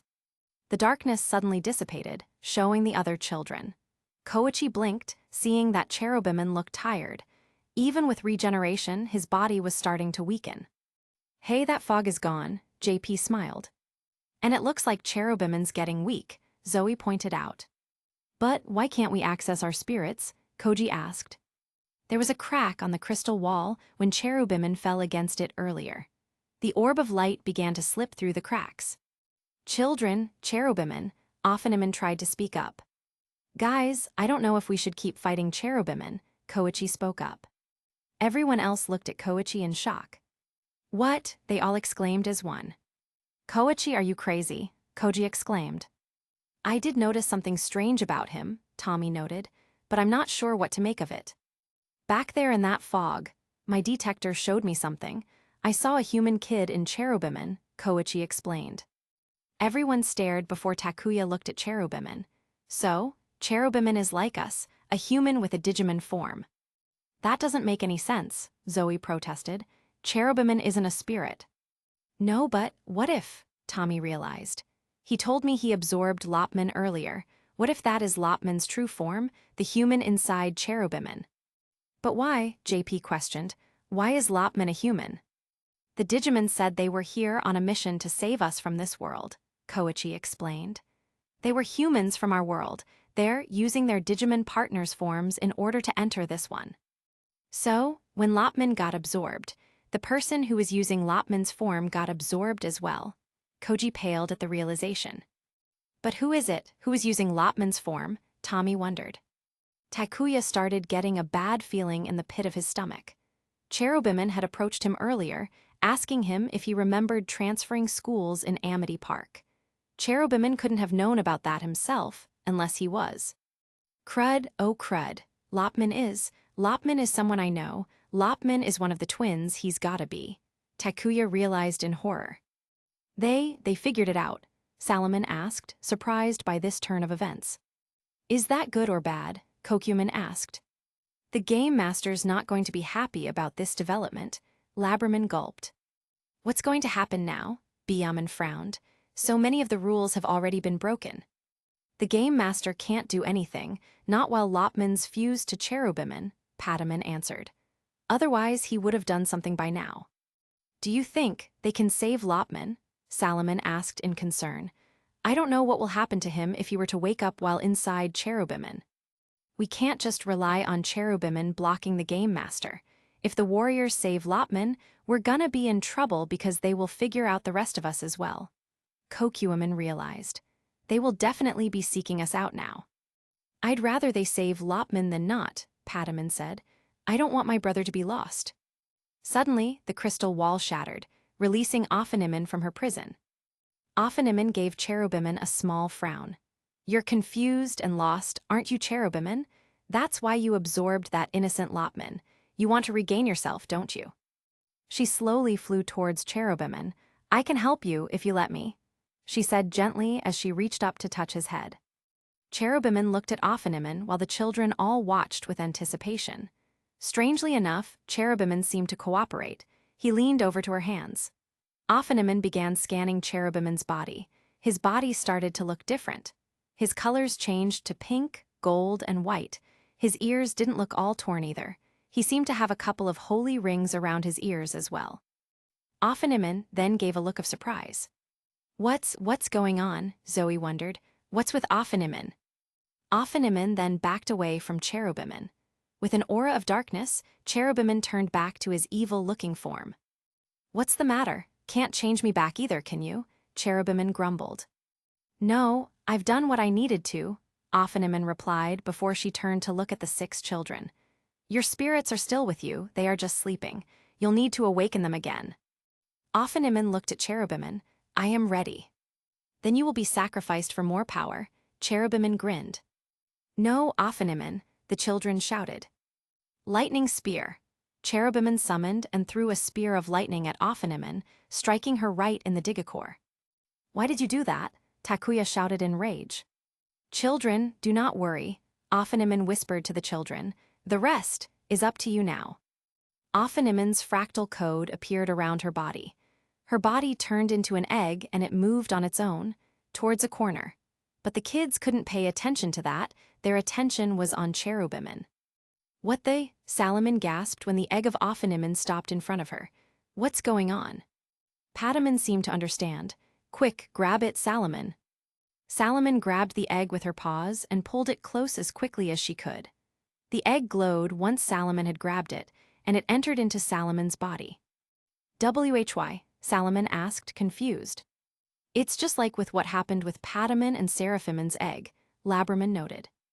Byaman paused. Things are, oddly working in our favor all of a sudden. Yeah, but is that a good thing or a bad thing? Kokuaman asked. I'd say it's a good thing, Pataman replied. We can't exactly look a gift in the face, now can we? We still have to worry about Cherubiman and Lopman. Salaman frowned, still a little shaken up by what just happened. Now that Takuya knew Cherubiman had one of his cousins inside him, he wasn't sure what to do. Killing Cherubiman may just kill whoever he absorbed. Not to mention his spirit appeared to be dormant right now. Fighting Cherubiman is what got us into this mess. Tommy suddenly spoke up, catching everyone's attention. Didn't we come here to save our friends? Isn't fighting Cherubiman exactly what the Game Master wanted? Crud, that's right, Koji growled out. We can't get drawn into what the Game Master wants. That will only end badly for us. But what else can we do? We don't know where our friends are, and Cherubiman isn't going to let us go without a fight, JP pointed out. Since there's a person inside Cherubiman, maybe we can try to help them, Koichi suggested. If it's possible, they could take over Cherubiman, like how we control our spirits. I will destroy this world, Cherubiman spoke up as he started charging energy into his hands. There will be nothing else. We can't fight with our spirits then, JP realized. We have to use our words. If he is Lopman, we might be able to convince him, Tommy said. We have to try. Then someone better get his attention soon. He looks like he's about to make good on his promise, Zoe warned. Takuya decided to take the initiative. If this really was one of his younger cousins, then it was his responsibility. It's you in there, isn't it? Takuya began as he stepped forwards. One of my cousins. I know it has to be you. Who else could you be?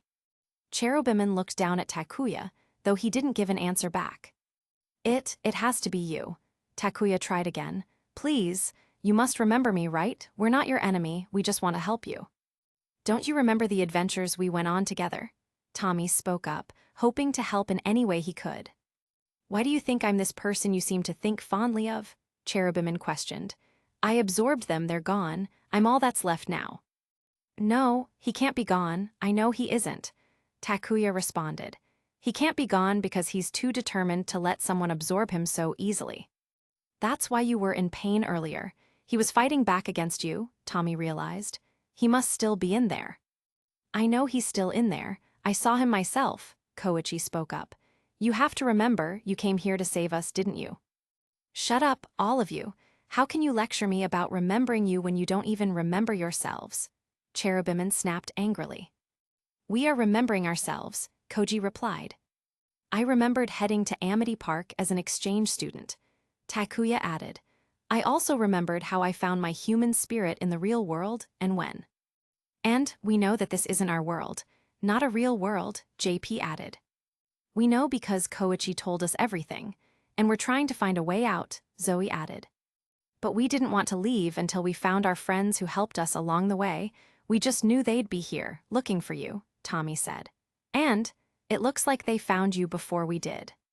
What did you do with the rest of them? Koichi asked. I did nothing to them, Cherubiman answered. But they won't survive if you find them. You should have known that by now. Cherubiman? No, Lopman. That isn't the point. We're not looking for them to get them in trouble. We're looking for them to help them like they've been helping us, Tommy said. You. Remember those times you protected us, protected and helped me when I lost my spirit, don't you? Cherubiman looked at Tommy. He stepped back and started holding his head. And how you helped train us in how to use our spirits better, Takuya added. Without you, we wouldn't have learned the moves we currently know. You helped us save that Digimon school, remember? Zoe piped up. You helped Tsunamen and Koramen resolve their differences too, JP added. You helped us against Cerberumen when she was attacking us before, Tommy said. You and your friends did so much to help us. Now it's time we started paying it back, Koji stated. Cherubiman began to grunt. Shut up, all you, stop talking. No, I know you better than you think. I know it's you in there, Andy, Takuya said. There was a slight echo in the name Takuya just spoke. He said a name that had been blacklisted and forbidden to ever be said in this world. It was as if something shattered. Cherubiman let out a scream as he held his head. Chapter 41. Andy blinked. He didn't know where he was or how he got here. One minute, he was facing Takuya, Tommy, Koichi, and the others, and the next, he heard his name and he found himself in some kind of courtroom. It was dark and green. The jury that sat in the courtroom were glowing and didn't all seem human, but strangely, there did appear to be humans here. Humans that Andy seemed to recognize. The humans looked to be his classmates from school. He even saw his teachers. He didn't know what to make of it, but they appeared to be watching something and didn't seem to notice him at all. Andy heard a voice speaking. Andy turned to see, to his surprise, Danny sitting in the front. But he also saw his parents, Jack and Maddie, sitting on the convict side of the table.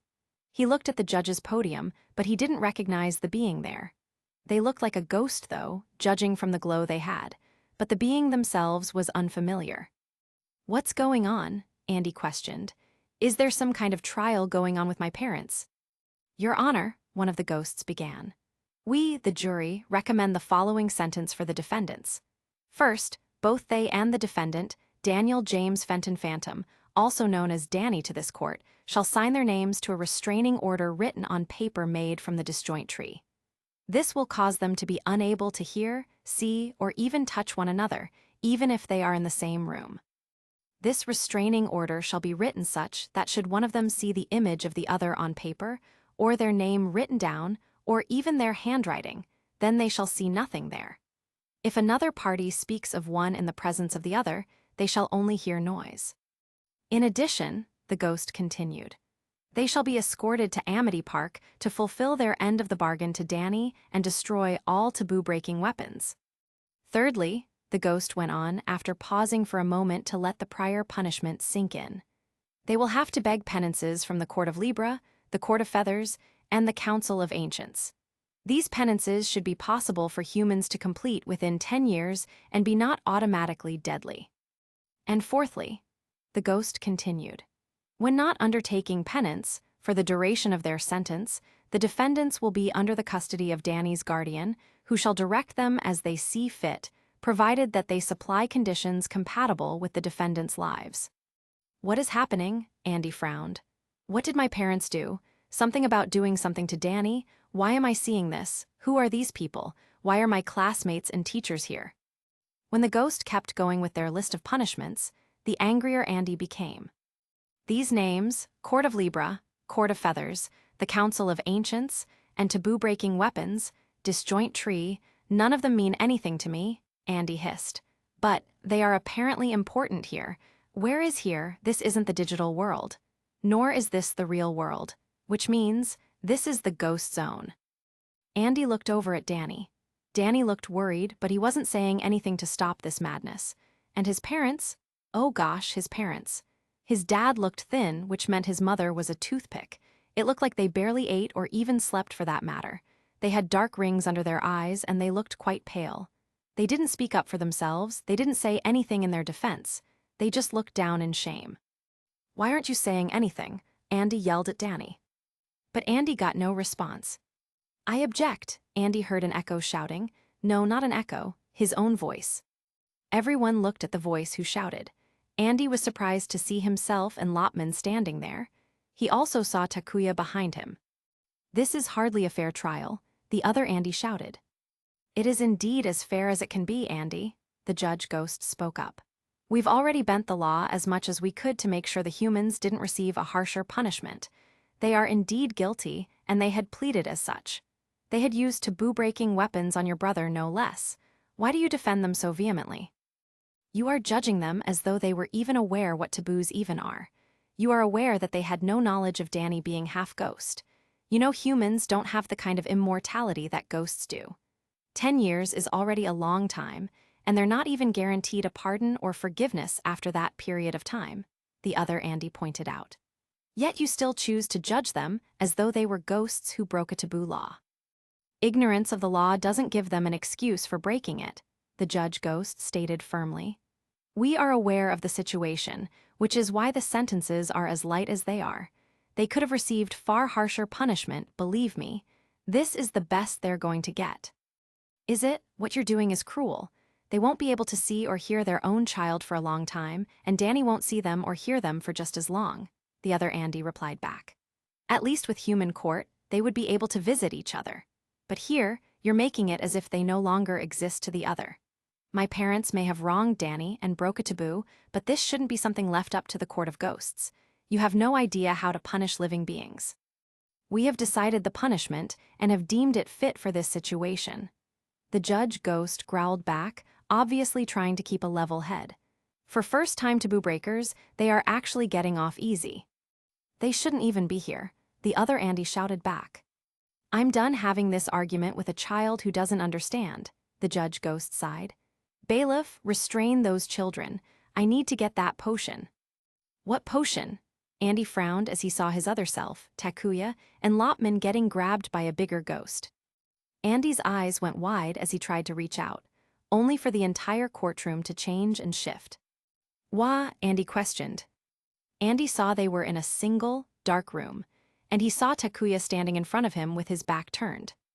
Andy, do you trust me? Takuya asked. Andy reached out to Takuya. Takuya, what have they done? We can still right this wrong, Takuya stated. I'll be by your side to the end, and so will Lopman. Do you want to wage war? Takuya, Andy continued to reach out, seeing Takuya slowly turning around to face him. Is this right? Andy, we can't let this happen, Takuya said seriously. And I know you don't want it to happen as much as I do. We have no choice. We have to wage war. When Takuya fully turned around, Andy saw what looked like a fusion of Aguniman and another Digimon, perhaps Burning Greymon, but the form was twisted. The hair was a dark black and the eyes were an evil red. The mouth had sharp fangs like a shark's teeth, and one side of the body was completely skeletal, but covered in gray flesh. The other side looked more humanoid, but the armor was spiked and black. The wings were leathery on the right and a completely skeletal wing on the left. The tail was thin and came to a sharp point at the end, like a devil's tail from stories of old. This was not a Digimon Andy was familiar with. I am Diamond, and I will wage war to stop this unfair injustice, the Digimon growled out sinisterly. Andy was left speechless. The Digimon looked twisted and evil. It looked corrupted, like one of the evil evolutions of Aguniman. And yet, instead of attacking him, Diamond claimed to want to help him bring justice to this injustice. Was he really evil then, or maybe? Andy gasped as he now found himself just outside of Amity Park. Amity Park was covered in some kind of green energy barrier. However, turning around, Andy saw ruins and destruction. He saw Diamond floating there, and just under the massive Digimon, he saw what looked like tanks and bodies torn apart and lying in the dirt. Some were burnt to unrecognizable ashes. We will soon make the one who started this pay. The prophecy Patamon tried so hard to prevent, Diamond stated. All of this is his fault, the one who claimed to be a hero and now a prince. All of it is his fault. No, stop this, Andy shouted. Cherubimon let out a sudden cry of agony before black lightning began to wildly shoot out of the sky.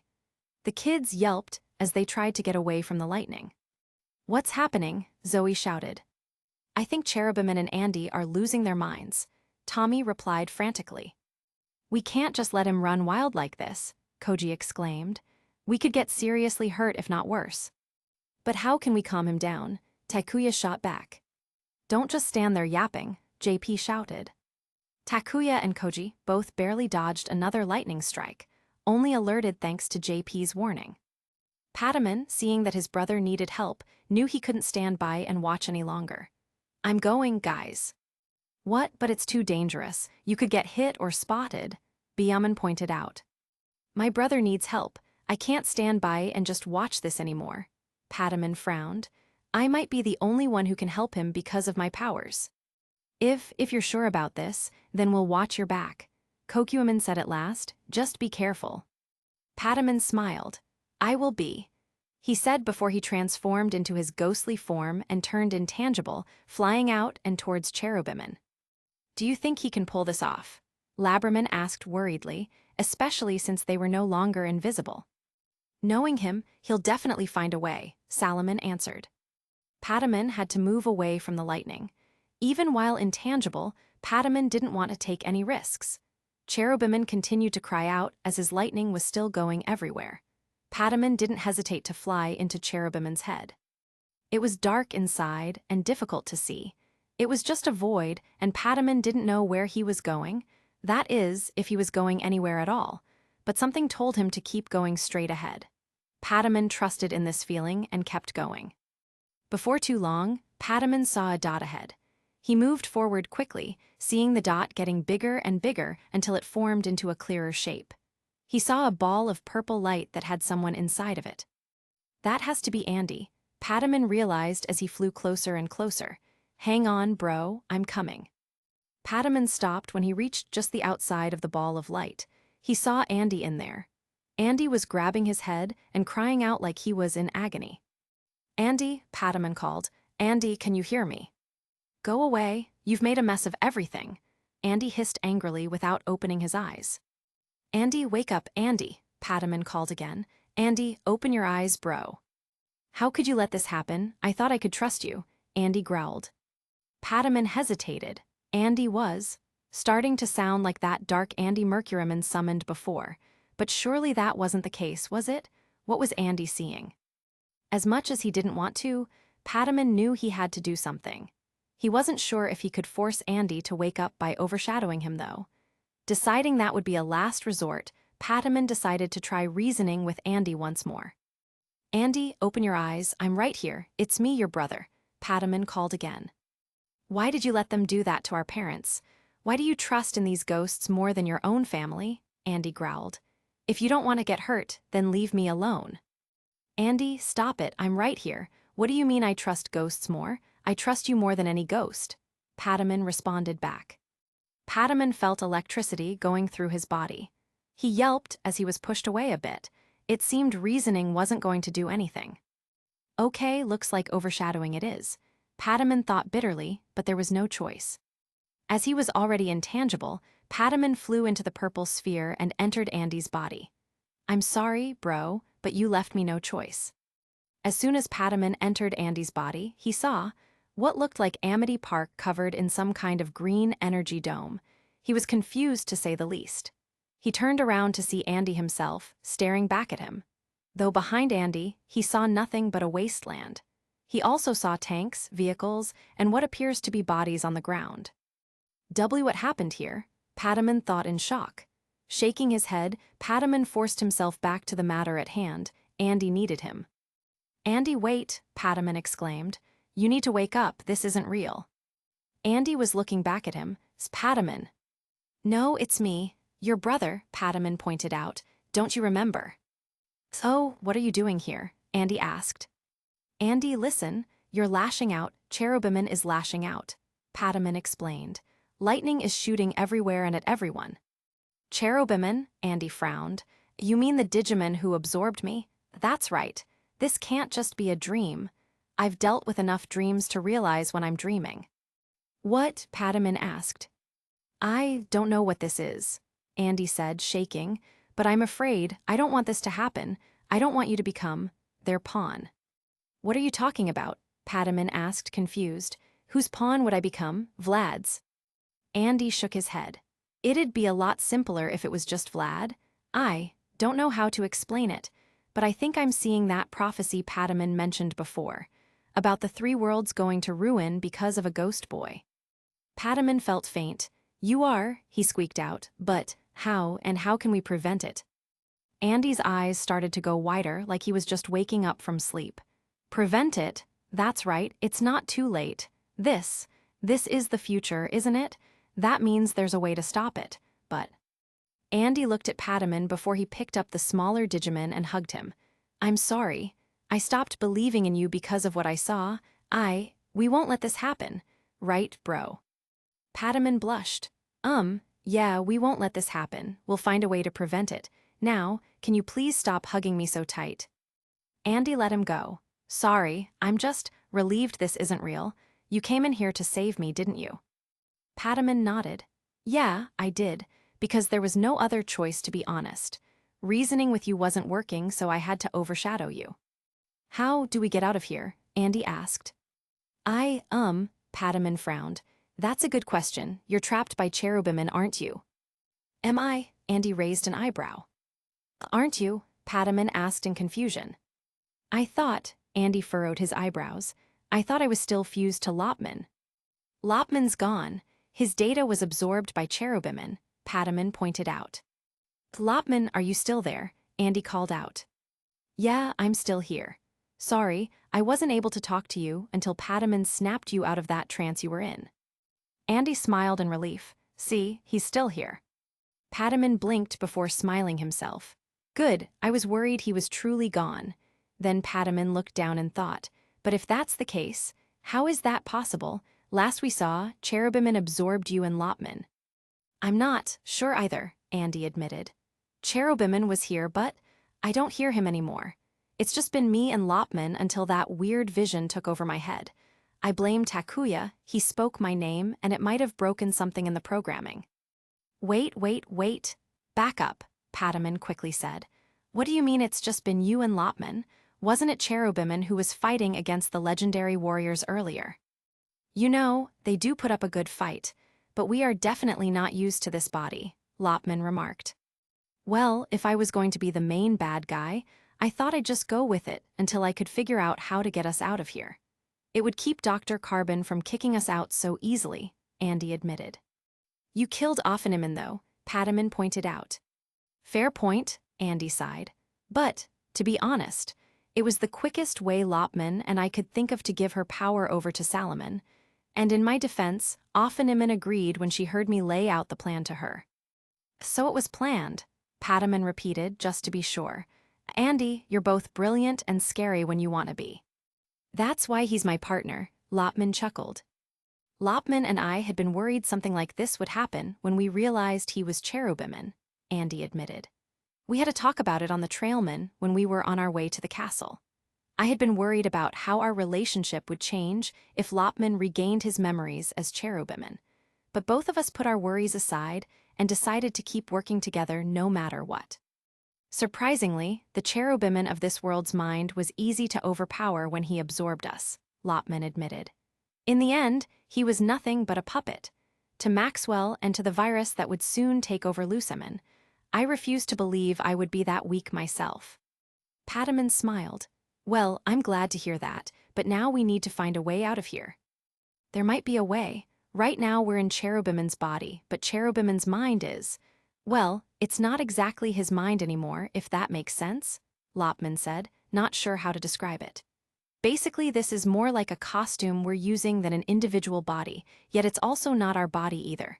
That's why we're not able to use its full power. So what you're saying is that Cherubiman doesn't really exist anymore, it's just you and Lopman, Pataman asked. Yeah, you could say that. It's like how you absorbed Seraphiman's egg and Salaman absorbed Offeniman's egg, Andy explained. They no longer exist as themselves, they're just us now. As for how to get out, the easiest way you can get out is to separate, Lopman informed. It should reconvert my data back to normal at the very least. The only problem with that plan is that means everyone will see you. Pataman frowned. And that's the last thing we want. If that happens, then we get kicked out. We've already broken the rules many times over. But, Andy spoke up, we have all 3 celestial Digimon. That means we also win. Pataman blinked. Yeah, but we don't know how to use their power to get out. There's got to be a way. After all, we were told we needed the 3 celestial Digimon's powers to get out, Andy stated. What happens after that? After everything we went through, we're not leaving without everyone. We just have to get them all together, and we should be able to get out. But the how is the issue, Pataman noted. It's not going to help if we can't figure out how to use the powers of the celestial Digimon. It won't matter soon, Lopman said. Our power is weakening the longer we stay in this form. We aren't meant to be in this form after all. If we stay like this for too long, we'll likely die and be kicked out anyway. So whatever we decide to do, we better decide soon. Andy looked at Pataman. Do you trust me, Pataman? Pataman blinked but nodded. I do, Andy, I do trust you. Then we'll have to survive this one together, Andy said. With a swing of his hand, Pataman was suddenly forced out of Cherubiman. Not long after, fractal code surrounded Cherubiman's body. Hey, what's going on? Pataman heard Koichi exclaim. Cherubiman's disappearing. No, not disappearing, Koji noted. It's like he's shrinking down. I think Andy is coming back to us, Takuya noted in relief. The fractal code suddenly split in 2. and a human boy laid there along with a Lopman. That's the boy I saw, Koji realized. That's Andy, Takuya exclaimed, rushing over to the boy on the ground. Andy looked over at Lopman. Are you okay? Lopman gave Andy a nod. Both of them were surrounded by fractal code, fusing back together into just Lopman. By the time the children ran over to them, they only saw Lopman. What just happened? JP asked. It looks like Andy and Lopman just, kinda fused, Tommy frowned. That can't be like us. Lopman is a real Digimon, not a spirit, Zoe noted. Andy, Takuya called as he raced towards Lopman. Lopman looked up at the group. Hey guys, long time no see. Are you all right? Tommy asked in concern.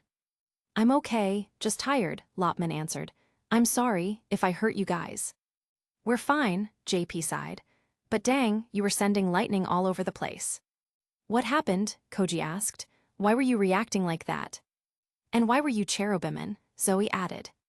Cherubimon absorbed me, Lopman sighed. As for why I was reacting like that, well, having two minds fighting each other can do that to you. At least you're back to normal, Koichi sighed as well. You almost fried us with those bolts. I have so many questions, Takuya stated. And we may or may not have the answers, Salomon spoke up, catching their attention. The children looked back, seeing the other Digimon approaching them. Patamon had joined them as well. Seeing how Lopman was spotted, staying hidden wasn't going to be an option anymore. Guys, Zoe blinked. Are you okay? We've been so worried about you. At once, everyone else began to react as well. Where have you been, Labramon? I was worried about you, Kokuamon. Where did you go, Lopman? We have a lot to explain, Patamon sighed. Koichi was looking at the group, not seeing Black Gatomon among them. Where's Black Gatomon? That would be me, Salomon spoke up, walking up to Koichi. I know I look pretty different. I'm Salomon now. I don't have Black Gatomon's form anymore. So that's why I didn't recognize you, Koichi noted. I suppose Cherubimon was responsible for you becoming Black Gatomon. Salomon nodded. That's right, but I no longer have that dark power he bestowed upon me. We're all glad to be back with you. Byaman smiled, but her smile faded quickly. But we don't have long. You're all likely aware by now you're trapped by a game master in this world, aren't you? Kokuamon asked. Yeah, we are, Takuya replied. It was thanks to Koichi we found out. Koichi blushed. I just told Koji about it. It wasn't anything special. I mean, why wouldn't I tell my own brother about something like this? Yeah, but then I told the rest of the group. Koji pointed out.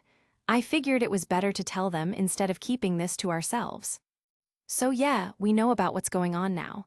We were trying to find you guys, JP admitted. But we almost did what the game master wanted us to do, and that was to fight Cherubimon, Tommy remarked as he looked at Lopman. We could have killed you. But you didn't, Lopman pointed out. You figured out I wasn't just Cherubimon. And in any case, Byaman is right, we don't have much time. We managed to get the power of all 3 celestial Digimon, but we also broke a lot of the rules, Patamon spoke up. It's only a matter of time before the game master will. Labramon began nervously. There was a sudden shaking that interrupted their reunion and conversation. Well now, what do we have here? An unfamiliar voice asked, causing all 12 of the group's members to whirl around in surprise and confusion. Behind them were 2 unknown Digimon. One was draconic in appearance, with gleaming white and gold armor, along with pale light blue skin that was shown through the gaps in the armor. The wings were a dark purple color, and the eyes were red in color. The second unknown Digimon was wearing pink armor with gold accents, and had a helm that covered the entire face. This new Digimon also had a feminine appearance, but the group couldn't really tell if this Digimon was feminine or not. A large gold shield was held in the Digimon's right hand. Who are they? Koji questioned. Is this what the game master decided to do? Tommy asked. Oh, no, the Digimon group paled. They're not from the game master, Lopman frowned. What do you mean? Zoe frowned. Oh, these children all look confused. Maybe we should introduce ourselves, Tilda. The Digimon in pink armor chuckled. Agreed, the draconic Digimon smirked. You want to know who we are? I am Dynasmon. And I am Crusaderman Tilda, the Digimon in pink armor introduced. "And we are part of the Royal Knights," Dynasmon stated proudly. "The Royal Knights," Salamon frowned. "The Royal Knights are powerful Digimon that are supposed to protect the world, peace, and the celestial Digimon, or so I've heard," Lopman explained. "If that's true, why didn't they come out when Cherubimon was wrecking the world?" Koji frowned. "Remember where we are. This whole world is a giant game, a dream," Kokuamon pointed out. "Besides, I don't think they came here for a peaceful reason," Labramon gulped. "They look like they're ready for war." "So they came to fight," JP groaned. "That's just our luck." "We can't stand back and let them hurt anyone," Takuya pointed out. "Besides, there are more of us than there are of them. We should have an advantage." "Let's ask first," Koichi spoke up. "Why are you two here?" "We're here to bring more data to our lord, Lusamon," Crusaderman answered. "We will release Lusamon, and he will remake the digital world. This world has fallen into chaos. It shouldn't exist anymore," Dynasmon stated. Lusamon, Patamon paled. "Why would Royal Knights want to release Lusamon of all Digimon? Don't you know the stories of the legendary warriors defeating him and sealing him away? That Digimon was one bad dude," JP pointed out. "Of course we know the stories," Dynasmon countered. "But those goody-two-shoes legendary warriors didn't do anything after they defeated him. They left their power to other Digimon to use instead of staying around to rule in his stead. Besides, Lusamon was stronger than any Digimon. Why should those warriors be respected for overthrowing him? They were not worthy of ruling if they left their power to weaker Digimon. Besides, Lusamon will make this ugly world beautiful, and we will all get stronger together," Crusaderman stated. The two Royal Knights grabbed onto the ground, instantly turning it into fractal code. The kids began running back so they wouldn't fall into the void. "They're trying to break Lusamon's seal," Tommy noted. "But why would the game master add this? Is it because we didn't do what he wanted?" Zoe frowned. "The game master didn't add this," Patamon spoke up. "There's something we haven't told any of you yet," Salamon grimly stated. "What is it?" Koichi frowned. "The reason why you've never been able to leave this dream world. There's a virus in this world, a virus that the game master has no idea how to deal with," Lopman warned. "The virus always takes over the strongest Digimon, the two Royal Knights and Lusamon himself." "Then, we have to defeat these two and Lusamon to get out," Zoe asked. "That doesn't sound too hard." "I would be careful if you fight," Patamon warned. "Dynasmon and Crusaderman aren't known as Royal Knights just for show. They are strong." "Well, we got this far without any real bad opponents, save for Cherubimon," JP noted. "How hard can these guys be?" "They make Cherubimon look easy," Lopman stated. "Then we'll all go in together," Takuya spoke up. "Come on, guys." The children all held up their detectors as fractal code formed around their left hands. "Execute!" the 6 children cried. "Spirit evolution." Fractal code formed cocoons around the 6 before dissipating seconds later. The 6 children were now evolved into the legendary warriors. Crusaderman giggled upon seeing the evolution. "Oh, these children are trying to act all serious towards us, tilde how cute tilde." "Though they are able to evolve into the legendary warriors," Dynasmon noted. "We can't allow you to destroy everything we've worked hard for," Labamon shouted. Beetleman came in to punch them with his Thunder Fist. Dynasmon and Crusaderman easily sidestepped, dodging his attack. "You weaklings won't be able to stop us, even with the power of the legendary warriors," Dynasmon remarked. "We were not programmed to lose to you after all," Crusaderman chuckled. Aguniman and Labamon jumped at Dynasmon with their attacks. Dynasmon easily blocked them. "How quaint and droll," Dynasmon noted with a bored tone. "You will never be able to defeat me. I overpower you by so much, it may as well be like fighting against a rookie-level Digimon." Loeman, however, let loose with his own attack at Dynasmon's back, combining with Kaisman's wind attacks and Kumamon's ice attacks. This actually hurt Dynamon a little. "Don't underestimate us," Loeman growled. "Perhaps we shouldn't waste too much time playing with you. After all, we have a schedule to keep," Crusaderman remarked as she released some rose petals at them. The legendary warriors were pushed back by the petals. "Oh no you don't," Loeman shouted. "Shadow Meteor." Loeman shot out a bright energy beam, mixed with dark power from his chest.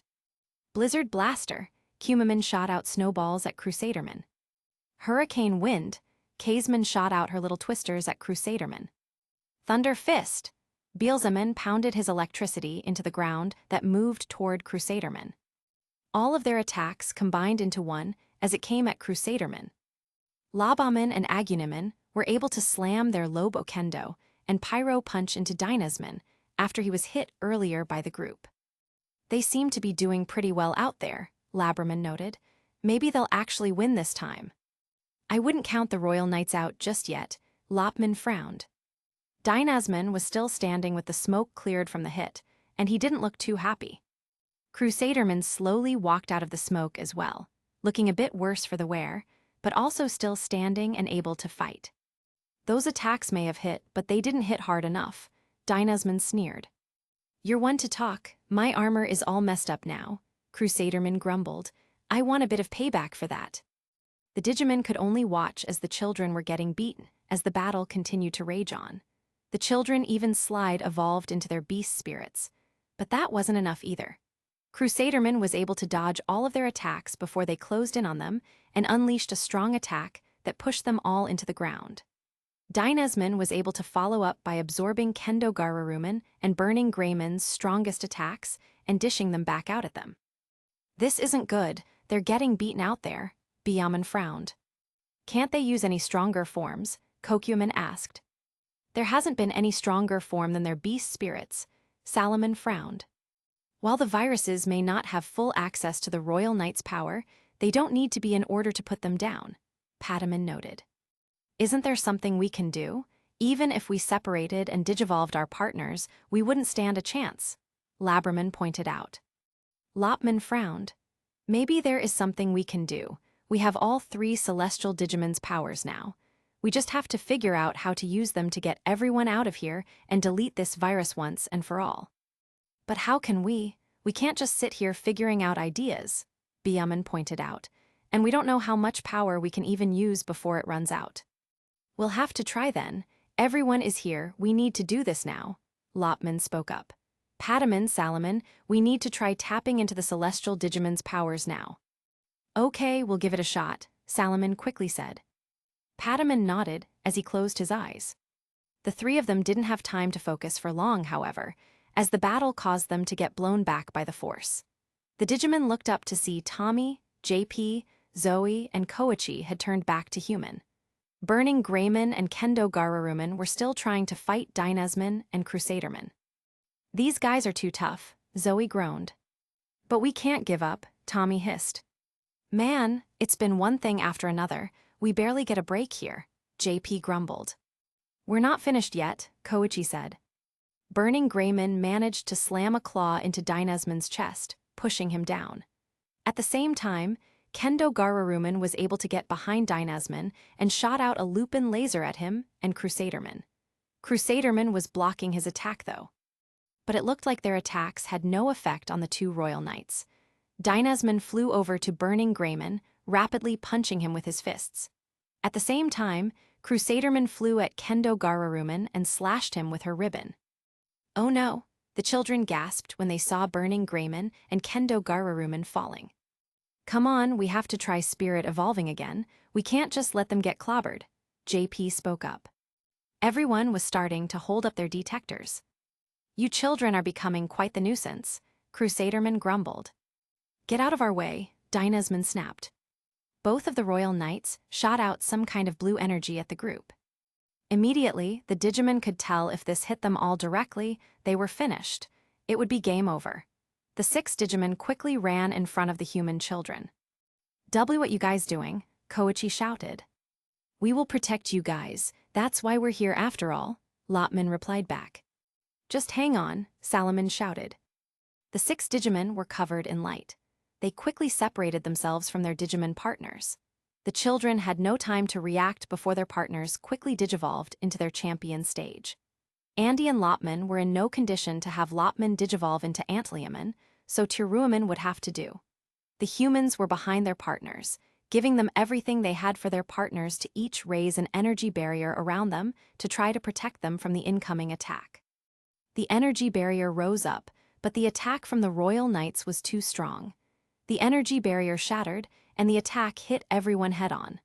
The partner Digimon launched themselves at their partners to protect them from the brunt of the attack. "Is everyone okay?" Danny called out in concern.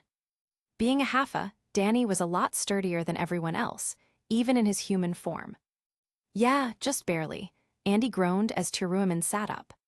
"We're okay too. I think we got lucky though." Dash frowned as he was hugging Doberman. Sam, Tucker, and Valerie all seemed to be doing all right. Gataman was able to get Valerie further away from the blast with her small yet agile size. "We may be doing all right, but look," Valerie pointed at the other children grimly. Zoe, JP, and Tommy were out cold on the ground. A ring of data was shown on their bodies.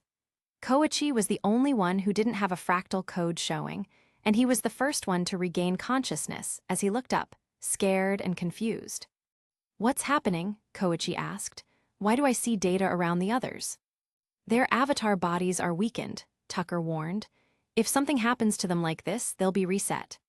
"What about Takuya and Koji?" Sam asked. As if on cue, they saw Burning Greymon and Kendo Gararuman standing in front of them, trying to protect them from Dynasman and Crusaderman. "Human data is exquisitely beautiful," Crusaderman commented. "I had no idea." "So we can even turn humans into data. How interesting," Dynasman noted. "Allow me to scan it right out of them, Tilda," Crusaderman stated with excitement. "As you wish," Dynasman chuckled. "They're coming," Gataman warned. The Digimon partners were able to stand back up despite that devastating attack earlier. They stood alongside with Burning Greymon and Kendo Gararuman to protect their friends. "Angemon, can you take any more of this?" Danny asked his partner in concern, seeing Angemon's wings were drooping and lost many of their feathers. "I believe so," Angemon replied. "I still have some energy left, but not much. If I push myself, I will revert back to Patamon and we will refuse." "Stay back, we won't allow you any closer to these humans," Bergerman warned the two Royal Knights, spreading out her wings. "Oh, do you seriously think you weaklings can stop us?" Crusaderman questioned. "We will stop you, one way or another," Gardraman stated as he stood firm. Doberman growled at the two Royal Knights. "I don't care if I have to fight against the Royal Knights, you're not hurting them." "Hey, can't you digivolve Teruaman?" Valerie asked Andy. Andy gave a small, bitter smile. "I would if I could, but the truth is, Teruaman and I have used up most of our energy already, especially after that cherubim infusion. If we were to try now, we'd pass out."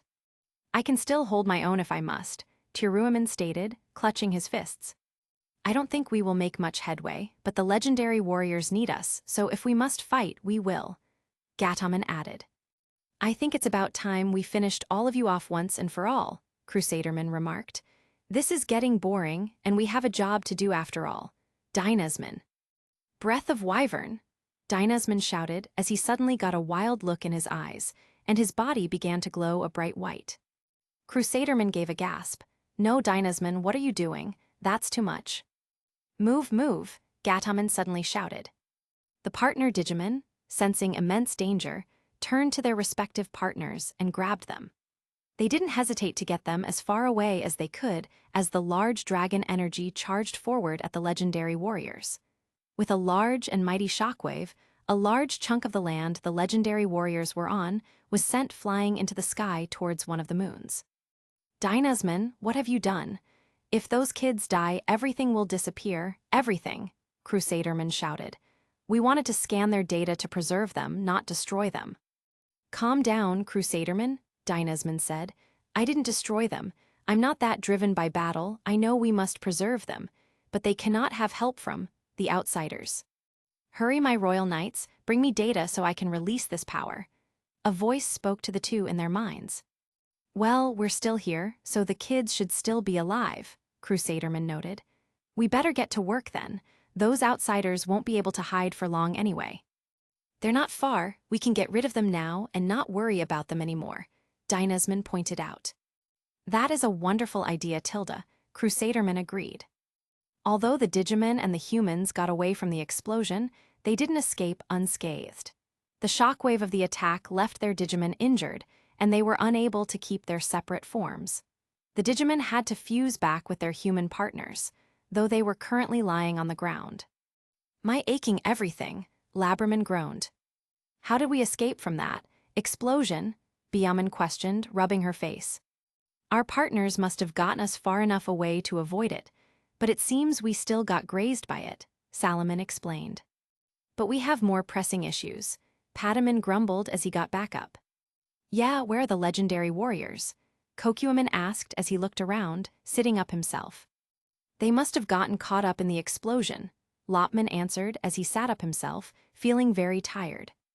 "Then, are they? Why, Labramon gulped. "No, if they didn't make it, we would have been kicked out and the world would have reset by now," Lopman assured. "So they're still alive." "Then, we need to find them," Patamon realized. "We can't let those royal knights get their hands on the children." "I don't think that's our main worry here," Kokuaman said. "The royal knights seem more interested in gathering data of the world than the legendary warriors, if they are the viruses that always cause the game master to reset the world. Then the one we need to worry about is the big bad angel. Yeah, every time Lusaman is freed, the legendary warriors are defeated, then brainwashed, and everything has to reset or they'll wake up as evil legendary warriors." Salomon frowned. "Then what should we do?" Labramon questioned. "Are we already too late to save them?" "Even though we already got all 3 of the celestial Digimon's powers, it still wasn't enough." Byaman looked down in despair. "It's too early to be giving up now," Lopman spoke up. "The humans are still alive, and Lusaman isn't free yet. We still have time. We just need to get to the others and use the celestial Digimon's powers to release them before it's too late." "But how will we get to them? Do you know where they are?" Byaman asked. "If I'm not mistaken, that chunk of land they were on was sent into the sky," Kokuaman said, looking up. "Right up towards the closest moon." "The moon?" Labramon gasped. "Are you saying they were sent all the way to the moon?" "How will we get to the moon?" Salomon asked. "I swear, when we seem to take 1 step forward, we get set 2 steps back." "It'll be difficult but not impossible. In this world, anything is possible," Lopman stated. Patamon looked up at the 3 moons. "I've always wanted to travel to the moon, and to space in general. Could we fly there?" "I don't think it would be as simple as flying there. We'd still have to break through the planet's atmosphere just for a chance to get up there. And none of us are in shape to do that right now," Byaman pointed out. "Do you think that maybe we should have let ourselves get caught up in that attack then?" Kokuaman asked. "That's hard to say.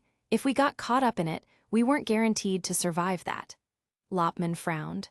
"The Game Master could have put some kind of protagonist armor on them that would make it difficult to kill them even when they're not using their Digimon forms. But we don't have that kind of luxury." "Is that another word for plot armor?" Kokuaman chuckled. "Nah, protagonist armor doesn't mean you're immune to death, just resistant to it," Lopman explained. "Okay, but that still doesn't help us on how to get to them," Labramon grumbled. "If we can't fly to them, what else can we do?" "Our best options are, as far as I can see, is to either use the power of the celestial Digimon to somehow get there, or to find a Digimon that could get us there," Salomon sighed. "But who could get us there?" Kokuaman asked. "We would have to search for such a Digimon, and we're on the clock now. Time is running out.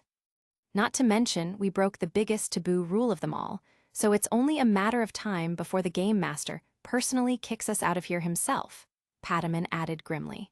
"He's probably too busy trying to make sure the legendary warriors don't die to worry about us right now, but who knows how long that'll be." "Then we better start using the celestial Digimon's powers," Lopman said. "It's our best hope." "But we're all tired and injured from that fight. Would we have enough strength to use those powers?" Patamon questioned. Before Lopman could answer that, his ears went up suddenly, and his eyes went wide in horror. "Someone's coming." "Who's coming?" Salomon asked. "We can't fight right now." "We need to hide," Labramon exclaimed. Everyone scrambled to hide in the nearest bushes and trees in the area. Not long after everyone went to hide, 2 large figures landed in the area. Lopman paled as he realized it was Dynasman and Crusaderman. They must have followed them out here. "The trail ends here," Crusaderman noted, "so they must still be nearby. They looked pretty weak, so I doubted they would have gotten far." Those outsiders can't be allowed to make contact with the legendary warriors, Dynasman stated. Who knows what could happen if they were to meet up? Lopman knew if those two found any of them, they were as good as dead. They were in no position to fight right now. Everything they did would have been all for nothing. Let's see, if I were a small, cowering human or Digimon, where would I go to hide? Crusaderman said in a teasing tone. Crusaderman stopped in front of a tree before destroying it with a touch. There was nobody there. Oh, not here. Maybe a tree was expecting too much, Crusaderman remarked. Lopman felt his heart beating against his chest as he heard them coming closer and closer. He could see Dinsaman's feet just in front of him. The towering body and shadow covered his sight in darkness and fear. I wonder if anyone is hiding amongst these bushes. Dynasman wondered, holding out a clawed hand towards a patch of shrubs in front of him and not that far from Lopman's hiding place. The shrubs and brush became data, but no one was in the shrubs and bushes. Well, it seems it was empty. Dynasman chuckled ominously. Guess we better check somewhere else, Tilda. Crusaderman giggled, seeming to be enjoying this little game of hide or die. Lopman was shaking. He had been afraid before, he had felt fear before, but this was different. For the first time in his life, he now knew what it felt like to be hunted like prey. He wondered if Danny felt this way around their parents or when Skulker was hunting him. But at least in those scenarios, Danny had the power to fight back or to reveal his identity to his parents. Here, Lopman felt completely powerless, and he was sure the others were feeling like this right now too. Not only did he feel powerless, but helpless as well. He couldn't do anything if he or one of the others were found. There were no more allies to save them, there was no Duskman, there was no rogue legendary warrior to come to their rescue. They were alone. They're definitely afraid. I can smell their fear, Dynasman remarked. They're close. Lopman saw Dynasman was standing right in front of the bush that kept him concealed. Lopman knew he was busted. He slowly started to back away, in the slim hope that maybe, just maybe, he could get away or find another hiding spot before they saw him. Unfortunately, the little rabbit was caught. Dynasman opened the bush and saw Lopman. Oh ho, what do we have here? I spy a little rabbit. Dynasman chuckled sinisterly. Now where are you going, little rabbit? Lopman tried to run, but he didn't get far before he was swiftly grabbed and lifted up by Dynasman. Perhaps I should scan your data. You do hold Cherubiman's essence after all, Dynasman remarked. Lord Luciman would definitely enjoy that, and it'll be one less outsider to deal with. Lopman knew he was done for. Bro, please, don't come out. If they take me, the rest of you need to make it out alive.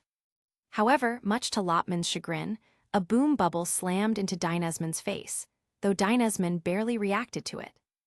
Let him go, Pataman shouted, jumping at Dynasman. Pataman, run away, Lopman desperately shouted. You guys need to get out of here. No way, we need every one of us to succeed, and that includes you, bro, Pataman shot back. This can't work without you. Pataman was suddenly grabbed by ribbons.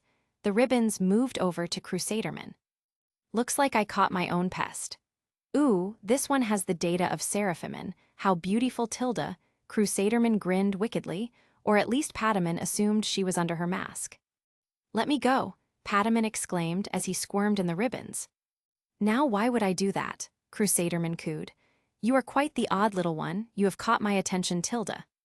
There was a loud dog cry, and another kind of loud dog cry, a small jolt of electricity, and a green spiraling fire that attacked the two royal knights. Unfortunately, it didn't do much to them. Looks like the rest of them got drawn out to save their comrades, Dynasman noted, seeing Salaman, Labraman, Coquioman, and Biaman coming out of their hiding spots and were glaring at them. Lopman knew this was it. None of them were going to run away, not even Salaman or Labraman, though a part of him was also glad. If one of them fell, they would all fall, even at the expense of their friends. But Pataman was right. They needed all the celestial Digimon's power. If Lopman were to fall, they would be stuck either way. Lopman just wished he hadn't gotten caught in the first place. Then we shall finish them all off in one fell swoop, Crusaderman giggled. Both royal knights powered up that strange blue energy attack again, preparing to finish off the 6 rookie-level Digimon. It was as if time was slowing down for Lopman. Is this it then? After everything we did, everything we went through, all of those hardships, the bonds we built, the adventures we went through, the personal growth we've endured. Is it all going to be for nothing? Is it all going to be erased just like that? Please, if there's someone still out there, don't let this be for nothing. Please, help us. Transcendent sword. A large clang sound was heard throughout the forest. The next thing Lopman knew, he was dropped to the floor. He blinked and looked up, seeing another tall figure had used a large blade that slammed onto both Dynamon's and Cursiterman's heads. This had stopped their attack and dropped both him and Pataman. "You," Crusaderman exclaimed, "what do you think you're doing here?" The figure brought the blade back towards itself, and it seemed to withdraw into its hand. "I think the better question is, what are you two doing, attacking innocent children?" The figure stated in a voice that sounded like there were two voices overlapping each other. As the figure stepped into the moonlight, Lopman was able to get a better look at their supposed savior. A Digimon clad in white armor with gold accents was shown, with an orange left arm that looked based off of a Greymon-type Digimon, and a blue right arm that looked based off a Garurumon-type Digimon. The white cape worn had a red interior, and the eyes were blue. Two golden extensions stuck up from the head as well. The feet had golden claws, and on the chest sat what looked like a mix of two symbols, one looking like a sun, the other looking like a strange symbol. From the orange left arm came a sword that had golden Digirunes on it, and the blue right arm had a cannon emerging from the mouth of the Garurumon-type Digimon head. "They are outsiders, they don't belong here. Surely you, as the former leader of the Royal Knights, could tell that much," Dynesman hissed.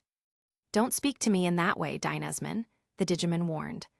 "All I see are two corrupted Royal Knights hurting 6 innocent children who are on a noble mission." "They are not that innocent. And what are you doing here, Omgamon?" Crusaderman demanded. "Last we heard, you had disappeared along with the rest of our comrades." With the world falling to ruin, and having witnessed 2 of the legendary warriors bravely fighting to protect the innocent, I had begun to remember who I was, Omgamon stated. "I realized what's happening to this world. You two are going to destroy it to resurrect a dangerous Digimon from the ancient past.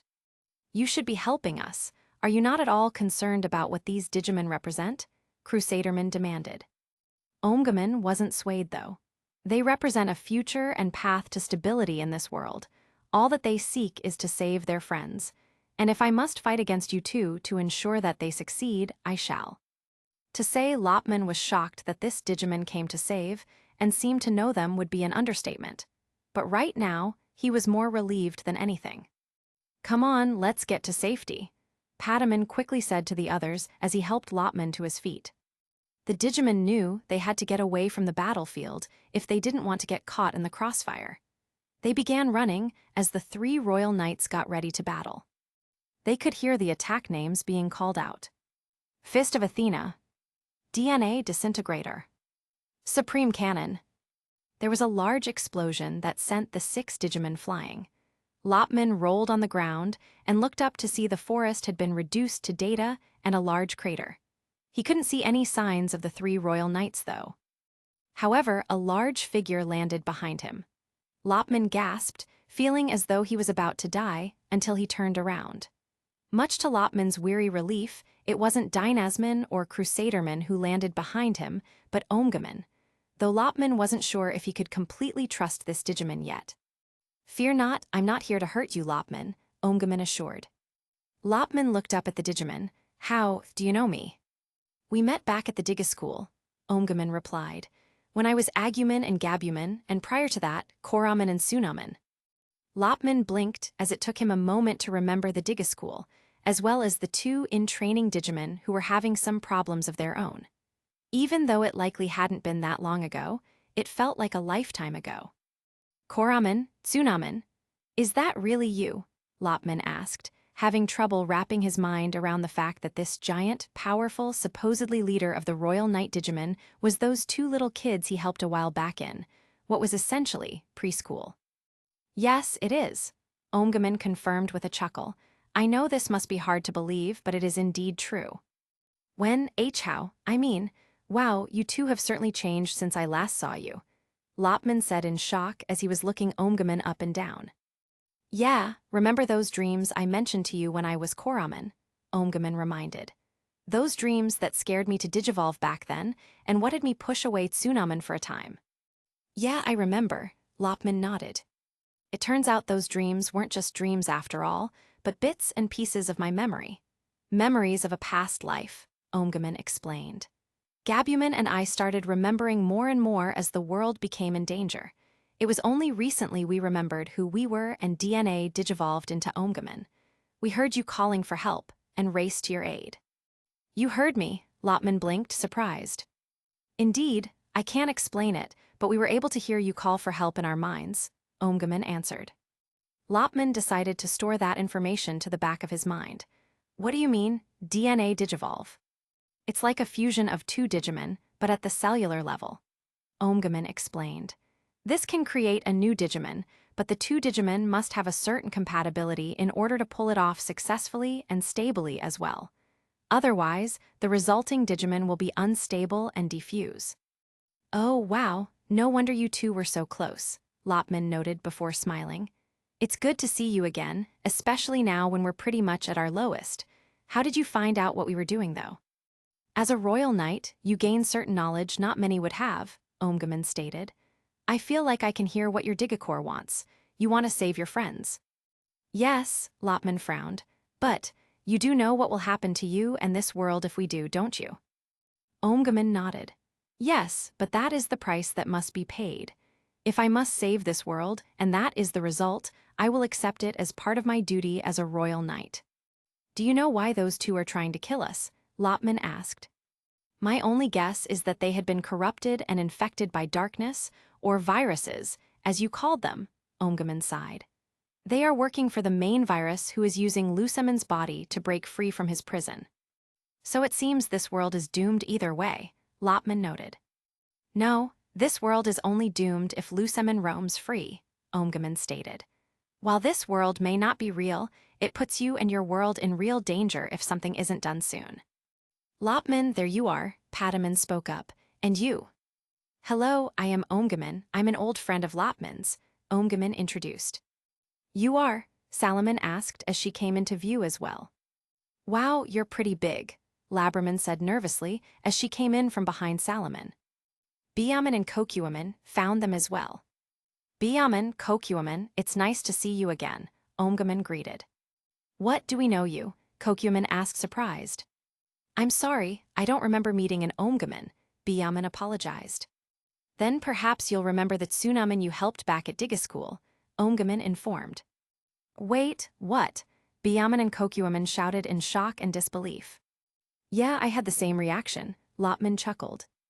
I suppose these reactions are something I will have to get used to. Omgaman chuckled sheepishly. Whoa, you two grew up fast, Kokuaman said in awe. How did you become one Digimon? Biaman questioned. We DNA digivolved, Omgaman said. Essentially, they fused to create one strong Digimon. Lopman simplified the explanation. Oh wow, I didn't know there was such a thing, Labraman said. I guess Digimon are a lot more complicated. But aren't we kind of the same thing? We're fused with our partners, aren't we? Salaman questioned. Not quite. DNA digivolution is when two Digimon of the same level and strength come together in perfect unity to create a new Digimon, Omgaman stated. You six are different from that. So, we're more like, merged with our partners, not a fusion like you are, Labraman noted. Wow, I had no idea there were other forms of evolution for Digimon. That's cool. But this isn't the time nor place for chit-chatting, I'm afraid, Omgaman sighed. I was able to chase off Crusaderman and Dynasman. Luckily for me, they didn't have access to their full power due to being corrupted by the viruses. But they still plan on bringing the data to Lucemon to awaken him. Unfortunately, the only way we'll be able to win this game is to get the 6 legendary warriors out of this world, ending this game for good, Salaman bluntly stated. We haven't been having much luck with that, as you could probably see, Kokuaman sighed. Honestly, we don't even know how long we can last at this rate. Every time we get close, something always goes wrong and we end up worse off for it, Biaman grumbled. So you've said, Omgaman noted. But rest assured, I will be giving you help from now on. If you must succeed, I will do my utmost best to make sure you do. I'm glad to see that we were able to see you again, even after all this time, Lopman chuckled. Indeed, Omgaman agreed. So what is it that you have to do in order to finally win this game? Our objective was a little vague. We just knew we had to get 3 of the celestial Digimon to help us, Pataman explained. Supposedly, with all 3 of their powers, we would be able to get everyone out of here safely. But we assumed that meant having the 3 celestial Digimon cooperate with us of their own will, separate from us, Salaman continued. But Lopman frowned. It seems that instead of the celestial Digimon helping us themselves, they gave the 3 of us, me, Pataman, and Salaman, their data and essence instead. We didn't even know our Digimon partners were celestial Digimon until recently, so we don't know how to use their powers. That's why we weren't able to get the kids out of here when we had the chance. I see, Omgaman mused. Then it seems you have a bit of a hurdle to overcome. Unfortunately, it seems the rest of us are kind of useless here, Byaman sighed. We don't hold the celestial Digimon's powers, so we're just here for support and backup. Don't say that, you guys have been very helpful, and we wouldn't get this far if it weren't for you, Pataman pointed out. Yeah, we shouldn't focus on the fact we're not chosen ones or super special.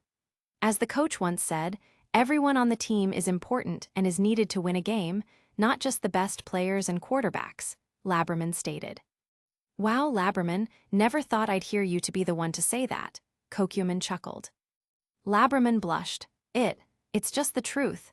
If we're a team, we need to work together and make sure our strengths count. You're right, I guess I got a little caught up in not being a big help, that I forgot that even the support are key people that help the stars win. Byaman nodded. Lopman should know how that feels, Pataman noted. Come on, don't put the spotlight on me, Lopman grumbled. In any case, the 3 of you need to learn how to tap into your celestial powers if you want to get your friends out of this world safely, Omgaman remarked. Perhaps with enough time and practice, you will be able to. But time isn't on our side. You'd be right about that, Kokuman frowned. Where are the legendary warriors now? Omgaman asked. Last we saw, they got blasted by Dynasman all the way to the nearest moon, Lopman pointed up. The moon? Omgaman frowned as he looked up at the moons. Yeah, you can see why we're having some problems here, Byaman chuckled sheepishly. I see, Omgaman noted. I may be able to help you get to the moon. Wait, really? The Digimon asked in surprise. Yes, but I can't guarantee your safety, Omgaman warned. I don't possess the power to get to the moon myself, not without exerting too much power that could cause me to degenerate and leave us stranded in the sky or in the middle of space. However, my cannon should be able to blast you 6 all the way to the moon with enough force. But again, it may also put you in danger. You'll likely crash on the moon, and you're not guaranteed to land near each other either. The only thing I can guarantee is that you'll land on the moon. So we have a decision to make, Kokuman noted. Yeah, and it's not really one we'd like to make, Byaman frowned. And Omgaman, does that mean you won't be able to come with us? Laberman asked. Unfortunately, yes, that's what it means. I can't shoot myself out of my own cannon after all, Omgaman sighed. Well, I say we should do it, Salaman replied. If we are to get to the moon, we have to take any chance that comes up to let us get there. Wouldn't it be better to wait until the children come back here? I'm sure they'll want to come back to this world to try to save it in us, Kokuman asked. Maybe, but would we survive for that long? Even with Omgaman protecting us, the Game Master, as well as 2 Royal Knights, will be after our heads, Pataman pointed out. We've gotten lucky so far, but how much could we push our luck before we finally fail? Not to mention, if we keep delaying this, the more chances the Game Master or Lusaman has of coming out and ruining everything we've worked for, Salaman added. We have to take the chance, Byaman said. We have no choice. I would recommend taking your chances, Omgaman agreed. It would be better than just waiting and having those children become victims of Lusaman and this Game Master in the end. Kokuman looked down. I am also worried about rushing into this, Laberman admitted. While I get what you guys are saying, crashing into the moon means we could end up dying and being kicked out anyway. And if we're injured and separated, I wouldn't be able to heal you guys. We can't hesitate either. Taking too much time waiting may already be too late, Pataman argued before looking at Lopman. You agree, don't you, bro? Lopman had been thinking about this. Kokuwoman and Labraman may have a point, though. What good would it do us if we act recklessly? We're already exhausted and low on energy ourselves. If a fight were to break out, especially if we're separated from each other, we would be killed quickly. Can we really take that risk? Padaman frowned. Lopman, I get what you're saying, I really do, but if we wait too long because we're being cautious, that could also lead to our death. But we have Omgaman to protect us. Up on the moon, we don't have that protection, Lopman pointed out. We'd have a better time surviving if we stayed here and wait than go out there on our own. Padaman shook his head. Lopman, logically speaking, that makes sense. But do you remember what happened when you chose to go with cold logic rather than following your gut? When you decided we shouldn't go near the children at the start of this whole thing? Lopman frowned as he remembered that all too well. He was left alone, and he ended up being found by Takuya and Zoe. Despite his mind telling him not to, he decided to go with them anyway, even though he knew they would have to leave them someday. Taking risks, taking that chance, it's what allowed us to grow and form a bond, Padaman continued. While it hurt to leave them, it also allowed both them and us to fight on harder, to see this through the end. And you took a chance with Cherubiman as well. Caution has its place, of course, but I believe this is where we need to take another chance. Lopman looked up at the moon, then at his friends and Omgaman. While, logically speaking, staying with Omgaman and waiting for the children to come back on their own was the smarter move, it may also cost them too much time. Dynasman and Crusaderman weren't guaranteed to leave them alone even with Omgaman around. They could find a way to kill them while they had their guards down.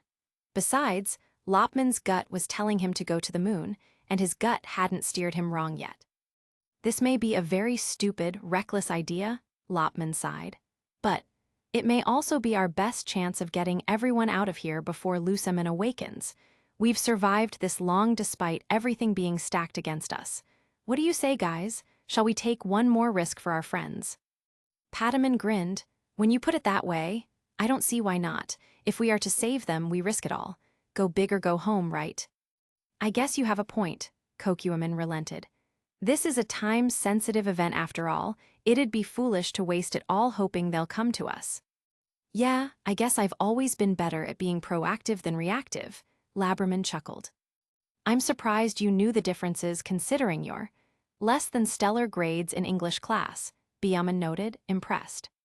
I learned to pick up a few things when I stopped relying on nerds to do the work for me, Labraman admitted sheepishly. Padaman chuckled. Well, I guess that's a good thing. Let's do what we need to do, you guys. Okay, Omgaman said. Just so you know, you guys are the bravest Digimon and humans I know. May your mission be a success. I will do what I can to slow Crusaderman and Dynasman down while you try to get those kids out of this world. Thanks, Omgaman, and be careful, Padaman said sincerely. May we meet again in another life, Omgaman said. Thank you, Omgaman. I'm happy to see you've grown into a strong and righteous warrior. Lopman smiled. Thanks to you, Kokuwoman, Byaman, JP, and Zoe. Omgaman chuckled before he lowered the Gararuman-like head hand and opened its maw, revealing the cannon. All right, all of you get in. The 6 Digimon piled into Omgaman's cannon. It was a bit of a tight fit, but they all fit snugly otherwise. Omgaman lifted up the cannon and began to aim toward the closest moon. This is so nerve-wracking. I never thought I'd be a Digimon cannonball, Labraman gulped. This is so exciting, I'd never get away with this at home, Byaman grinned. I just hope we survive this, Salaman grumbled. All right, guys, once we get to the moon, the first thing we should do is try to find each other as quickly as possible. If we're attacked, don't try to fight. Try to run and find somewhere safe to hide, Lopman quickly said. If there's a building nearby, head towards it. We'll all try to rendezvous there as soon as we can. Everyone nodded at Lopman's plan. Good luck, Omgaman said as his cannon powered up. The cannon shot the 6 Digimon out with tremendous force. They couldn't move their bodies, they couldn't even scream. All they could do was endure as their bodies were shot through the sky like missiles. They broke through the atmosphere and were still going through space.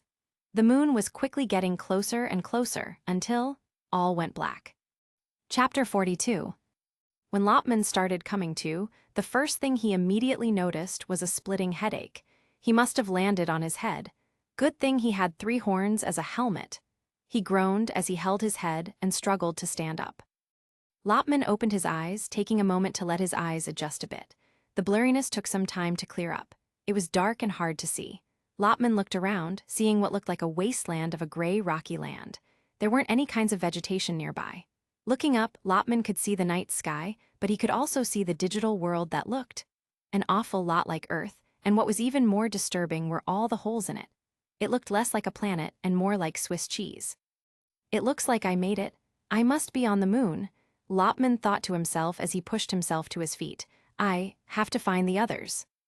Lopman started walking. His head still hurt and his body was sore, but he couldn't afford to rest. His mission was so close to the end, he couldn't stop now. However, as Lopman walked, a few shadows started to follow. Meanwhile, Pataman woke up not long after Lopman did. He shook his head and started to look around at his surroundings. But the first thing that caught his attention were the 6 human children lying unconsciously on the cold, stone floor around him. Oh my gosh, I just got here and I got lucky enough to land where the others were, Pataman noted. Pataman quickly looked around for his friends, but unfortunately, he seemed to be the only one who landed near the legendary warriors. Pataman wondered if he should go find his friends or stay with the children to make sure they were okay. Pataman didn't have to wonder long, however, because he heard Koji stirring. What happened? Koji muttered as he sat up, rubbing at his head. Pataman, is that you? Yes, it's me. Thank goodness you're awake, I was getting worried, Pataman answered.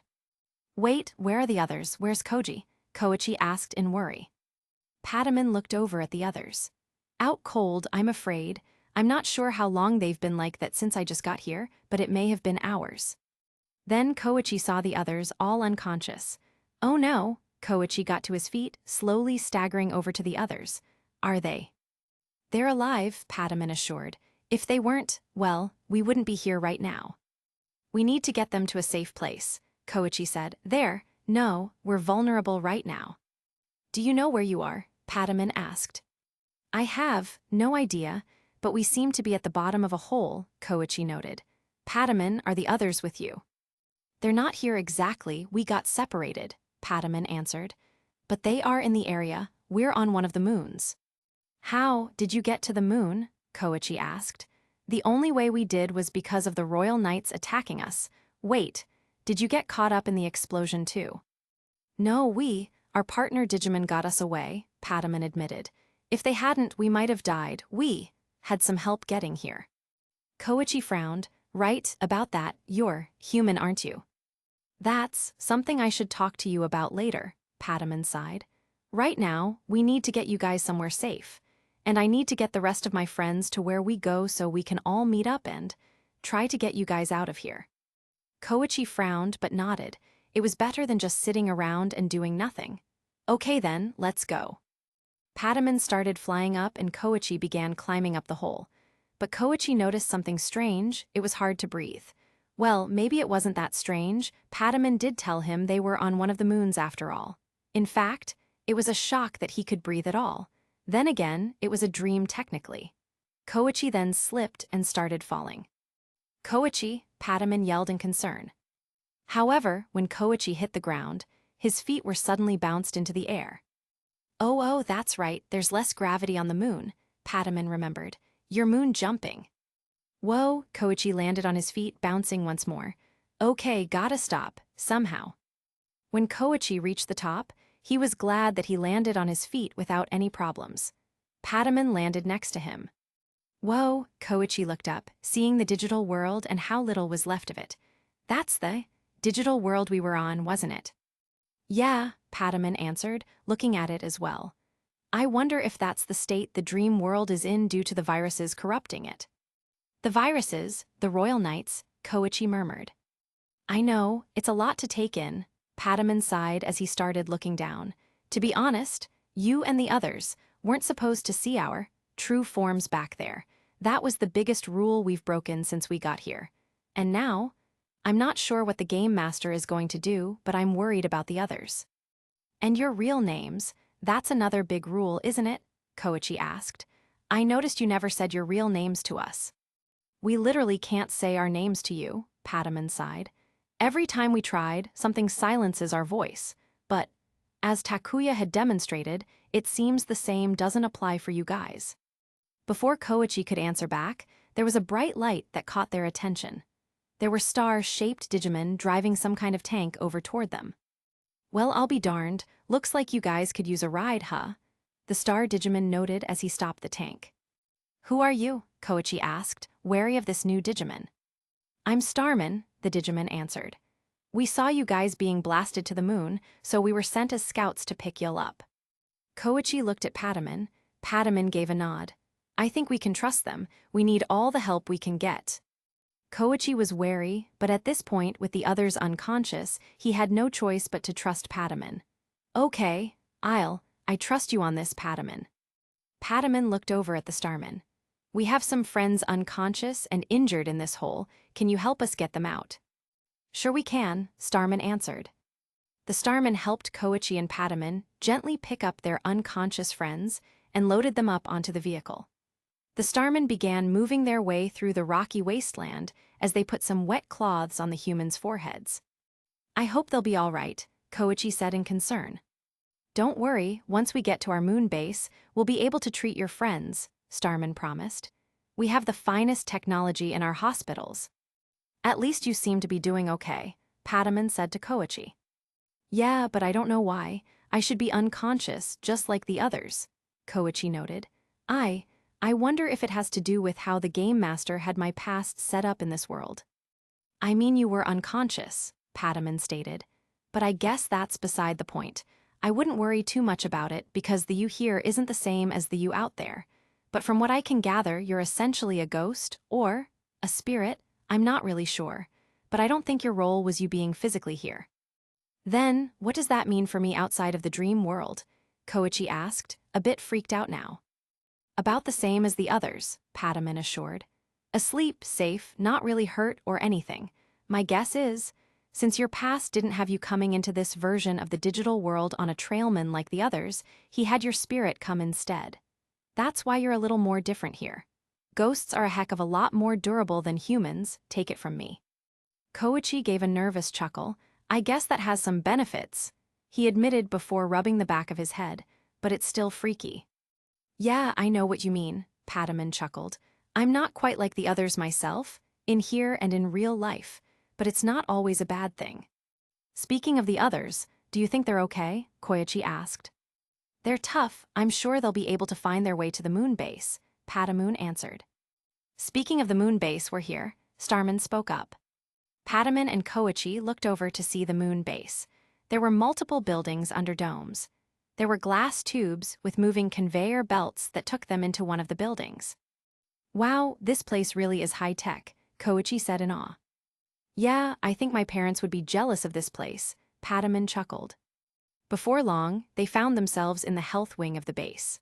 The Starmen brought the unconscious humans to some beds that looked like they had 3 scanners on them, one at the head of the bed, one that went over the middle of the bed, and one at the foot of the bed. Do you think they'll be okay? Koichi asked in concern. Don't worry, our scientists and doctors are very good. Your friends are in great hands, Starman reassured Koichi. Speaking of doctors, though. Starman looked at Padaman. You look like you could use some treatment yourself. Padaman shook his head. I'm fine, you just focus on them. If you say so, Starman replied with a shrug. Are you sure you're going to be okay, Padaman? Koichi asked as he looked at the smaller Digimon. I mean, you look quite beat up yourself. I'm probably better off than my friends right now, Padaman said. Speaking of which, I need to go find them. We can't escape from this world if we're not all together. But you can't just head out alone, Koichi warned. Those Royal Knights are still out there, and they may find you if you head out by yourself. The Royal Knights are back on Earth? The digital world, Padaman answered. I doubt they'll be coming to the moon. What scares me is what the Game Master will do now. He's no longer distracted by the viruses that are far away from the main characters he has here. I still think you should stay here and rest at the very least, Koichi said. You said the others are likely to be coming towards the moon base, right? Yes, I did, Padaman replied. But who knows if they are okay or not? We did use an unconventional method to get here. Do I want to know how you guys got to the moon? Koichi asked, sweat dropping at Patamon's words. We got shot out of a Royal Knight's cannon, Patamon bluntly answered. Koichi felt his eyes growing wide. Are you guys crazy? He exclaimed. Desperate is probably the better word here. Patamon's sweat dropped. Oh, but it wasn't from the bad Royal Knights. He was on our side, I swear. Before the conversation could escalate, another starman approached them. Sorry to interrupt, but the commander's calling for ya. We should get ya to the bridge. The commander? Koichi questioned. Starman led Koichi and Patamon to the top floor of the moon base, a place they called the bridge. They saw more starmen here, but they also spotted a different colored-looking starman. This one was gold in color and seemed to be wearing sunglasses. Patamon's eyes lit up when he saw the huge telescope that the golden starman was using. Is that an observatory telescope? Patamon questioned. It most definitely is, the golden starman replied before jumping back from the telescope. Have a look for yourself. Patamon wasted no time going over to the telescope. I didn't know you were into space, Patamon, Koichi noted. I've always wanted to go to space since I was a little kid, Patamon admitted. Learning about the stars and planets was always the highlight of my school days. Even if my brother found it boring, I still enjoy it. It's a pleasure to meet ya, the golden starman greeted. You can call me Super Starman. I'm the commander of our little crew here. Thank you very much. Koichi may live in Japan, but even he thought this Super Starman was trying too hard with the Elvis impression. It's good to meet you too. Thanks for sending that team of starmen to find us. I don't know what we would have done if you hadn't, Koichi thanked. We saw you coming onto the moon when you hit the warp zone in the stratosphere, Super Starman noted. That's why I sent the team to come pick you up. Every day the digital world loses more and more of itself. It's quite sad to see. Koichi frowned as he looked down. Yeah, it is, he admitted, and we couldn't stop it. Things have been going from bad to worse since those shadow monsters started showing up too, Super Starman said. Wait, shadow monsters? Koichi asked in confusion as that was new to him. Patamon looked back when he heard that as well. Shadow monsters. Yeah, they've been showing up for the past few days, though they didn't seem to care about anyone. They just seemed to be patrolling around the moon every once in a while, Super Starman answered. They didn't bother us, so we just left them be. That's creepy sounding, the fact that shadow monsters are showing up, Koichi gulped. Do you know what they actually are? Couldn't really tell ya. Even when we tried to examine or research them, when we got too close, they just vanished into the shadows. That's why we started calling them shadow monsters, Super Starman replied. They just seem to be strange beings that want to explore the moon without being seen. Are they just exploring the moon? Patamon questioned. Or are they looking for something or someone? If that were the case, what would they do if they find what they're looking for? Koichi frowned. Lopman wasn't sure how long he had been walking. His body was aching all over the place. He felt so tired that he worried he would drop at any moment. Despite his big ears, everything around him was deafening him with silence. He couldn't see anything or anyone around for miles. All he could do was keep walking forward, hoping for a sign, for someone, for something. Lopman would occasionally look up, seeing what was left of the digital world. Although he knew it wasn't the real digital world, it was a sad state to see it in. It was a place he had spent what felt like months of his life, ever since they started this journey to save Takuya, Tommy, Zoe, JP, Koji, and Koichi, even though mere hours had only passed in the real world. It didn't change the fact that they had been here for months, even if things went back to normal. It would feel strange for them to act like none of it ever happened.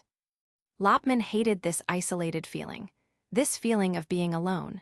Even though he still technically had his partner with him, Lopman wasn't able to communicate with him right now. He was worried and was alone with his thoughts.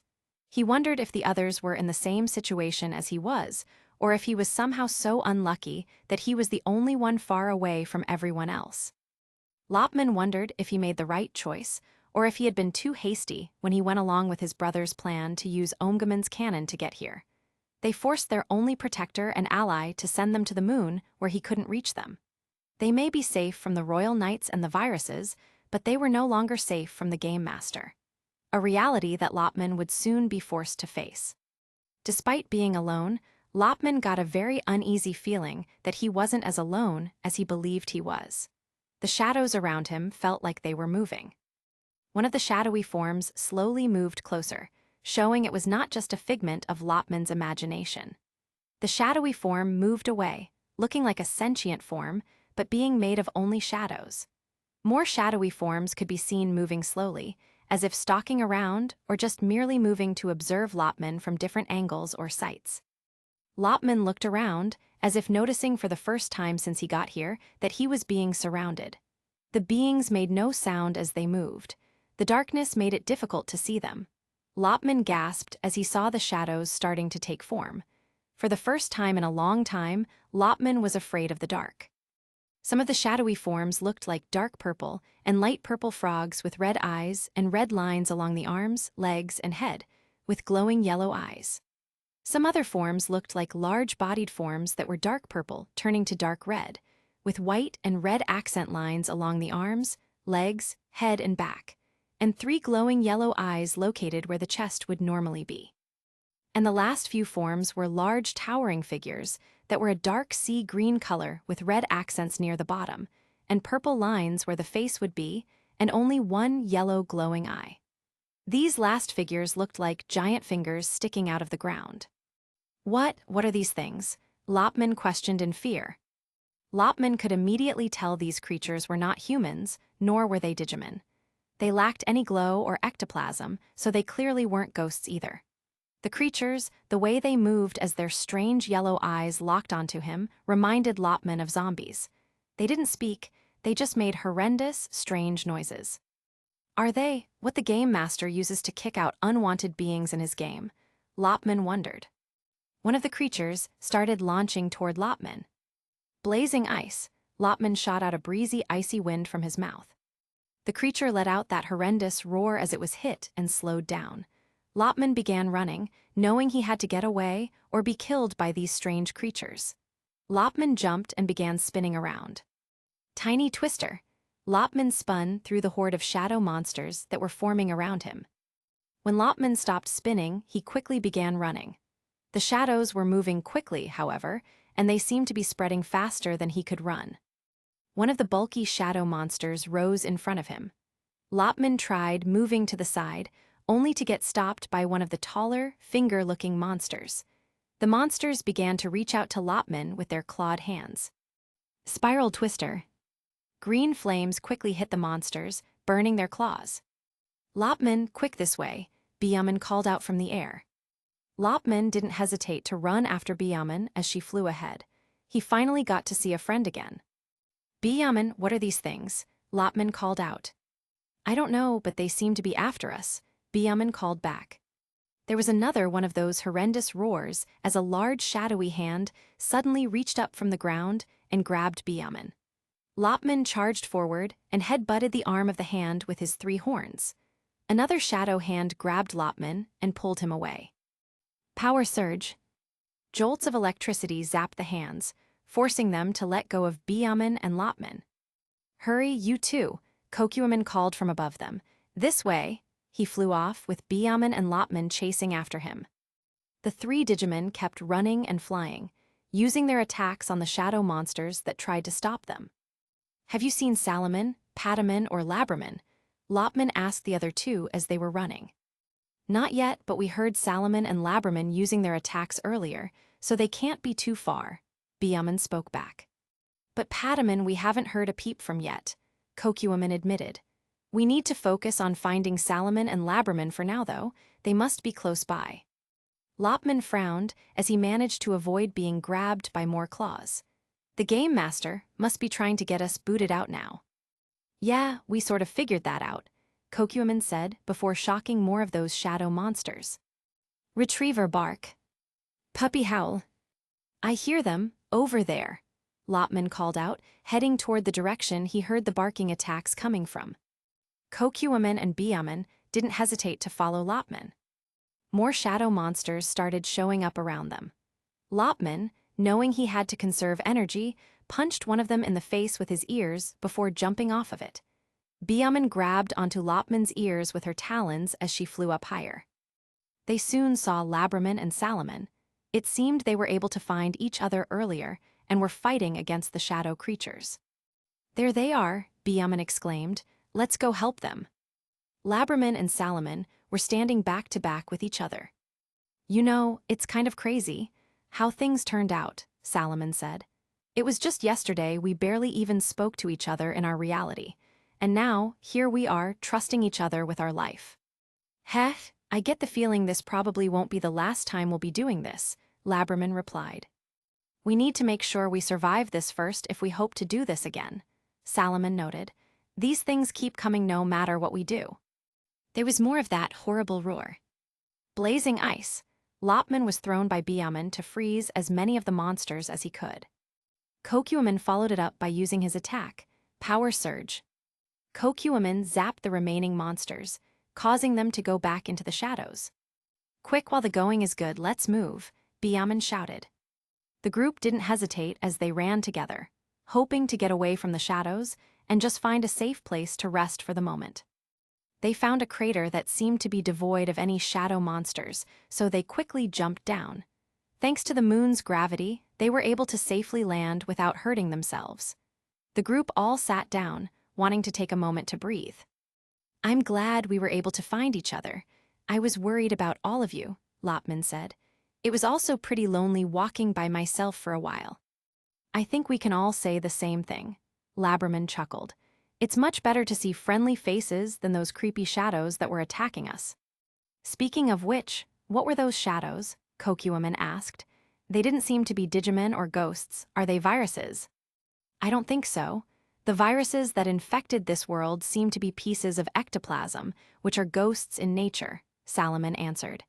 "Even if they were computer viruses, why would they even have a form here?" "Good point. Computer viruses often cause glitches, or in terms of malware programs, they just eat everything up. I suppose it depends on who created the program and for what purpose, but I don't know if I would call these shadow monsters the same thing," Kokuaman remarked. "They feel deliberate, like how teams make plans on the field and then they go to execute it," Labraman stated.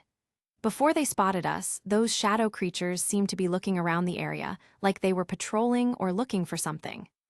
"We saw some Digimon, which I believe are starmen, in the area," Salaman explained. "We were about to talk to the starmen to take us to their moon base when those shadow creatures started showing themselves. They began to surround us, but they were completely ignoring the starmen. If they wanted to attack everyone they saw, why wouldn't they go after the starmen too? Why only focus on us?" "It might be what I suspected then," Lopman said. "Those things aren't an accident. They had to have been sent by the game master himself. We already broke the rules, now he wants us all dead to be booted out of here."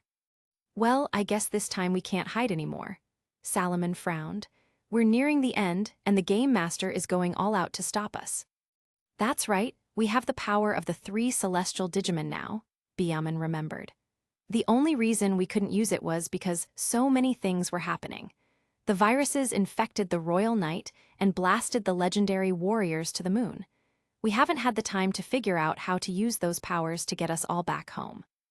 Then we better hurry to the moon base. The legendary warriors would have surely been found and taken there for treatment by now," Lopman pointed out. "But we're still missing Pataman," Kokuaman pointed out.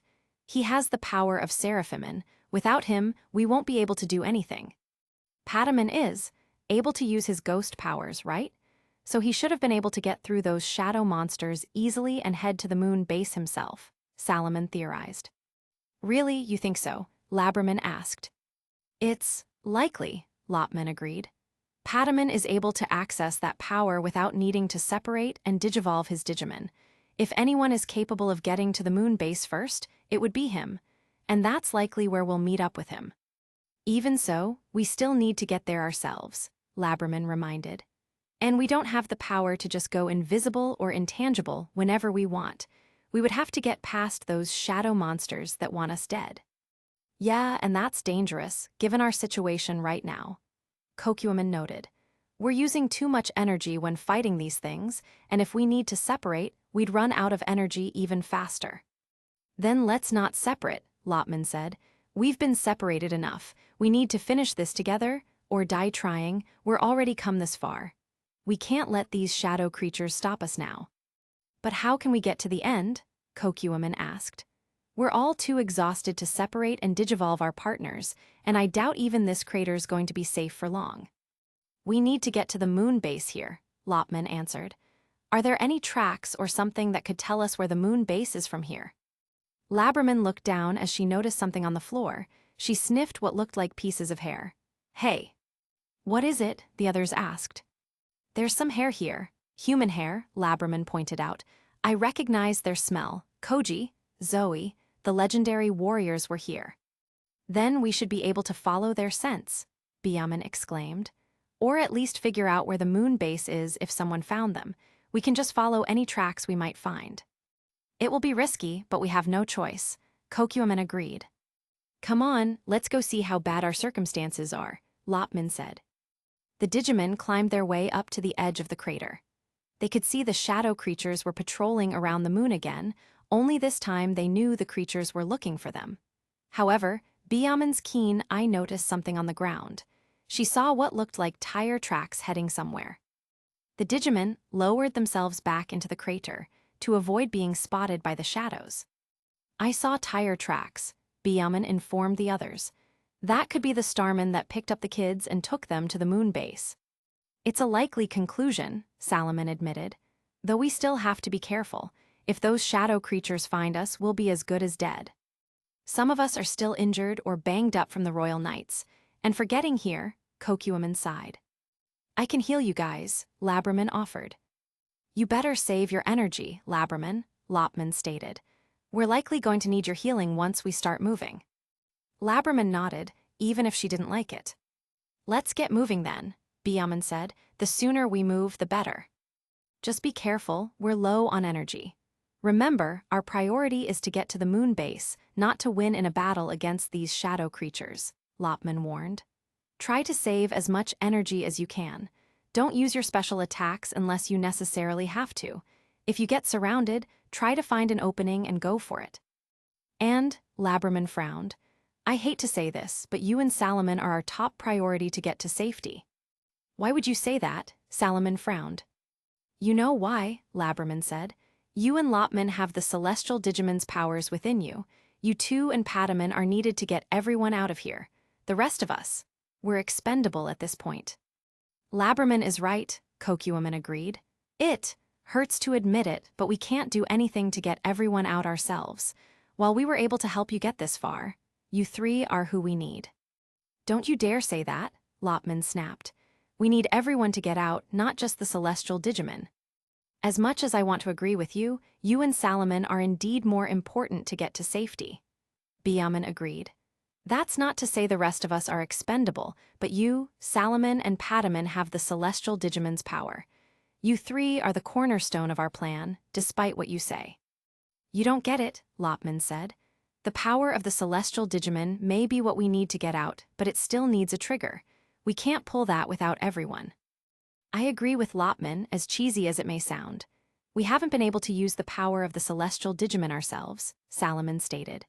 But we're stronger when we're together, I've noticed, than when we're apart. Don't go sacrificing yourselves believing that you are expendable. We need everyone to get out of here. That includes all three of you as well. Unlike the popular kids back at school, we actually care and look out for each other here. Am I wrong? Labraman hesitated before speaking up. You know what? You're right. We are stronger together. We have been able to get this far because we have worked together. Well, Pataman always did say he rather has us with him whenever he had to fight. Digimon and ghosts whenever they invade our home, Byaman blushed. If we're able to make it out of here, then that'll be great. Are you sure that we can do this? Lopman, aren't you just being emotional? Kokuaman asked. Lopman put a hand on Kokuaman's shoulder. Kokuaman, you don't have to be a special, chosen one to be a hero. Isn't that what you once told me? Kokuaman blushed. Yeah, I guess I did, he admitted sheepishly. Sorry, I guess it's sometimes easy to forget that with all the superpowers and prophecies going on with chosen ones and all that. Lopman chuckled as he nodded. Right, so we're all in this together. Nobody's getting left behind because nobody is less important than the other. Byaman, Kokuaman, since you two can fly, you'll be our lookout and watch our backs. Salaman, Labraman, we'll follow the tracks and keep moving the best we can. You got it, Biaman grinned as Kokuaman nodded in agreement. Salaman and Labraman nodded in agreement as well. Let's go then, Labraman grinned. Biaman and Kokuaman flew out of the crater, and they began to look around. The shadow creatures are moving away from the area. This is probably the best time for you all to come out, Biaman called to the others. Lopman, Labraman, and Salaman climbed out of the crater. They quickly began moving, following the tire tracks. Unfortunately, their peaceful stroll couldn't last forever. Here they come, Kokuaman warned. The shadowy forms lunged for the group, having caught sight of them.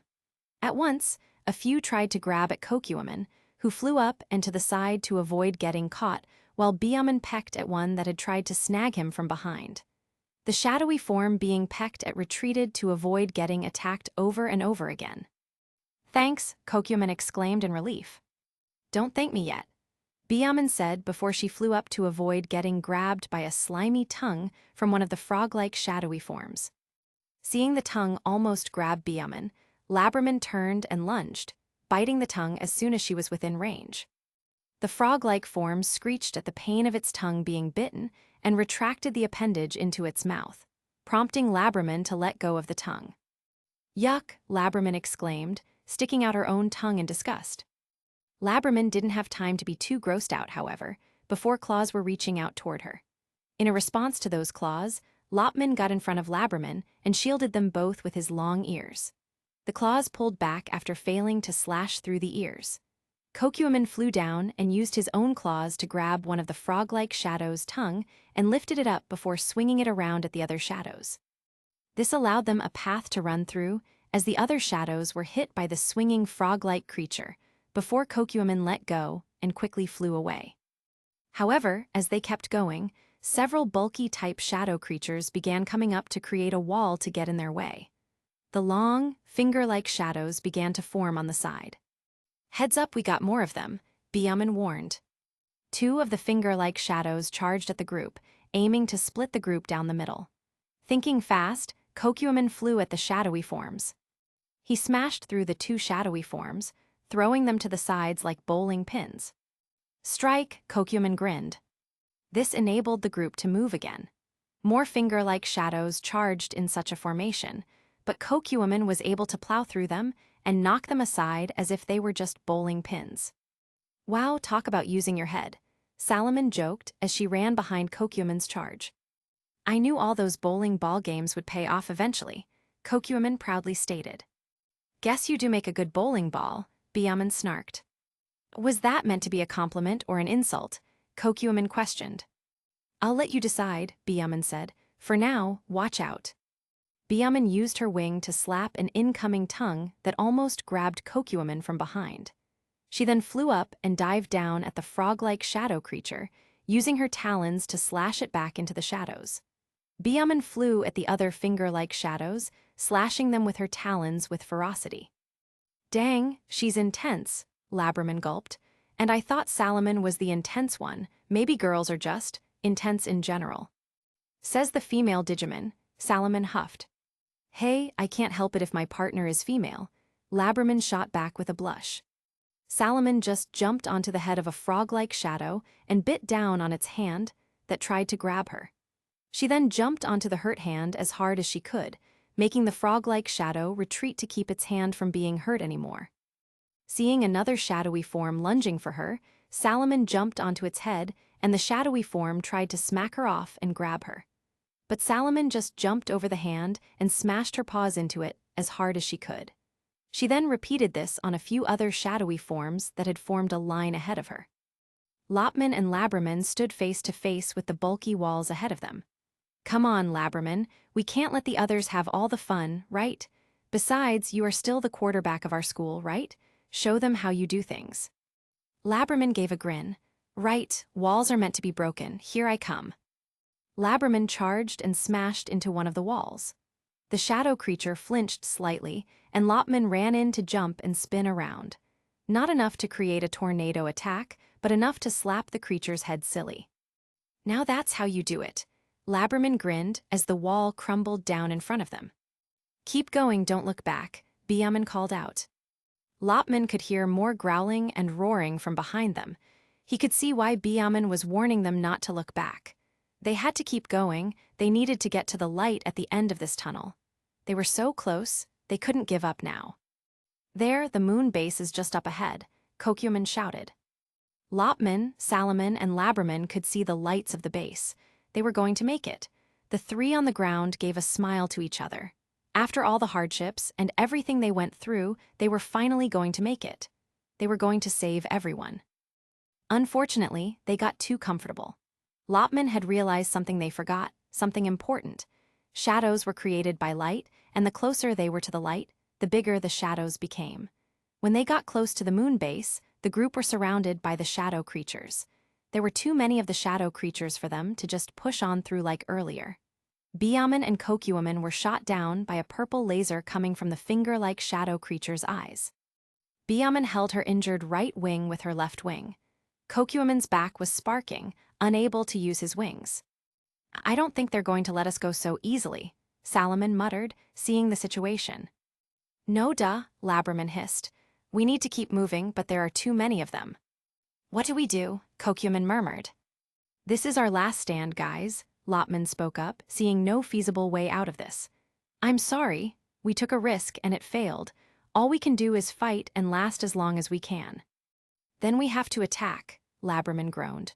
Well, if we're gonna go down, we may as well give these things a hell of a time taking us down with them. The battle for survival was on. Lopman, Laberman, Salaman, Biaman, and Kokuman did their best group attack at the shadow creatures that surrounded them. Lopman froze as many as he could with his blazing ice, while Salaman and Kokuman took out the ones he froze with their puppy howl and power surge attack. Laberman caused several shadow creatures to get disorientated with her retriever bark, allowing Biaman to burn many of them with her spiral twister. As the battle raged on, the Digimon started using their more physical attacks as they were getting too low on energy for their special attacks. Biaman kicked and slashed with her left good wing and talons. Salaman was using her paws to punch and stomp the shadow creatures. Kokuman was using his scissor-like hands to snap the shadow creatures. Laberman was biting and headbutting as many shadow creatures as she could. Lopman was using his ears to punch or spin at the shadow creatures, trying to drive them away. But no matter how much they fought, the Digimon were still greatly outnumbered. The shadow creatures shot out dark beams of energy at them, slashed them with dark claws, or lash out their tongues at them. Laberman was using healing liquor on her friends, but she couldn't keep it up for much longer. She soon ran out of energy and fell to the ground. Biaman was next as several tongues from the frog-like shadow creatures lash out at her at once, some piercing through her body like daggers. Kokuman was shot by a dark energy beam, unable to move before a dark claw slashed through his metallic body, causing him to fall to the ground, sparking. Lopman and Salaman were the last ones left standing, but they were already weak and tired. They could barely stay standing. Everything we did really meant nothing, Lopman hissed. We can't give up hope, Lopman. We've come so far, it can't have all been for nothing, Salaman growled. We can't keep going, like this, Lopman replied back. I know that, Salaman shot back. But we can't give up. We're so close, and we pushed ourselves to the limits to get this far. If we don't keep going, think of what will happen to the legendary warriors, our friends, your cousin. If we don't do this, then it is over for them. Boom bubble. An air bubble shot out at a frog shadow creature as it jumped at Salaman and Lopman, pushing it away. A tired-looking Pataman flew over to them, landing next to Lopman and Salaman. Sorry I'm late, Pataman smiled sheepishly. Pataman, were you in the moon base? Salaman asked, surprised to see him. Yeah, Koji didn't want me coming out here, but I couldn't let you guys fight these things alone, Pataman answered. Can you transform or separate? Lopman questioned. I wish. I'm still too weak to do either, Pataman admitted. Then maybe you should have listened to Koji. Now we're all going to die in vain, Salaman grimly said. One of the larger shadow creatures jumped at them. Pataman shot out a boom bubble, causing it to fall back and smashing a few of the shadow creatures. Pataman frowned when he noticed Laberman, Kokuman, and Biaman were several injured and unable to move. Lopman and Salaman looked like they were barely standing. I came out too late, Pataman whispered. Sharp tongues lashed out at Pataman. Pataman let out a cry of pain as the tongue whipped his body, and another tore up the belly warmer he wore. Lopman attempted to help by grabbing Pataman and trying to shield them with his ears. Lopman and Pataman were pushed back into a bulky shadow creature that body slammed them body into the ground. Salaman ran toward them, but she didn't see a finger shadow creature powering up a dark energy until it snipped her in the back. Salaman let out a gasp as she felt a searing pain and fell to the ground, whimpering. Lopman struggled to get back up when the bulky shadow creature got off of them. Pataman was trying to crawl away, his belly warmer completely torn apart. Lopman looked up, seeing the bulky shadow creature about to body slam them again. Out of desperation, Lopman reached up with both of his ears in an attempt to push the bulky shadow creature back. Lopman's little legs buckled against the force. Be blazing ice. Lopman took a deep breath and blew, but nothing came out of his mouth but air. Look out, Pataman shouted. A dark claw came out of the ground and slashed Lopman in the side. Lopman yelped in pain as he fell to the ground, rolling, barely avoiding getting smashed by the bulky shadow creature. There was no blood, Lopman noted on his slashed wounds, but the world around him was starting to go dark. He was afraid to close his eyes, because if he did, he likely would not wake up back in this version of the digital world. What was also alarming was the fact the sound of battle around him was starting to fade away. Despite his large ears, he was having trouble hearing anything now. Maybe we should have stayed with Omgaman. Maybe if we had stuck with the plan in the first place to never interact with the kids, we wouldn't be in this situation. We've made too many mistakes because we followed our emotions instead of our heads. Is this really the end? Are Takuya, Tommy, and the others going to be trapped here because of our failure? I can't allow that. They need to wake up. They have to wake up. Please. There was a muffled sound that sounded like talking, but Lopman couldn't hear it in his current state. But suddenly, there was a large fire tornado that engulfed several of the shadow creatures. The fiery vortex destroyed the shadow creatures before it dissipated, revealing a familiar form that landed in front of the group. The warrior of flame looked back at the rookie Digimon. You guys okay? Agunaman asked. Takuya, Lopman questioned, wondering if what he was seeing was real or just his wishful imagination before the end. An icy wind blew by, freezing hundreds more of the shadow creatures. Kumaman ran over to Lopman, looking him over. They don't look so good. A black beam of energy shot forward at the Digimon, only for it to be deflected by a sword of light energy. Howling shockwave. The sword of light energy swung and let loose a shockwave of energy that sliced through many of the shadow creatures. Labaman landed in front of them. This certainly wasn't what I expected when we woke up. He grumbled, obviously not thrilled about the state the rookie Digimon were in. Little by little, sound began to return to Lopman as more of the legendary warriors were starting to show up.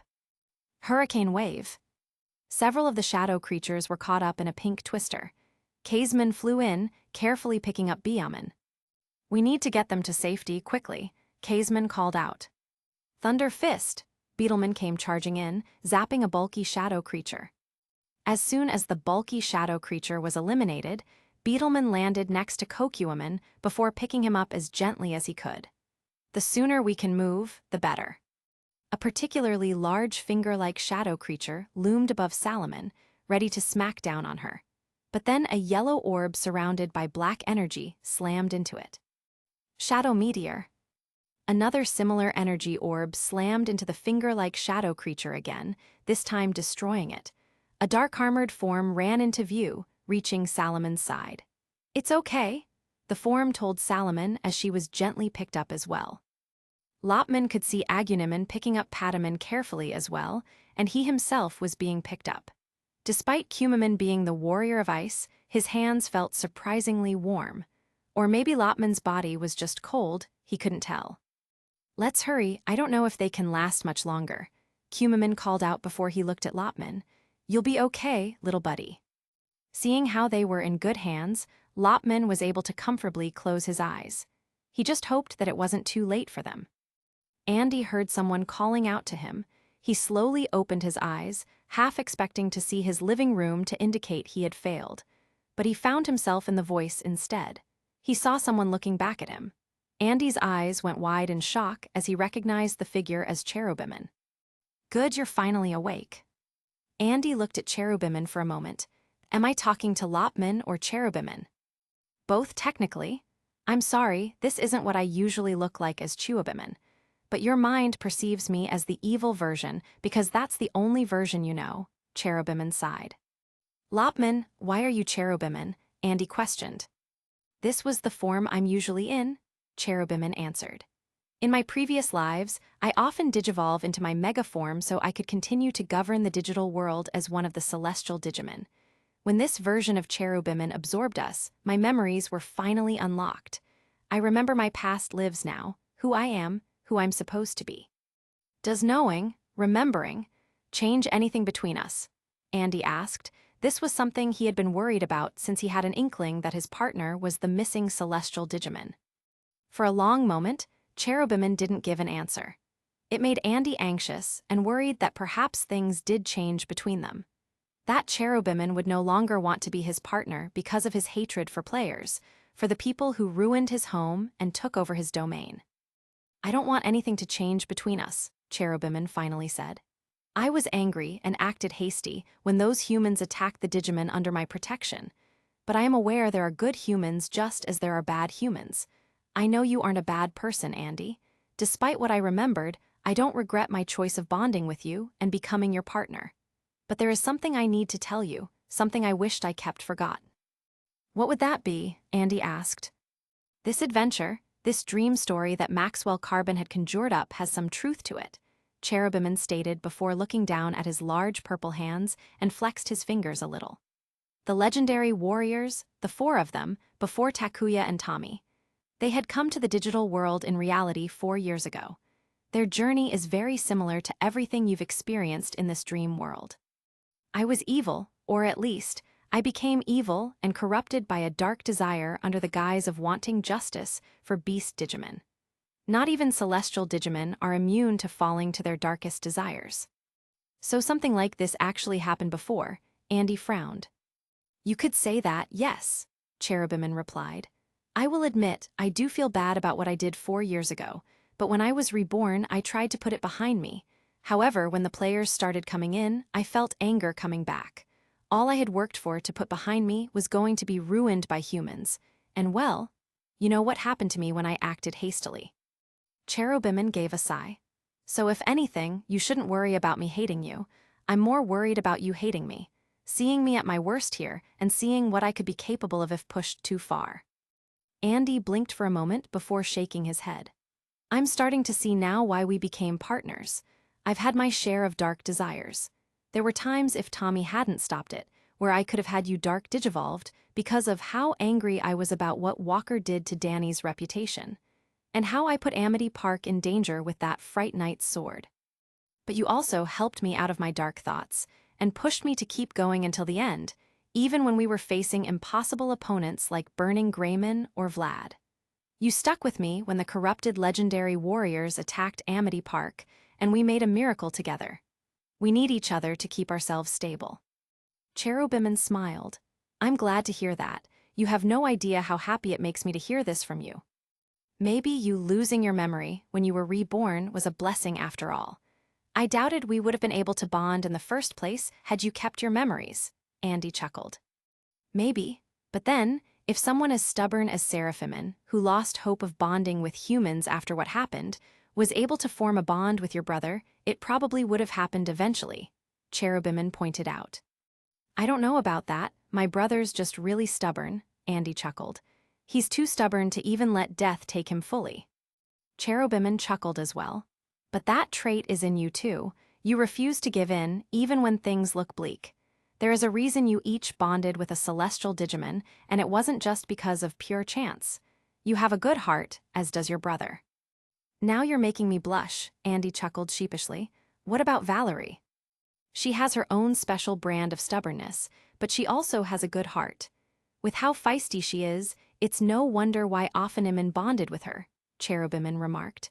They saw a Digimon and a human that bond with each other are like a mirror of the other.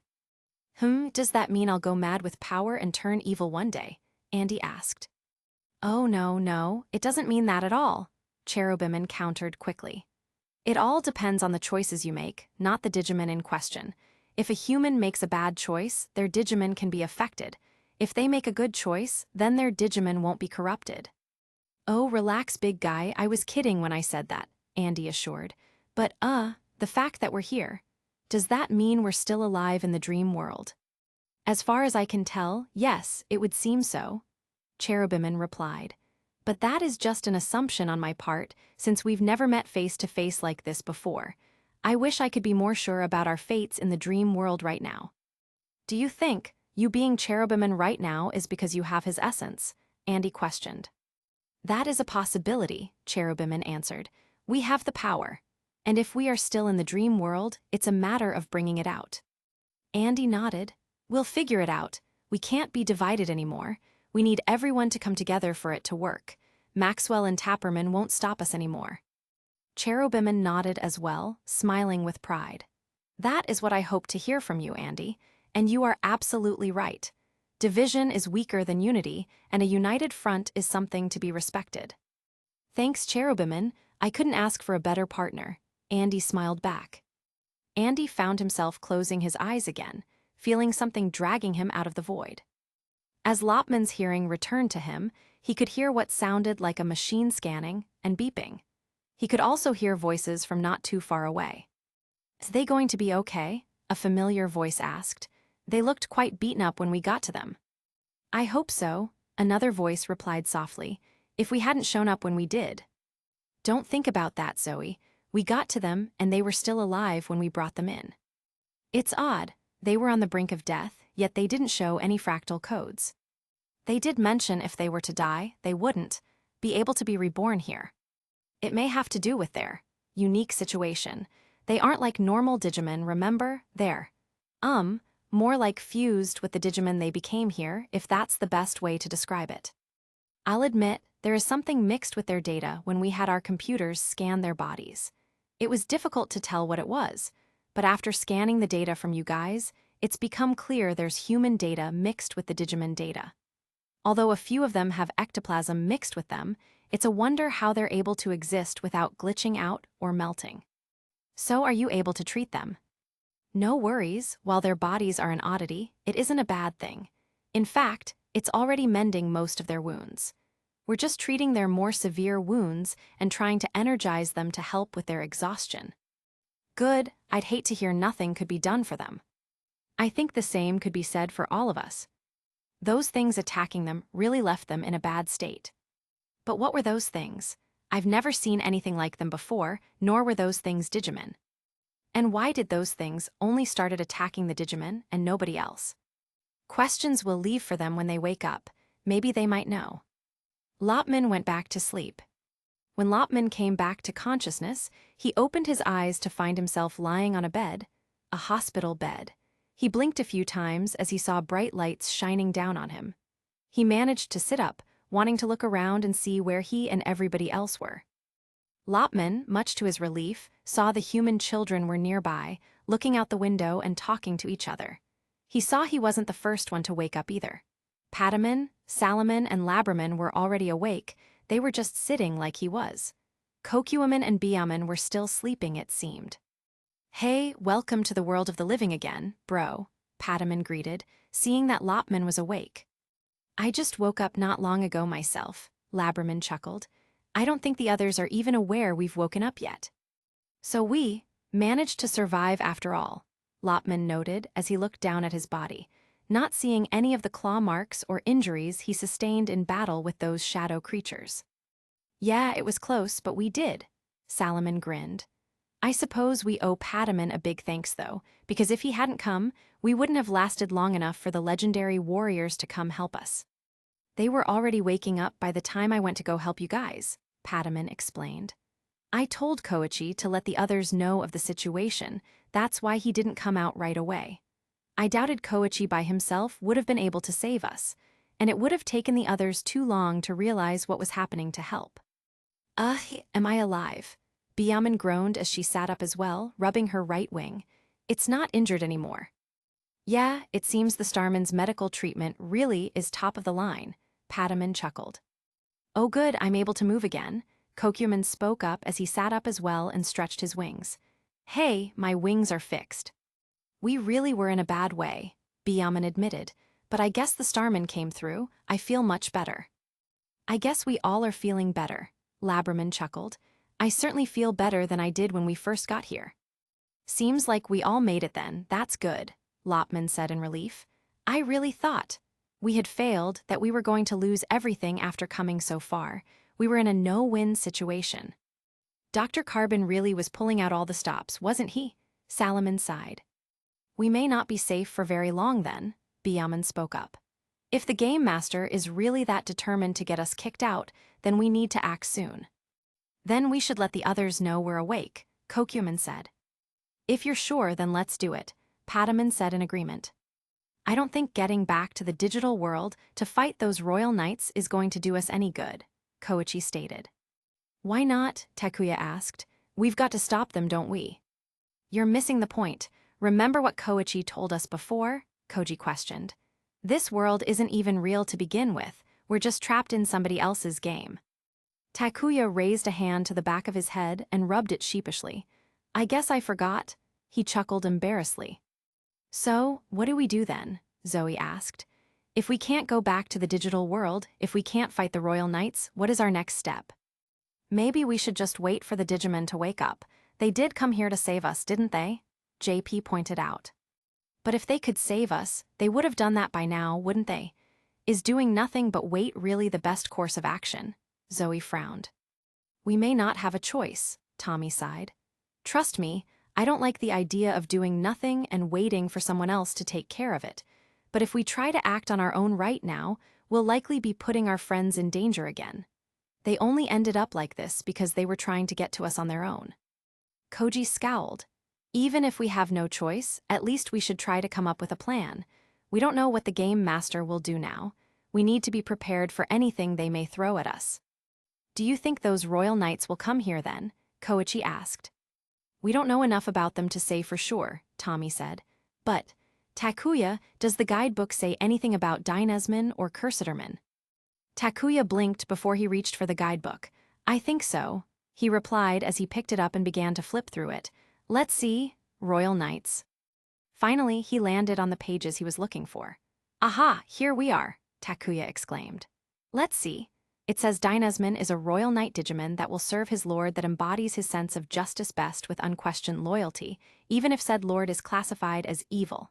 And Crusaderman? Crusaderman is a royal knight Digimon who is vain and uses that to provoke his enemies. Also, Crusaderman shows little loyalty to his lord most of the time. Really, I thought Crusaderman was female with her. I mean his voice sounded, JP remarked in disbelief. Not to mention his armor is all pink and his physique was all feminine. When it comes to Digimon, they could be any gender they want. They're not bound to the same rules as humanity, Tommy pointed out. Besides that stereotyping JP, Zoe huffed. JP had the decency to look embarrassed. I guess I need to not assume next time. So, Crusaderman doesn't hold much loyalty to the one he serves. We could use that if we have to, Koji noted. It sounds like Crusaderman and Dynasmin are almost the opposites of each other. One of them isn't that loyal and the other has the utmost loyalty, to the point of it being blind loyalty, Koichi noted. Yeah, it's strange, but if we can take advantage of it, we should. Takuya agreed with Koji. If we can't fight them directly, maybe we could make them fight each other because of the loyalty issues Crusaderman has. I don't think that'll be all that necessary. A voice spoke up that caught their attention. Everyone turned around. Much to their surprise and pleasure, they saw the 6 Digimon were out of bed and walking to them. After all, we plan on getting you guys out of here before you have to face the Royal Knights, Pataman stated. The children immediately ran over to the Digimon, looking them over before they each gave them a hug. They were happy to finally be reunited after all of this time.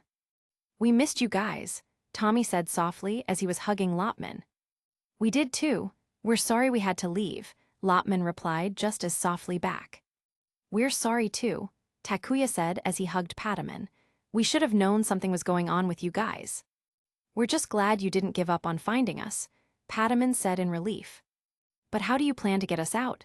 Koji asked as he pulled back from hugging Labraman, surprised. You guys barely survived the fight with the Royal Knights, as well as those shadow things, as it is. To be honest, we thought we were going to die to those shadow things, Labraman admitted as she was wagging her tail. But we had to take that risk in order to get to you guys. So you weren't originally on the moon? JP asked as he was hugging Kokuaman, not caring how heavy the metal bug was. No, we escaped from the blast Dynasman sent out. But that left us separated from you guys again, Kokuaman answered. Then how did you guys get here? Zoe asked as she was hugging Byaman. Did you fly all the way here? No, that would have taken us far too long, Byaman answered. Then, what did you do? Koichi asked as he was hugging Salaman. You didn't do something crazy like get a royal knight to blast you to the moon, right? Actually, that's exactly what happened, Salaman sheepishly confirmed. What? The 6 kids exclaimed in shock and disbelief. Are you nuts? JP asked, unable to wrap his mind around what he had just heard. You could have been killed for real. I think we found something even crazier than Lopman jumping from a moving train while fighting a legendary warrior and a gaggle of ghosts. Pataman chuckled. Did that actually happen? Tommy asked, bewildered that Lopman would even do something like that in the first place. Long story, Lopman sighed, and not important right now. Actually, the royal knight who helped us was an old friend. JP and Zoe, you may even remember him yourselves. We would, JP asked. How? I'm pretty sure we never met any royal knights before Dynasman and Crusaderman, Zoe pointed out, confused. Do you remember Aguman and Gabuman from that Diga school we went to a while back? Lopman asked. Zoe and JP nodded. Yeah, why? Zoe asked, confused. It turns out they were a royal knight themselves, Byaman stated. What? Both Zoe and JP shouted in shock. That's right. They apparently remembered some time ago, and when they found us, they had fused together to make Omgaman, Kokuaman explained. Takuya put Pataman down and quickly began flipping through his guidebook. It's nice to see the book I threw to you didn't go to waste after all. Pataman smiled proudly. Omgaman, a royal knight who seeks to elevate the name of the royal knights to greater heights, he is a fusion of metal Gararuman and War Greyman. He is a multi-type warrior capable of long range with the Gararu cannon on his right arm and close range with the gray sword on his left arm. Takuya read aloud once he reached Omgaman's entry. Omgaman did mention that he was a strong royal knight, and he was willing to fight Crusaderman and Dynasman to buy us time, Pataman stated. Buy time for what? Koichi asked. If that digital world isn't real, then why does it matter? It's not for the sake of the digital world, but rather for the sake of all of us, Salaman spoke up. There's a dangerous Digimon hiding in the core of the digital world. If he should get released, you're destined to fall to him, forcing the game master to reset. And by reset, you mean, Koji frowned. Everything will be undone. Everything we've done so far, our actions, our bonds, your memories, will all be erased. Everything will go back to the beginning, like with any video game you delete the save file for and start a new game, Kokuaman explained in blunt detail. The 6 children grew pale at this news. And we will remain here, Zoe asked, her voice shaking. No one will be able to save us. I don't want to remain here forever, JP whined. Calm down, that's not going to happen, Byaman spoke up. That's why we're here and why we had to resort to drastic measures to get to you. But if you're here, then aren't you breaking the rules or whatever? Tommy frowned. Isn't that why you left in the first place? Yes, that's why you saw those shadow creatures attack us, Lopman answered as he looked over to the window. Those weren't there by accident. The game master created them for one purpose only, and that was to eliminate the 6 of us for breaking the rules. And yet we showed up, which ruined that plan. Takuya noted, now the game master will be coming after us as well. He can't, Pataman said. How are you so sure? Koji asked. For one, that would ruin the whole purpose of having you guys go through the programming. And if he wanted to go after you guys, he would just reset the world, Pataman answered. Then, why doesn't he just do that? Tommy asked. Because we're not letting him. That's why he wants us gone so badly, Salaman explained. Since we hold the power of all 3 celestial Digimon now, we hold the power to keep the world going for as long as possible. So you can stop those things? Koichi asked. But how? You've never used the power of the celestial Digimon before. We don't know how to use them, Salaman sighed. That's why we're here, Labraman said. We've already broken the rules. There isn't much else the Game Master can do that he hasn't already tried, and we needed to be near you guys. So you don't know how to use those celestial powers? Tommy frowned. Is there any way for you to figure it out? Well, I've noticed that miracles tend to happen when we're at our most vulnerable and emotional, Lopman stated. That didn't seem to happen when we found you guys on death's door earlier. JP frowned. In our defense, we were already tired and injured by that point. There wasn't much we could have done, Kokuaman explained. Well, that shouldn't be much of a problem now that you're back to full strength, Koji said, but the issue of tapping the power at will is still there. Is there anything we can do to help? Zoe asked. The Digimon frowned as they looked unsure. Tommy began thinking. Didn't Koichi mention something a while ago? Tommy asked. About something that happened back in TV Forest that we can't seem to remember. Yeah, what did happen with that? Takuya asked. I mean, if there was something that happened, what caused it? I think it had something to do with a Tapperman, Koji noted. You guys attacked them, Koichi bluntly stated. Wah, how did you know that? Labraman asked, surprised. Cherubiman showed me when he was trying to get me to turn on Koji and the others, Koichi explained. As Duskman, or I guess, maybe as the warrior in darkness, I was able to see into other people's darkness. Whether that's someone's dark desires, anger, or fear. But why did you bring this up, Tommy? Zoe asked. Yeah, it seems like an odd time to think about it now, Byaman agreed. Lopman knew that Tommy had a reason. The kid was clever after all. You suspect something about that could help us now? I think so, Tommy replied. It's difficult to recall exactly, and my memory of the event is fuzzy. But I think I remembered feeling confused and scared back at Toy Town Island. I didn't know what to think because I didn't have a memory attached to those feelings, but those feelings were strong and difficult to forget.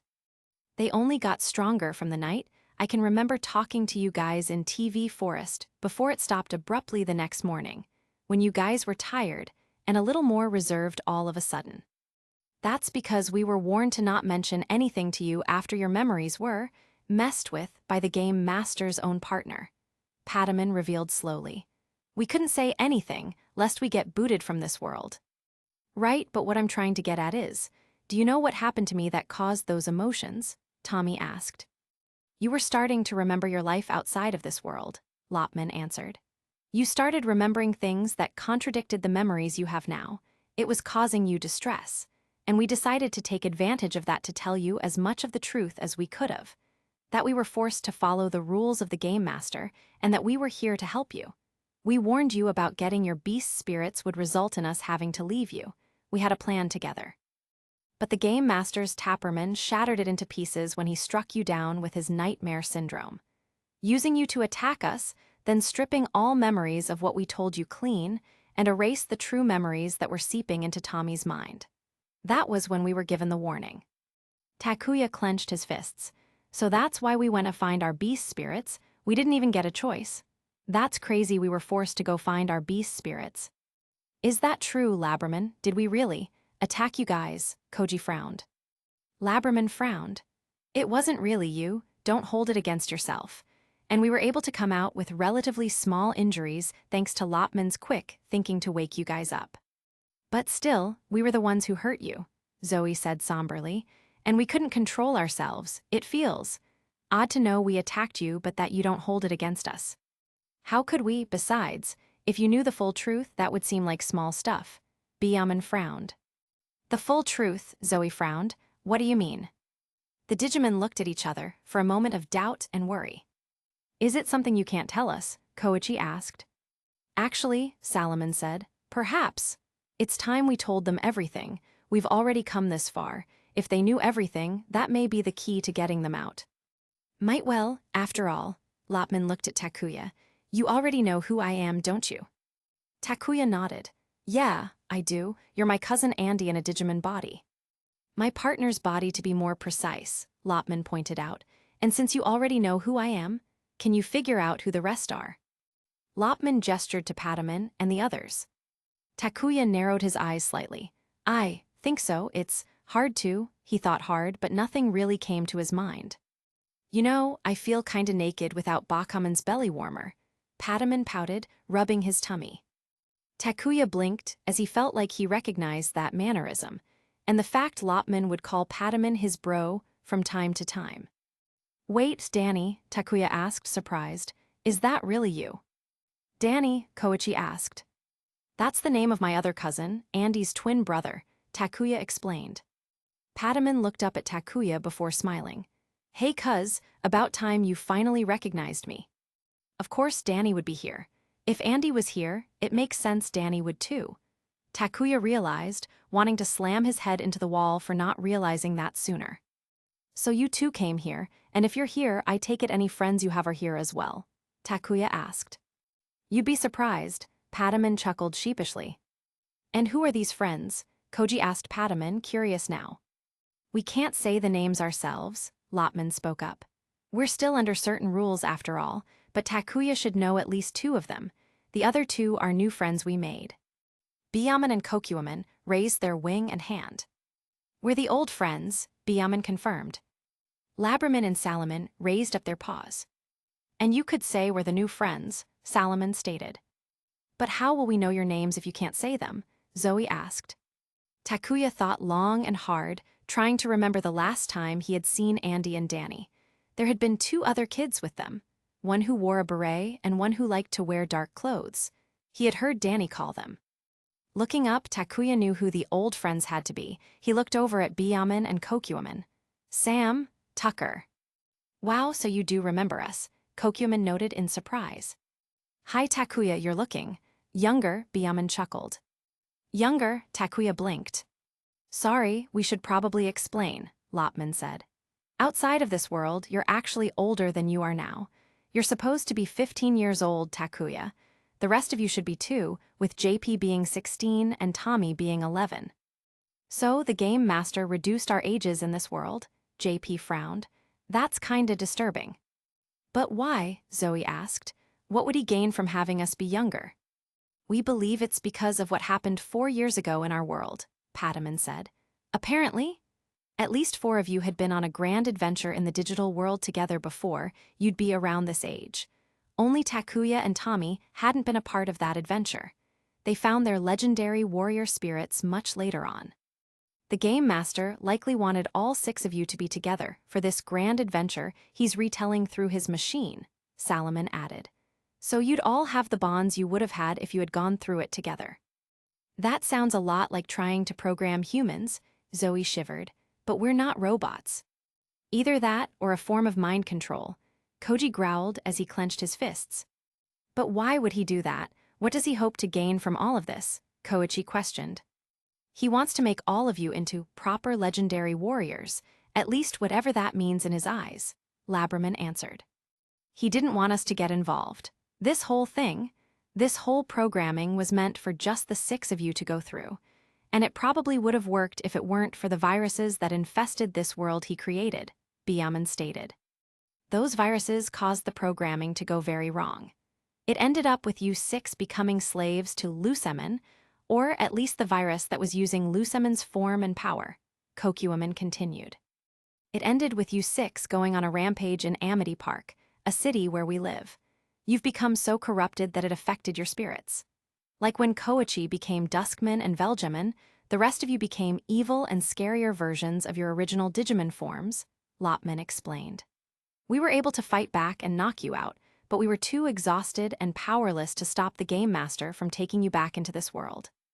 The rest of us got corrupted spirits, JP gaped. How bad was it when we fought you guys? Pretty bad, Patamon admitted. In fact, even Lopman couldn't stop the Game Master, and he is the strongest one of us here. So we had to figure out another way to help you guys. We've learned the Game Master is keeping you all here, restarting your lives over and over until you reach the ending he wants for you, Salaman sighed. But you'll never reach that ending, not as long as those viruses keep coming back, Labraman stated. We had one shot at this. When we were able to get our hands on some of the technology the Game Master was using to keep you here, Kokuaman remarked. There was only enough to send 6 of us into this world, Byaman confirmed. So the 6 of us volunteered, using the form of our partner Digimon so we could exist in this world. We waited until you guys arrived. Originally, we weren't going to interact with you and only watch from afar, Lopman said. But I guess we just couldn't stay away from you until you all got your beast spirits. At that point, we were forced to leave or risk being kicked out of this world. During that time, our only ally was Duskman, Salomon spoke up. He was the only one who had yet to get his beast spirit, and because he was away from the rest of you, the Game Master had less eyes on him. That allowed us some leniency to tell him what was going on.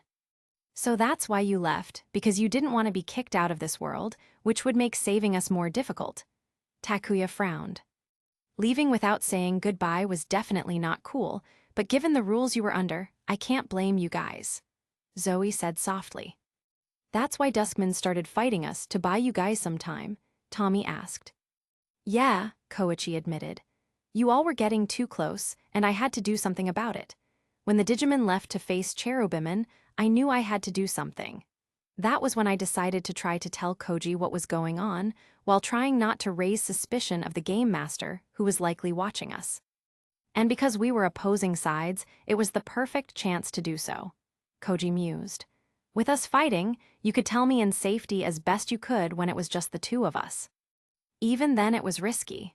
Cherubimon was messing with my head, making it difficult to stay focused, Koichi grumbled. Originally, you were supposed to defeat Cherubimon, and the programming would end, Kokuamon stated. Your memories would be replaced with whatever memories the Game Master implanted in your minds, and you'd go on believing you had to keep this secret to yourselves, and the rest of us safe from the digital world. But because of the virus's interference, that was becoming impossible, Labramon sighed. That's why we're here now, to get you guys out, Patamon pointed out. We were told that if we could get the powers of all 3 celestial Digimon, we should have the power to get you out of here, with your original memories. Well, that's all well and good, but how do you know the Game Master was telling you the truth? JP questioned. If this person is as determined to make us what he believes we should be, why would he let you guys get the power of the celestial Digimon to get us out? I challenged him, Lopman answered. We were able to gain enough evidence to send the authorities to investigate his house. If he allowed us a fair chance to save you, we would keep quiet. Thus began the game between us and the Game Master, deciding the fate of all 6 of you. Well, that's certainly not something we had a say in, JP grumbled. I don't like this Game Master already, but this just makes me loathe him even more. I'm sorry, we didn't want to force you into this game, but it was the only chance we had of maybe saving you, Patamon frowned. It's not your fault, Tommy assured. It was either that or not being able to save us at all. And now that you're all here now, are you going to be able to get us out? Koji questioned. We'll try. We don't really know how exactly, but we're hoping that if we all focus hard enough, we'll be able to tap into the celestial Digimon's power to get us all out, Salomon replied. Are you sure you can do that? Koichi asked. I mean, from what we have been told, you can't access the power yet because you don't know how to. It doesn't mean we can't try, Byaman said. We've already come this far, it'd be a waste to give up now. Okay, so what do you have to do? Zoe asked. We may have to go outside and do this. Doing it in here may not work. The powers need to reach into the sky, where the Celestials are, Kokuamon pointedly said. But outside are those shadow monsters. You could be killed if we go back outside, Tommy worriedly pointed out. It's either we do it outside or we fail, Patamon replied seriously. We need to take a chance. The humans all looked at each other. In that case, we'll protect you while you do that, Koichi stated. Labramon grinned. Then let's do this. We're close to the goal now, we may as well go for the final down. We'll make sure the Game Master won't take you guys away again, Takuya said. We can say the same for you, Patamon chuckled. Takuya looked out the window as they stood in front of the door. Those shadow creatures were still out there, but instead of patrolling around the moon, they seemed to be waiting, watching them. It was really creepy. Well guys, are you ready to do this? Takuya asked as he looked back at the group behind him. We'll have to face down those shadow creatures, and it won't be a cakewalk. If this is for our friends and ourselves, we can surely do this, Zoe said as she held up her detector. Yeah, I'm ready to kick some shadow butt, even if they are creepy, JP stated. We'll make the game master regret ever using us for his programming, Koji huffed. It's about time I was able to do something for our friends, Koichi said. We'll make sure we end this game together, Tommy remarked, holding up his detector as well. Let's do it then, Takuya grinned as he took out his own detector. The 6 kids called forth the fractal code around their left hands. Execute Spirit Evolution, the 6 cried as fractal code surrounded them. 6 cocoons of fractal code were seen before each of the cocoons dissipated, revealing the 6 legendary warriors in their evolved forms. Agunimen led the charge outside. They immediately threw their attacks at the shadow creatures, allowing the 6 Digimon to come outside without being immediately attacked. Okay, so what do we do now? Labraman questioned the others. Salaman, Pataman, do you two know how to get into contact with your Digimon partners? Lopman asked. I think so, Salaman said a bit uneasily, but I haven't done it in a while. I definitely do, Pataman confirmed. Then get into contact with them. We need to have our partners pull out their powers as much as they can, Lopman instructed. Then we'll try to protect you 3 ourselves, Byaman suggested. No, I meant what I said when I said we need everyone, Lopman replied. You guys get into contact with your partners too. But we don't have the celestial Digimon powers, what could we do? Labraman frowned. Everyone's contribution will be important. The celestial Digimon's powers may not be enough on their own.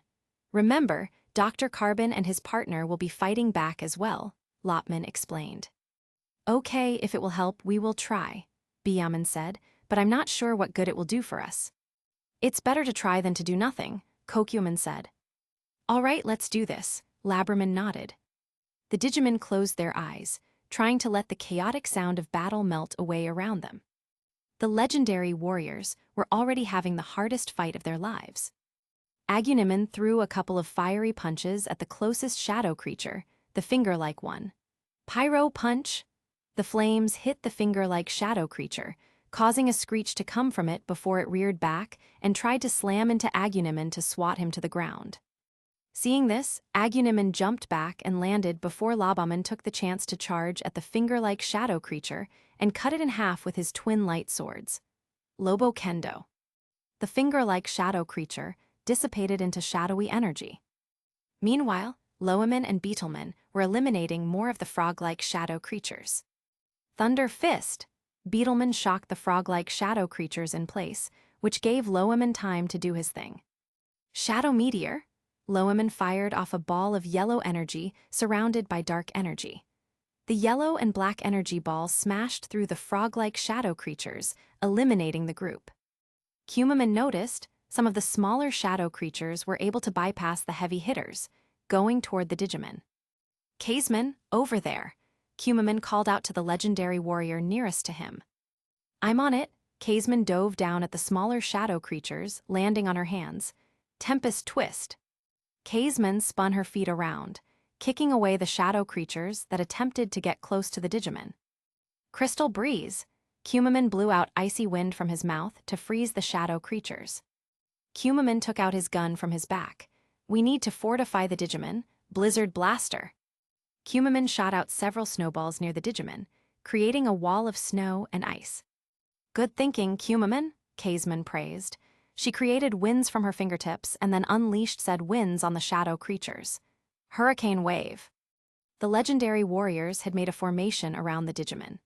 Agunimen and Labaman were in the front as the frontline attackers. Beetleman and Loeman were in between the frontline and the backline, serving as the defense, but also heavy hitters should some of the shadow creatures get past Agunimen and Labaman. Finally, at the backline were Kumaman and Kaisman, catching any of the more sneaky shadow creatures that were able to slip by the other 4. The wall of snow and ice kept the shadow creatures from directly attacking the Digimon, and alerting Kumaman that the shadow creatures were attacking his wall. Agunimen just punched several shadow creatures down, burning them before he looked up. Aw man, there doesn't seem to be an end to these things. It's like wave after wave is coming at us. Labaman hissed as he clenched his light swords, sending energy into them. His eyes glinted before he swung his light swords. Howling Shockwave! Energy shockwaves were unleashed, slicing through many of the shadow creatures before him. "Look up," Loiman suddenly warned. Agunimen looked up, seeing several of those bulky shadows coming down for a huge body slam. Agunimen jumped back, dodging the body slam, but just barely. "Geez, how many times is that going to happen?" he exclaimed. But one of the frog-like shadow creatures unleashed its tongue at the warrior of flame, wrapping it around his foot before yanking Agunimen's foot out from under him and sending the warrior of flame to his stomach. Ow! Turning around, Agunimen kicked at the tongue with his free foot, his foot coated in fire. "Let go." When Agunimen got back on his feet, he accidentally went flying into the air as he burst out more fire under his feet. "What are you doing, Agunimen?" Labaman shouted. Agunimen yelped as he tried to regain his sense of control, but he couldn't, and his fire cut out from under him. However, Agunimen managed to correct his fall and use the momentum to land a nasty round kick to the closest shadow creature, one of the finger-like ones. His kick made it dissipate, Agunimen landing on his feet after. Agunimen gave a smile. "Hey, I didn't plan that, but it works." Labaman was about to say something when he saw several of those finger shadow monsters. They fired black beams of energy at them. "Look out," Labaman shouted. Agunimen saw this and reacted quickly. He put his arms up in a defensive formation as fire flickered from his armor and formed into his shield, shielding both himself and Labaman from the black energy beams. Plasma sphere. The energy beams were deflected by Agunimen's plasma sphere, keeping the two legendary warriors safe from harm. "Those two are good at keeping up with each other," Beetleman noted. "I wonder how they're able to be in sync considering they often argue with each other." "Sometimes friends who are close to each other often like to bicker with the other," Loiman remarked. "Or so I've heard." "But even so, we can't keep this up forever," Kaisman spoke up. "The Digimon better hurry. We can only keep them safe for so long." "They've already done so much for us, this is the least we can do for them," Kumaman stated. "We just have to remain on alert and do what we are doing," Loiman said. "It's not easy, but it needs to be done." More of the shadow creatures kept coming, no matter what the legendary warriors were doing. "Danny." The boy opened his eyes, seeing an orange light floating in front of him. "Pataman, is that you?" "Yes, it is," Pataman's voice confirmed. "It's about time we started this process."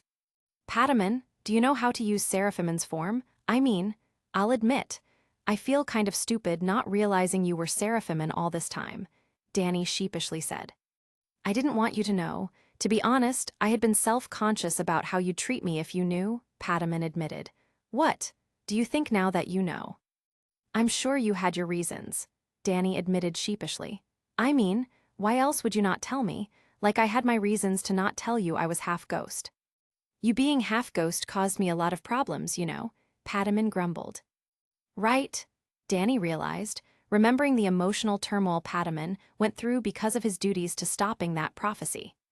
"But we promised each other to find a way to stop that prophecy," Pataman continued. "And I know we will do it together. Do you trust me, Danny?" Danny smiled at Pataman's voice. "I do, I trust you. You didn't have to save me, but you did, even with my ghost powers and your distrust of me." "Then I should be able to reach into Seraphimon's power," Pataman said. Danny felt the orange light around him changing as it began to turn blue and white. "Valerie." Valerie opened her eyes, seeing the cream-colored light around her. "Hey, Salomon, it's been a while, hasn't it?" "Yes, it has. I know you haven't allowed yourself to think about it. But what will you do once this is all over? Knowing what you know about Danny and his ghost half?" Salomon questioned. "I know it's bothering you more than you let on." "Yeah, I tried to kill Danny," Valerie shivered. "And yet he wants to still be an ally and a friend to me. Most people wouldn't want that, but he does. Either Danny has no self-preservation, or he is just that forgiving to a fault." "What about Andy? He knew Danny was half-ghost and that you were trying to kill him," Salomon asked. Valerie winced. "He didn't seem to hold it against me either, but it makes sense why he'd risk himself trying to get Danny and Takuya back from Freak Show. They were his family and they were being taken away. I've done crazy things too to help my dad. I'm not entirely sure how to process the fact that Danny is the ghost kid, but he's still Danny from what I can tell." a goofball trying his best to help people, even if they don't like him. That takes a lot of heart and guts. Yes, Danny and Andy are those kinds of people. Salomon chuckled. But that's what makes them so valuable as allies and as friends. Sometimes I can't help but feel jealous. I wasn't like them at all. I only started fighting for my own selfish reasons, for revenge on the one who I believed to have ruined my life, Valerie sighed. Sometimes I wonder why you decided to choose me as your partner. The fact you're asking has already proves that you're worthy to be my partner. And even though you may have started out with a selfish and dark goal, you began using your drive to help others instead. You didn't have to answer my call, you didn't have to come to the digital world and help the Digimon there. Yet you did anyway, Salomon reminded. I believe you are a good person, even if you don't think so. You've grown a lot since the incident with the ghost dog. Valerie gave a small smile. Thanks. I like to think I have to, even if I don't feel like it sometimes. I guess. I need to just keep doing what I am doing. It certainly feels better than trying to wipe the floor with someone for revenge. We'll continue to grow together. Now let's save everyone from this fate. Are you ready? Salomon asked. Yes, I am, Valerie answered. Valerie saw the cream light before her started to get bigger, as it began a green and gold color. Do you feel like you're not worthy, Tucker? A little silver and black light asked Tucker. To be honest, it's hard to feel special when your friend has superpowers, Tucker admitted. But I know I've done a lot of important things as well. Yeah, remember, while you may not be the protagonist of this story, playing a supporting role is just as important, if not more so, the voice replied. Without you, Danny, Andy, and everyone else would not get as far as they did. None of us would have been able to even be here in the first place to rescue Takuya and the others. Your knowledge of tech was vital for all of this to be possible in the first place. Tucker felt his cheeks burning with a blush. Well, I just did what I had to do. I'm not about to let my friends go on some adventure without me. We're a team, and team members help each other, right? Of course. After all, the leader role isn't always the best role, and not everybody can take it. That's why there are other roles for people to play. You wouldn't get far in an RPG if everyone was in the same role, the voice chuckled. Tucker knew this. He gave a smile, though he wouldn't mind playing the leader role just for a day. He was content with what he had now. Even though you're not a celestial Digimon, you're still willing to give it your all to help, right, Kokuwoman? Of course, you're my partner and my friend. Your friends are my friends. I'm willing to do whatever it takes to help you and them. Kokuwoman's voice replied. They wouldn't get far without us anyway. Kokuwoman's voice added with a chuckle. Tucker chuckled as well. That's true. Now let's end this nightmare once and for all. Tucker opened his eyes and was surprised when he saw the light expanding, turning an azure blue color. And he could have sworn he heard the sounds of metal clinging together, almost like chains. We've been through a lot together since we started this journey, huh? Sam heard a familiar voice talking to her. Sam opened her eyes, seeing the pink light. We definitely had. There were things we've accomplished that I didn't think were possible, especially when we had been left alone to face Gouda. And Derry. Do you feel responsible for what happened with Derry? The voice asked. Sam sighed. In a way, I do. He was the enemy, but he also tried to help us. And that cost him his, well, existence here. And that wouldn't have happened if he hadn't helped us. I know how you feel. I felt your anger, and my own when we finally separated when that happened, the voice sighed. Maybe there could have been something different we could do, but trying to think of the what-ifs doesn't stop what happened, sadly. All we can do is learn from it and move on, make sure something like that doesn't happen again. And let's hope that the dairy, Gouda, and milk we saw here had only been parts of them like the other viruses rather than the ghosts themselves. Perhaps the real ghosts are in the ghost zone, just living out there. Afterlives somewhere, and don't know anything about what happened here. Sam nodded. Yeah, all we can do is hope for the best for those three. She agreed before looking up at the pink light. And for that to happen, we need to get the legendary warriors out of this world. I agree, I know Maxwell wanted the best for them, but he shouldn't be playing God. The spirits chose these people for a reason. He shouldn't be trying to turn them into what he believes is best for them, Biamon's voice stated. But you can relate to his cause, right? Sam frowned. I hate to admit it, but I guess I do in a way. It's not like I haven't tried to force others to change to how I wanted them to be myself. Like when I forced the school to change the menu to be all vegetarian, not even thinking about how everyone else would see it. I shouldn't be forced to eat meat made from an animal. Fruit meat in the digital world is fine. So I also shouldn't force others to eat a vegetarian-only diet. Wow. I guess I did turn out more like my parents than I would have liked. But you're trying to break free from that, Biamon's voice reminded. You don't want to control others, you just want them to understand you. And you realized that before you started going too far with it, like Maxwell. Yeah, Sam agreed. And the best way to do that is to learn to understand others too. Good intentions or not, forcing someone to do something they don't want to do is just plain controlling. Indeed, we have people like that, like Vlad who wants to control Danny, and there was Freak Show. But we won't let them. Yggdrasil knows that Andy definitely wouldn't, Biamon's voice chuckled. We will help guide them when they need it, but we should allow them to make their own choices. That's what a good friend does, and right now, we're here to help them get the others out of here. Even though you're not a celestial Digimon, Sam asked. One doesn't need to be a celestial Digimon to be able to help, Biamon's voice replied. And we're stronger than we're given credit for. Yeah, and they need us to keep them from going too far with things, Sam added with a grin. After all, they need something of a moral compass to guide them right. Or the mother of the group, Tilda, Biamon chuckled. Nah, that's Jazz's job, Sam rolled her eyes. But, let's get everyone out, we'll bring out our inner strength and blow this dump. I agree, let's do it, Biamon replied. The pink light turned a fiery red as it grew bigger. For a moment, Sam thought she saw 4 red eyes looking back at her. Dash opened his eyes to see the white light that was likely Labramon. Labramon, do you think that? I can truly become their friend once this is over? Theirs, the whole reputation at Casper High. I'm not sure how things will work out in our normal lives later. Is that something you're truly worried about? Labramon's voice asked back. In the grand scheme of things, school is temporary, you knew this. Would you rather use your strength to hurt others for the sake of your reputation again, or use it to help people when it's needed? I'd definitely use my strength to help others when it's needed, Dash replied. It feels so much better to actually help instead of just being the bully. It's like a different rush from getting a touchdown in a game, you know? And I don't want to stop that. I want to continue to improve myself, to get better, to be better. Then why bring it up? Labramon asked.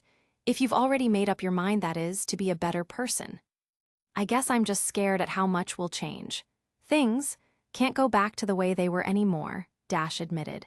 This whole adventure showed me how dangerous things could get, what kind of people we'd have to face, whether they're human, ghost, or Digimon.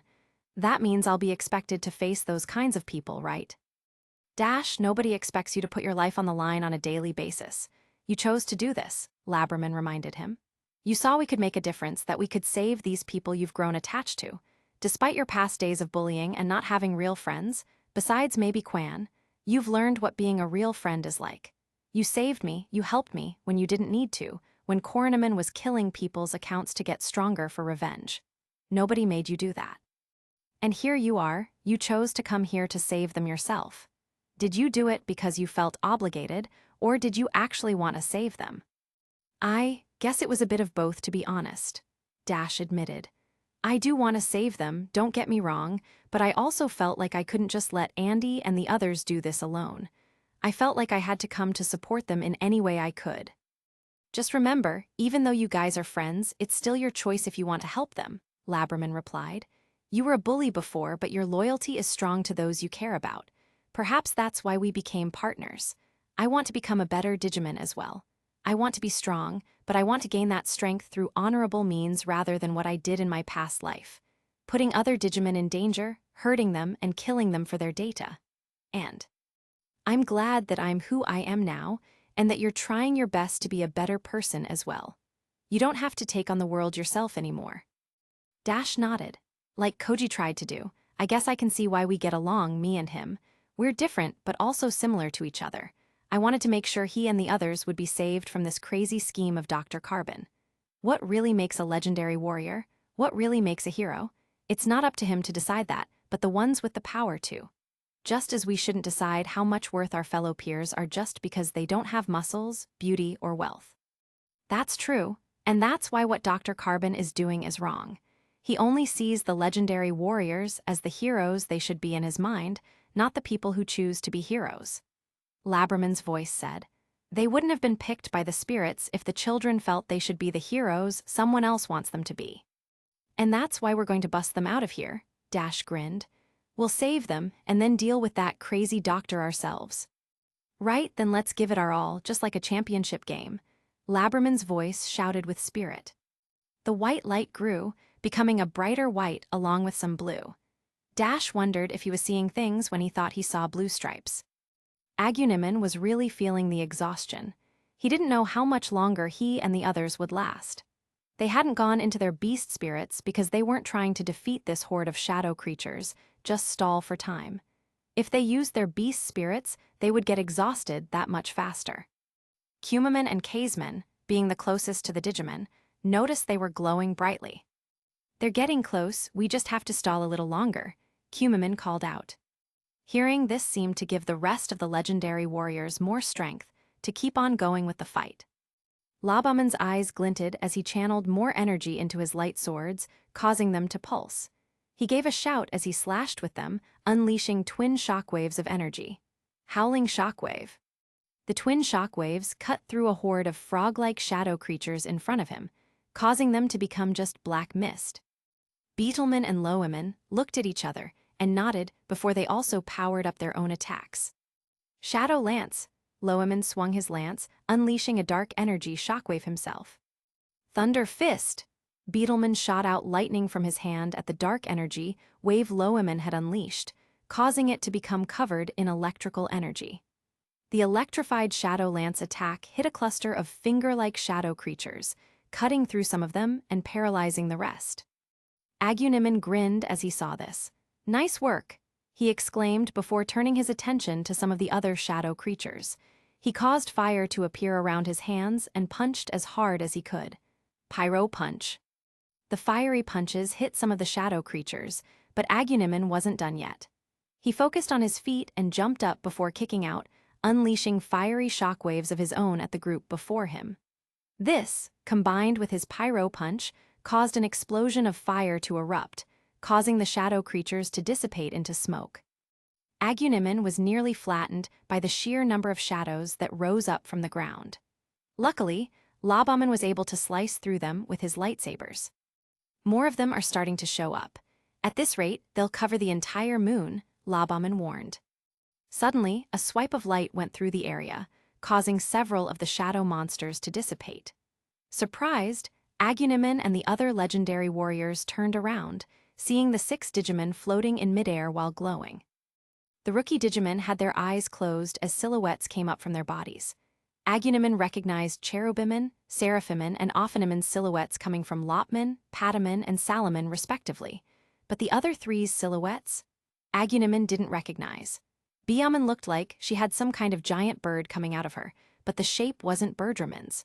Kokuaman looked like there was a long serpent creature coming out of him. And Labraman looked like she had a giant beast of some kind coming out of her. "Whoa, what's happening to them?" Kaisman asked in wonder. The Digimon clearly hadn't digivolved, they were still in their rookie forms. But at the same time, it felt like they achieved a level beyond Mega. "We can see it. Lusaman is awakening soon. Omgaman wasn't able to stop them completely." Seraphimon's voice spoke from the silhouette. "But our mission is on the line, we need to act now." Ophanimon's voice spoke from the silhouette.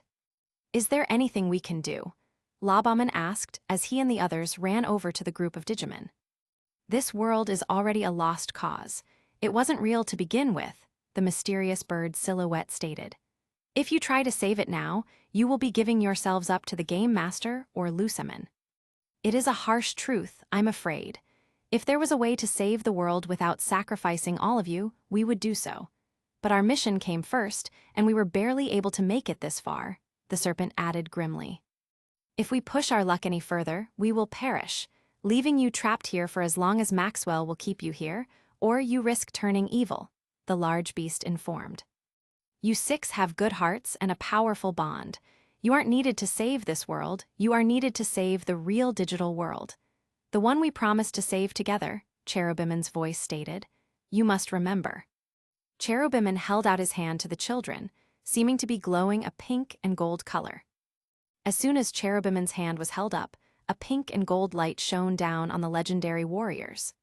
All 6 of them felt this pain rushing through their heads, and each of them gripped at their heads to try and ease the pain of what was going on.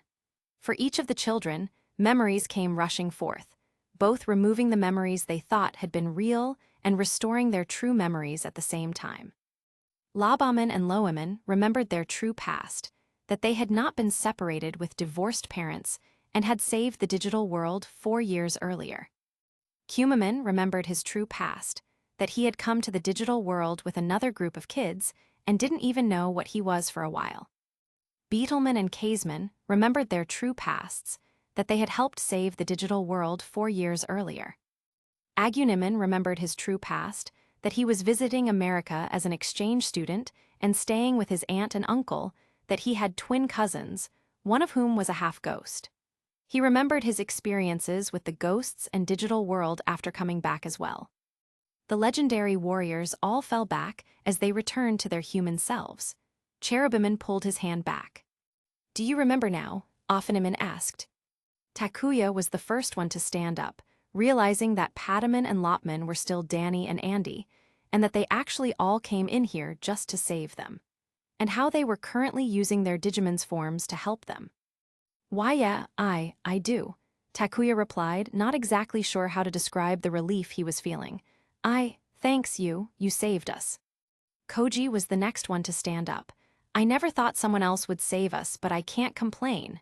He rubbed at his head. "Thanks for removing those fake memories, but now my brain feels like it went through a blender." Koichi, who already somewhat had some of his true memories, was less light-headed than Koji. "Our memories were changed the most, it would seem, since it goes back to our lives as well." "Not much has changed for us, though," JP noted as he looked at Zoe. "This pretty much happened 4 years ago for us when Cherubiman went on a rampage, though the Royal Knights and Lusaman never happened." "Yeah, I guess the Game Master didn't feel like there was much that needed to change for us," Zoe noted. "He just wanted to insert Takuya and Tommy into the adventure we had 4 years ago." "That would explain why we're younger here," Tommy said. "I remember everything now. I wasn't a part of this group." "Hey," JP said as he put a hand on Tommy's head with a grin. "That doesn't mean you can't be." Tommy looked up at JP and gave him a smile. "Yeah, and our friends." Tommy looked back at the Digimon. "We did promise to work together to make the digital world a better place, but we can't do that if we're stuck here, right?" "That would be correct," Seraphimon's silhouette replied, "and getting out is the last thing you need to do." "So we remember, now what?" Koji asked. "We will need to create a portal for you to leave this place," the serpent answered. "But when you leave, you will wake up and you will not be able to return here again. We'll be making sure of that," the beast stated. "What do you mean?" Zoe frowned.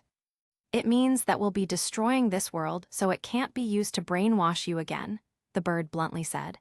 "The world was created by the Game Master. You will never be safe from it if it continues to exist." "But what about you?" Takuya asked. "You realize you will be destroyed here as well if you do that, right?" "Our data might be destroyed, but if you are worried about the humans, our partners, don't be. They will be ejected from this world once it's destroyed," Cherubiman explained. "Your data, you mean?" Tommy frowned. "But you're their partners, you can't just sacrifice yourselves." "We are their partners, you are correct in that. That's why we have confidence in destroying this world. We can be reborn again," Offeniman explained. "But will you remember?" Koichi pointed out. "Will all of you remember?" "Whether or not we will remember will be up to our partners in the end," the bird stated. "We have a bond and a link with our partners, even if we are destroyed and reborn again," the serpent assured. "They might have to go on without us for a little while, but we will return to them. This is a sacrifice we must do in order to save everyone," the beast said. "We will wait for the day we are reborn with our partners again." "But they'll miss you, won't they?" JP frowned. "They will. Even now, I can feel my partner's heartbreak at doing this," Cherubiman said softly as he moved his hand to his chest. "It hurts, but it is necessary, and we won't say goodbye forever." The 6 legendary warriors frowned, but if this was what had to be done to get them out of here, there wasn't much they could do about it. Then, don't stay Diggy Eggs for too long, Takuya said at last, because we're all waiting for your returns. We plan on returning as soon as possible, you can count on it, Seraphimin grinned. Now, are you all ready? Afiniman asked. Yes, the 6 legendary warriors said as one. All 6 silhouettes let out a loud cry as several colored glows shot out from their bodies. A black hole appeared before them. But inside the black hole, the legendary warriors could see a light. Jump into the hole, it will lead you back home, Chiyobimin instructed. We will see you later. While the children did hesitate for a few moments, eventually they each jumped into the hole one by one. JP was first, followed by Zoe, then the twins, Tommy, and finally Takuya. As soon as the last of the legendary warriors were gone, the hole closed up. Looks like this is it then, huh? The beast remarked as they looked up at the digital world in the sky. Do you really think that we'll be able to return to our partners? The bird asked. After all, the rest of us aren't celestial Digimon like the 3 of you. We don't have a guaranteed past to remember. I believe it is possible. A strong bond between a human and Digimon can surpass even the natural order of things, Seraphimin stated. I hope you are right about that, Seraphimin, the serpent said.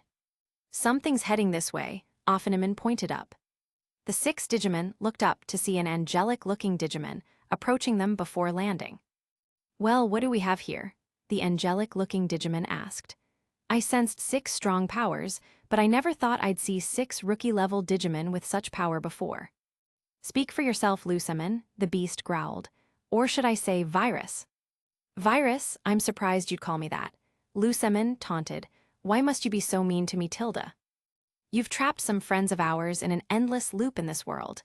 The bird snapped heatedly. You know damn well why we're so mean to you. We know you were planning on turning the legendary warriors into your corrupted slaves, the serpent hissed. And you've been waiting for an opportunity to do so once you've infected Lusamin's data. Lusamin just laughed. So you figured it out. Very well done, I'm impressed.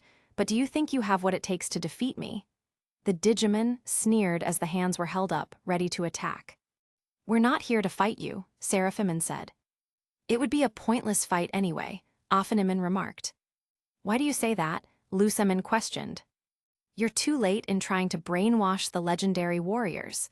And with them gone, we don't have a reason to keep this world around, Cherubimin answered. You know what this means, don't you?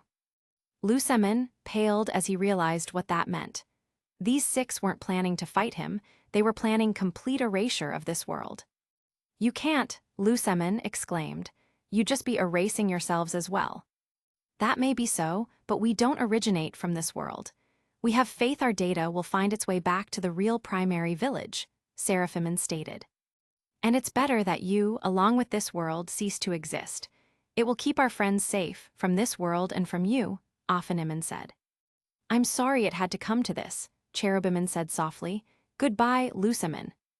Lusamin gave a shout as he dove at them in an attempt to stop them, but it was futile. A bright, blinding golden light consumed the Digimon, and it spread out and expanded. Lusamin was engulfed in the light, completely destroying his data and the ectoplasm that was inside of it. The golden light continued to spread throughout space, the other moons, and the digital world itself. Ongamin, as he laid on the ground beaten, gave a serene smile as the light engulfed him as well. Within the light, Andy, Danny, Tucker, Sam, Valerie, and Dash were looking at their Digimon partners. No words were spoken as tears fell from the children's eyes. They reached out to their partners, only to be pushed away from them. There was a silent cry as they were pushed back. Chapter 43. Andy, Danny, Tucker, and Sam were walking together. It was early in the morning. A lot had happened recently. Andy thought back to when they woke up after their partners sacrificed themselves. Maddie, Jack, and Jazz quickly removed their headbands. They had been crying the moment they woke up. Maddie, Jack, and Jazz had to comfort them for a while. They had just lost their partners. Maddie, Jack, and Jazz contacted their partners in the digital world, requesting them to keep an eye out for their Diggy Eggs. Dash, Valerie, Tucker, and Sam had to head back home, though they thanked everyone for their hospitality and promised to talk more about this later. Right now, they just wanted to go home and sleep. Takuya came back home not long after. showing that they had, indeed, succeeded in saving the legendary warriors. Tommy, JP, Zoe, Koji, and Koichi were going to take the trailmen back to the digital world so they could go home. When Andy asked Takuya if they stopped Maxwell and Tapperman, Takuya shook his head, telling them that by the time they woke up, Maxwell and Tapperman were already gone. Tommy had guessed they escaped into the digital world and broke their entrance when they did, because he saw a cracked computer monitor. Everyone was happy to see Takuya again after he had gone missing for so long. But not everything was happy. There was a gloomy air of despair with the twins. Takuya didn't blame them, of course. They had just lost their partners after all. Everyone needed sleep, however, so not much was said before everyone collapsed in their beds. The next morning, at the kitchen table, Takuya decided to be the first one to bring up what happened. "So," Takuya began, "how are you two feeling? I mean, there's no ill side effects from what, happened, right?" "None that we noticed," Danny said, though he wasn't his usual happy self. Andy stayed silent as he munched on his eggs and bacon. Takuya rubbed the back of his neck. "I'm not the best at this," he muttered. "I can't say I know what losing a Digimon partner feels like, but they will be back, right? It's not like they're gone forever. We just need to find their Digi-eggs again." "Floraman said that there are already new Digi-eggs appearing there," Jez spoke up, hoping to give her brothers a little bit of good news. "They can't immediately tell if they're your partners, but it shouldn't take long for them to figure out if at least 3 of them are the celestial Digimon eggs." Maddie looked at her sons before she sat down in front of them, putting her hands on theirs. "Listen, you two. I was already afraid that I'd lose one of you since you were born." That got Danny and Andy's attention. "What do you mean?" Andy questioned. "When Danny was born, he wasn't healthy," Maddie explained. "He was cold, actually. We were afraid we would lose him. But then you were born not long after, Andy. You were a stillborn. By every rights, both of you should have been dead. But, by some miracle, when the doctors placed you both near each other, Danny began to warm up and you started moving around and crying, Andy, and when the lab accident happened, I thought we'd lose Danny for sure and you'd go with him." Maddie looked at both of them. "I know what it's like to lose or almost lose something or someone precious to you, but you can't let fear, doubt, and sadness keep you from living and from believing that they'll come back. If you do, well, do you think they would come back?" No, I don't think they would," Danny admitted softly. "It's just, it hurts to think about." He looked positively heartbroken. "I wish they told us that was what they were planning," Andy frowned. "None of us knew our partners had been planning to erase the entire world with themselves." "They likely didn't because they knew you wouldn't go along with it," Jack frowned. "And if they didn't erase that world, who's to say Maxwell wouldn't have tried that stunt again?" Danny grimaced, as did Takuya, but both for different reasons. Takuya because he didn't want to think about what Maxwell would have done, and Danny because he didn't want to think about losing their cousin. "I hate to say it, but I think Pataman and the others made the right choice," Danny admitted at last after being silent for a bit. As hard as it was necessary to do that to stop Maxwell's plans." "You say that, but I don't agree," Andy spoke up, catching the others by surprise. "There's always another way. We could have shut down the computer, destroyed it from the outside even. Maybe we could have even talked to Maxwell, but our partners went for the nuclear option. Now we don't have our partners with us, and we have to face possibly dangerous ghosts and Digimon alone." "Hey, you're not alone," Takuya said. "Remember, you have Sam, Tucker, Jazz, Valerie, and Dash. Plus, you have me and the other legendary warriors. You won't have to face those threats alone. I mean, yeah, it won't be the same, but we're all there to help you guys, right?" "That may be fine for you, but," Andy looked at Danny before sighing, "the rest of us relied heavily on our partners to fight against ghosts and Digimon. We aren't strong enough to fight them as we are. You'd be having to do a lot of the heavy lifting, not to mention. Can you keep all of us safe on your own?" While technically they had Danny's ghost powers to back up Agunimon, the fact of the matter remained that the rest of them were still powerless without their partners. "Well, you proved you can handle ghosts without Lopman, right?" Takuya asked. "I mean, didn't you insist that you and Danny trained to handle the ghosts? That was before you met Lopman. Isn't that enough for you to know you can handle ghosts on your own?" Andy didn't give an answer. "It's okay to feel sad, Andy," Jazz said softly to her youngest brother. Don't hold it in. Andy stood up from the table. I need some time alone. Andy walked upstairs to his room, shutting the door. Takuya looked after Andy in concern. Will he be okay? Danny also felt bad for Andy, but he understood what his brother was going through too. I think so, but it's just hard to tell right now. It's going to take some time, Maddie admitted. Loss isn't something that's easy to overcome. Andy thought he lost you in that accident before, Danny. It's no surprise why he's taking this so hard. Danny winced before frowning. He wished he could do something more, not that he would say that out loud. But seeing Andy this way was eating away at him. Takuya felt the same. In fact, he felt like it was his fault that his cousins and friends lost their partners in the first place. Not just that, but he and the other legendary warriors caused a lot of collateral damage in the city. That part of Amity Park was blocked off for constructions and repairs. It was scary to think what would have happened if they hadn't been stopped when they were. I can't believe me and the other legendary warriors did so much damage. Takuya groaned out as he put his head on the table. Why are people always after us? First in the digital world, and now Maxwell Carbon is after us. This is not what I expected when I accepted that spirit. Unfortunately, with great power comes great responsibility, Jack said seriously. It's never something to be taken lightly. You will always have people who will want that power for themselves, and they'll try whatever means necessary to get it, even the good intentions people like with Maxwell. Takuya, you can't let this get to you. You were chosen by Aguniman for a reason, and denying that now because things are hard will only make things worse, Jazz said softly. You always needed Andy to help you, right? Well, now Andy needs you more than ever. Yeah, I know, Takuya admitted as he lifted his head from the table. I guess. This just makes things even more real now, but you're right. I have to step up and help Andy out now. He's done so much for me, so now it's time I have to step up and help him as he has helped me. Same here, Danny spoke up. You boys can stay home if you need to, Jack suggested. We won't push you to go to school after everything. Yeah, Maddie agreed. Take the time you need to recover. We'll see if we need the day off or not, Danny said. We still need to meet back up with Tucker and Sam, and Valerie and Dash. We have a lot to talk about. And it's still early, so I'll see if I can talk to Andy. Should I join you? Takuya asked. Or is this just a thing between twins kind of moment? You stay here, this should be between me and him, Danny said. Takuya nodded as Danny walked upstairs.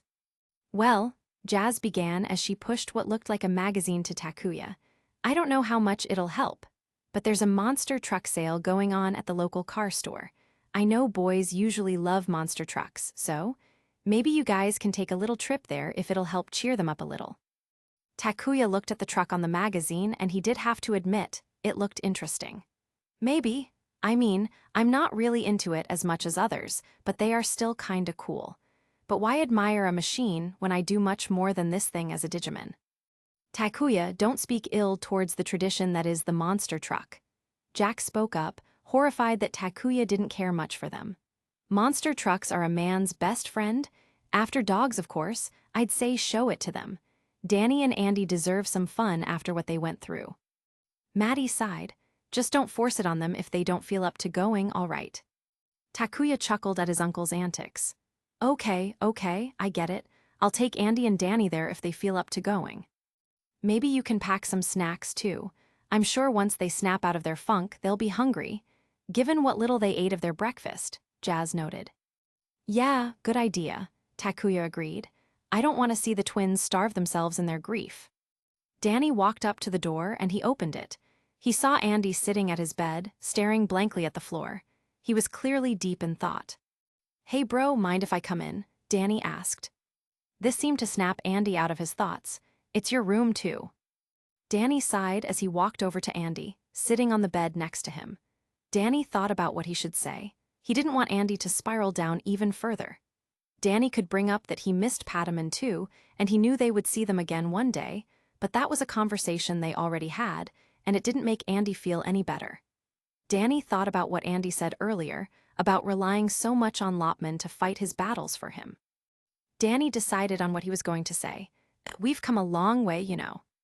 What's that supposed to mean? Andy asked, not looking at Danny.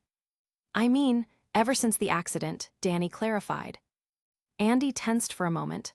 Despite Danny still being alive, the accident was a pretty touchy subject for Andy. It was the day that changed everything. Remember when we were stumbling around, trying to figure things out, before you even knew I was half ghost? Danny asked. A lot of things happened since then. Takuya staying with us, getting his legendary warrior's spirit, learning how to use it, us working together, fighting for our lives, and even training. And this was all before you even met Lopman.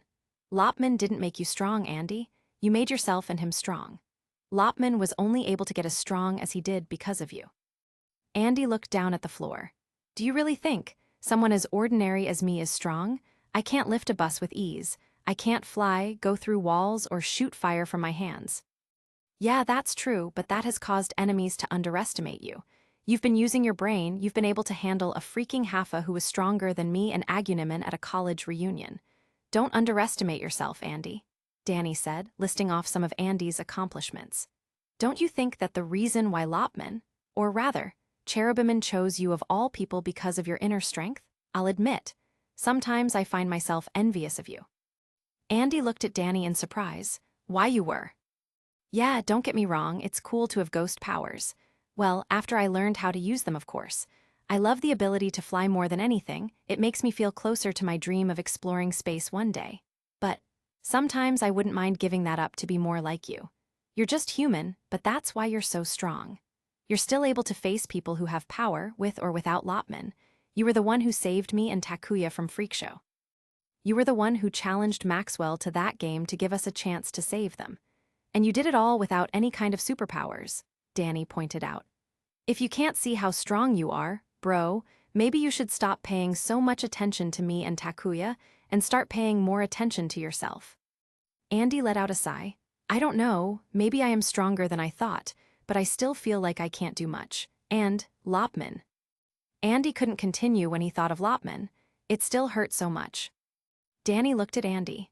Andy, I cried when I lost Pataman, but you stood in silence. Even though I don't want to agree with her. Jazz is right. You need to let this out, bro, or you won't be able to recover. We will see them again, but they won't want to see us like this. Sometimes being strong doesn't mean keeping your emotions bottled up. Andy looked at Danny. I'm surprised to hear that coming from you. Yeah, well, some of Jazz's lectures rub off on me too, Danny sighed. But you miss Lopman, bro. I know you do. Andy looked down, his hair covering his eyes. But Danny could tell. The dam was bursting. Tears fell from Andy's face as he started to sob. Danny pulled Andy into a hug, wanting his brother to let it all out. After Andy had let it out, the boy actually started feeling better. While he was still sad about Lopman, he was at least feeling a little bit more like his old self again. After helping Andy get cleaned up from crying, Danny and Andy went back downstairs, where Takuya showed them the magazine for the monster truck sale. Well, you guys, Takuya asked, do you want to go and check this out? I mean, after what you've been through. Takuya trailed off as he rubbed the back of his head sheepishly. A monster truck sale? Danny asked, surprised, as he took the magazine in his hand. I haven't seen a monster truck in years. I'd like to see them up close. Maybe I can call Tucker and Sam to join us. What do you think, bro? Andy looked at the magazine. He didn't have that much interest in monster trucks himself, but he could definitely use a good distraction. I guess it couldn't hurt. It might be good to make a quick stop before dealing with school today. Takuya grinned. That's good. Besides, it's good to get out and about when dealing with a loss instead of being cooped up inside. They're not lost, Andy spoke up with determination. We will see them again. We're just spending some time apart for now. Okay, I'm sorry, my bad, Takuya said as he held up his hands. Danny chuckled. Andy's not mad at you, Takuya. He's just coming out of his funk.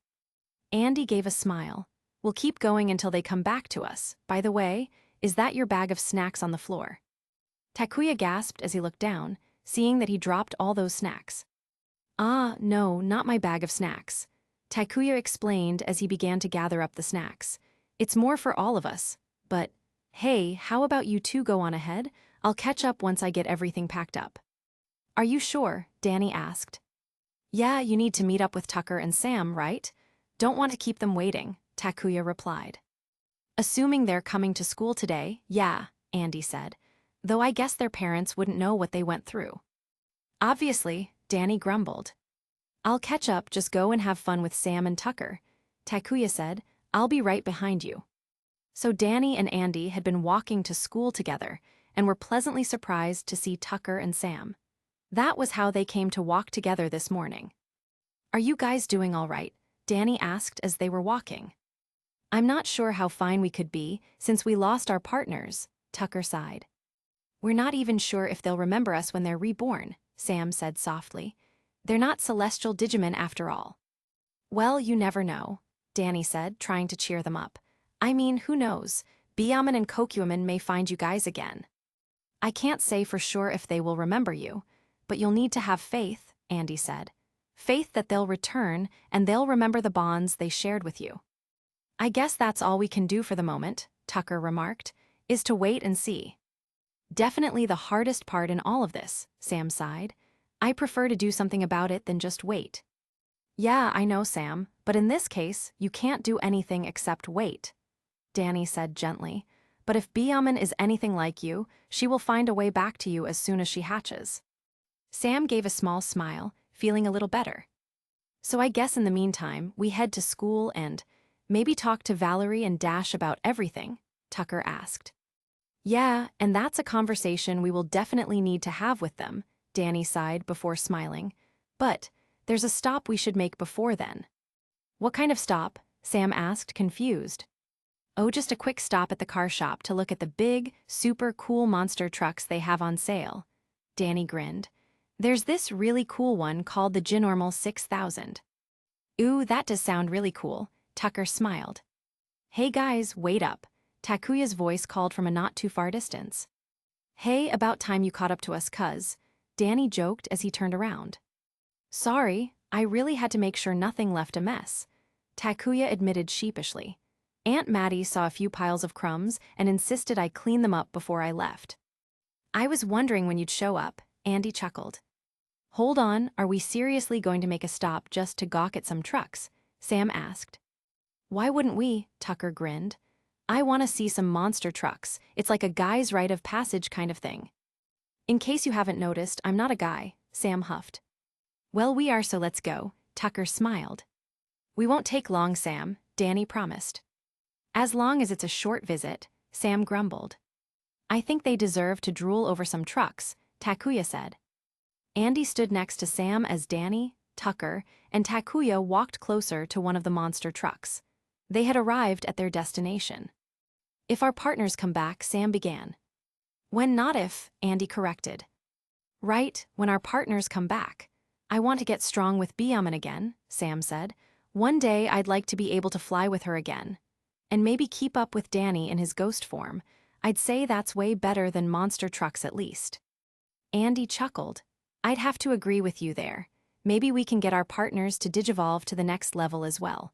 But let's also show them how much we've improved when they come back. Yeah, Sam said before she looked at Andy. Do you really think they'll come back? I know they will, Andy said. We'll just have to take life one day at a time. Sam and Andy nodded as they looked back at the others, smiling. At the end,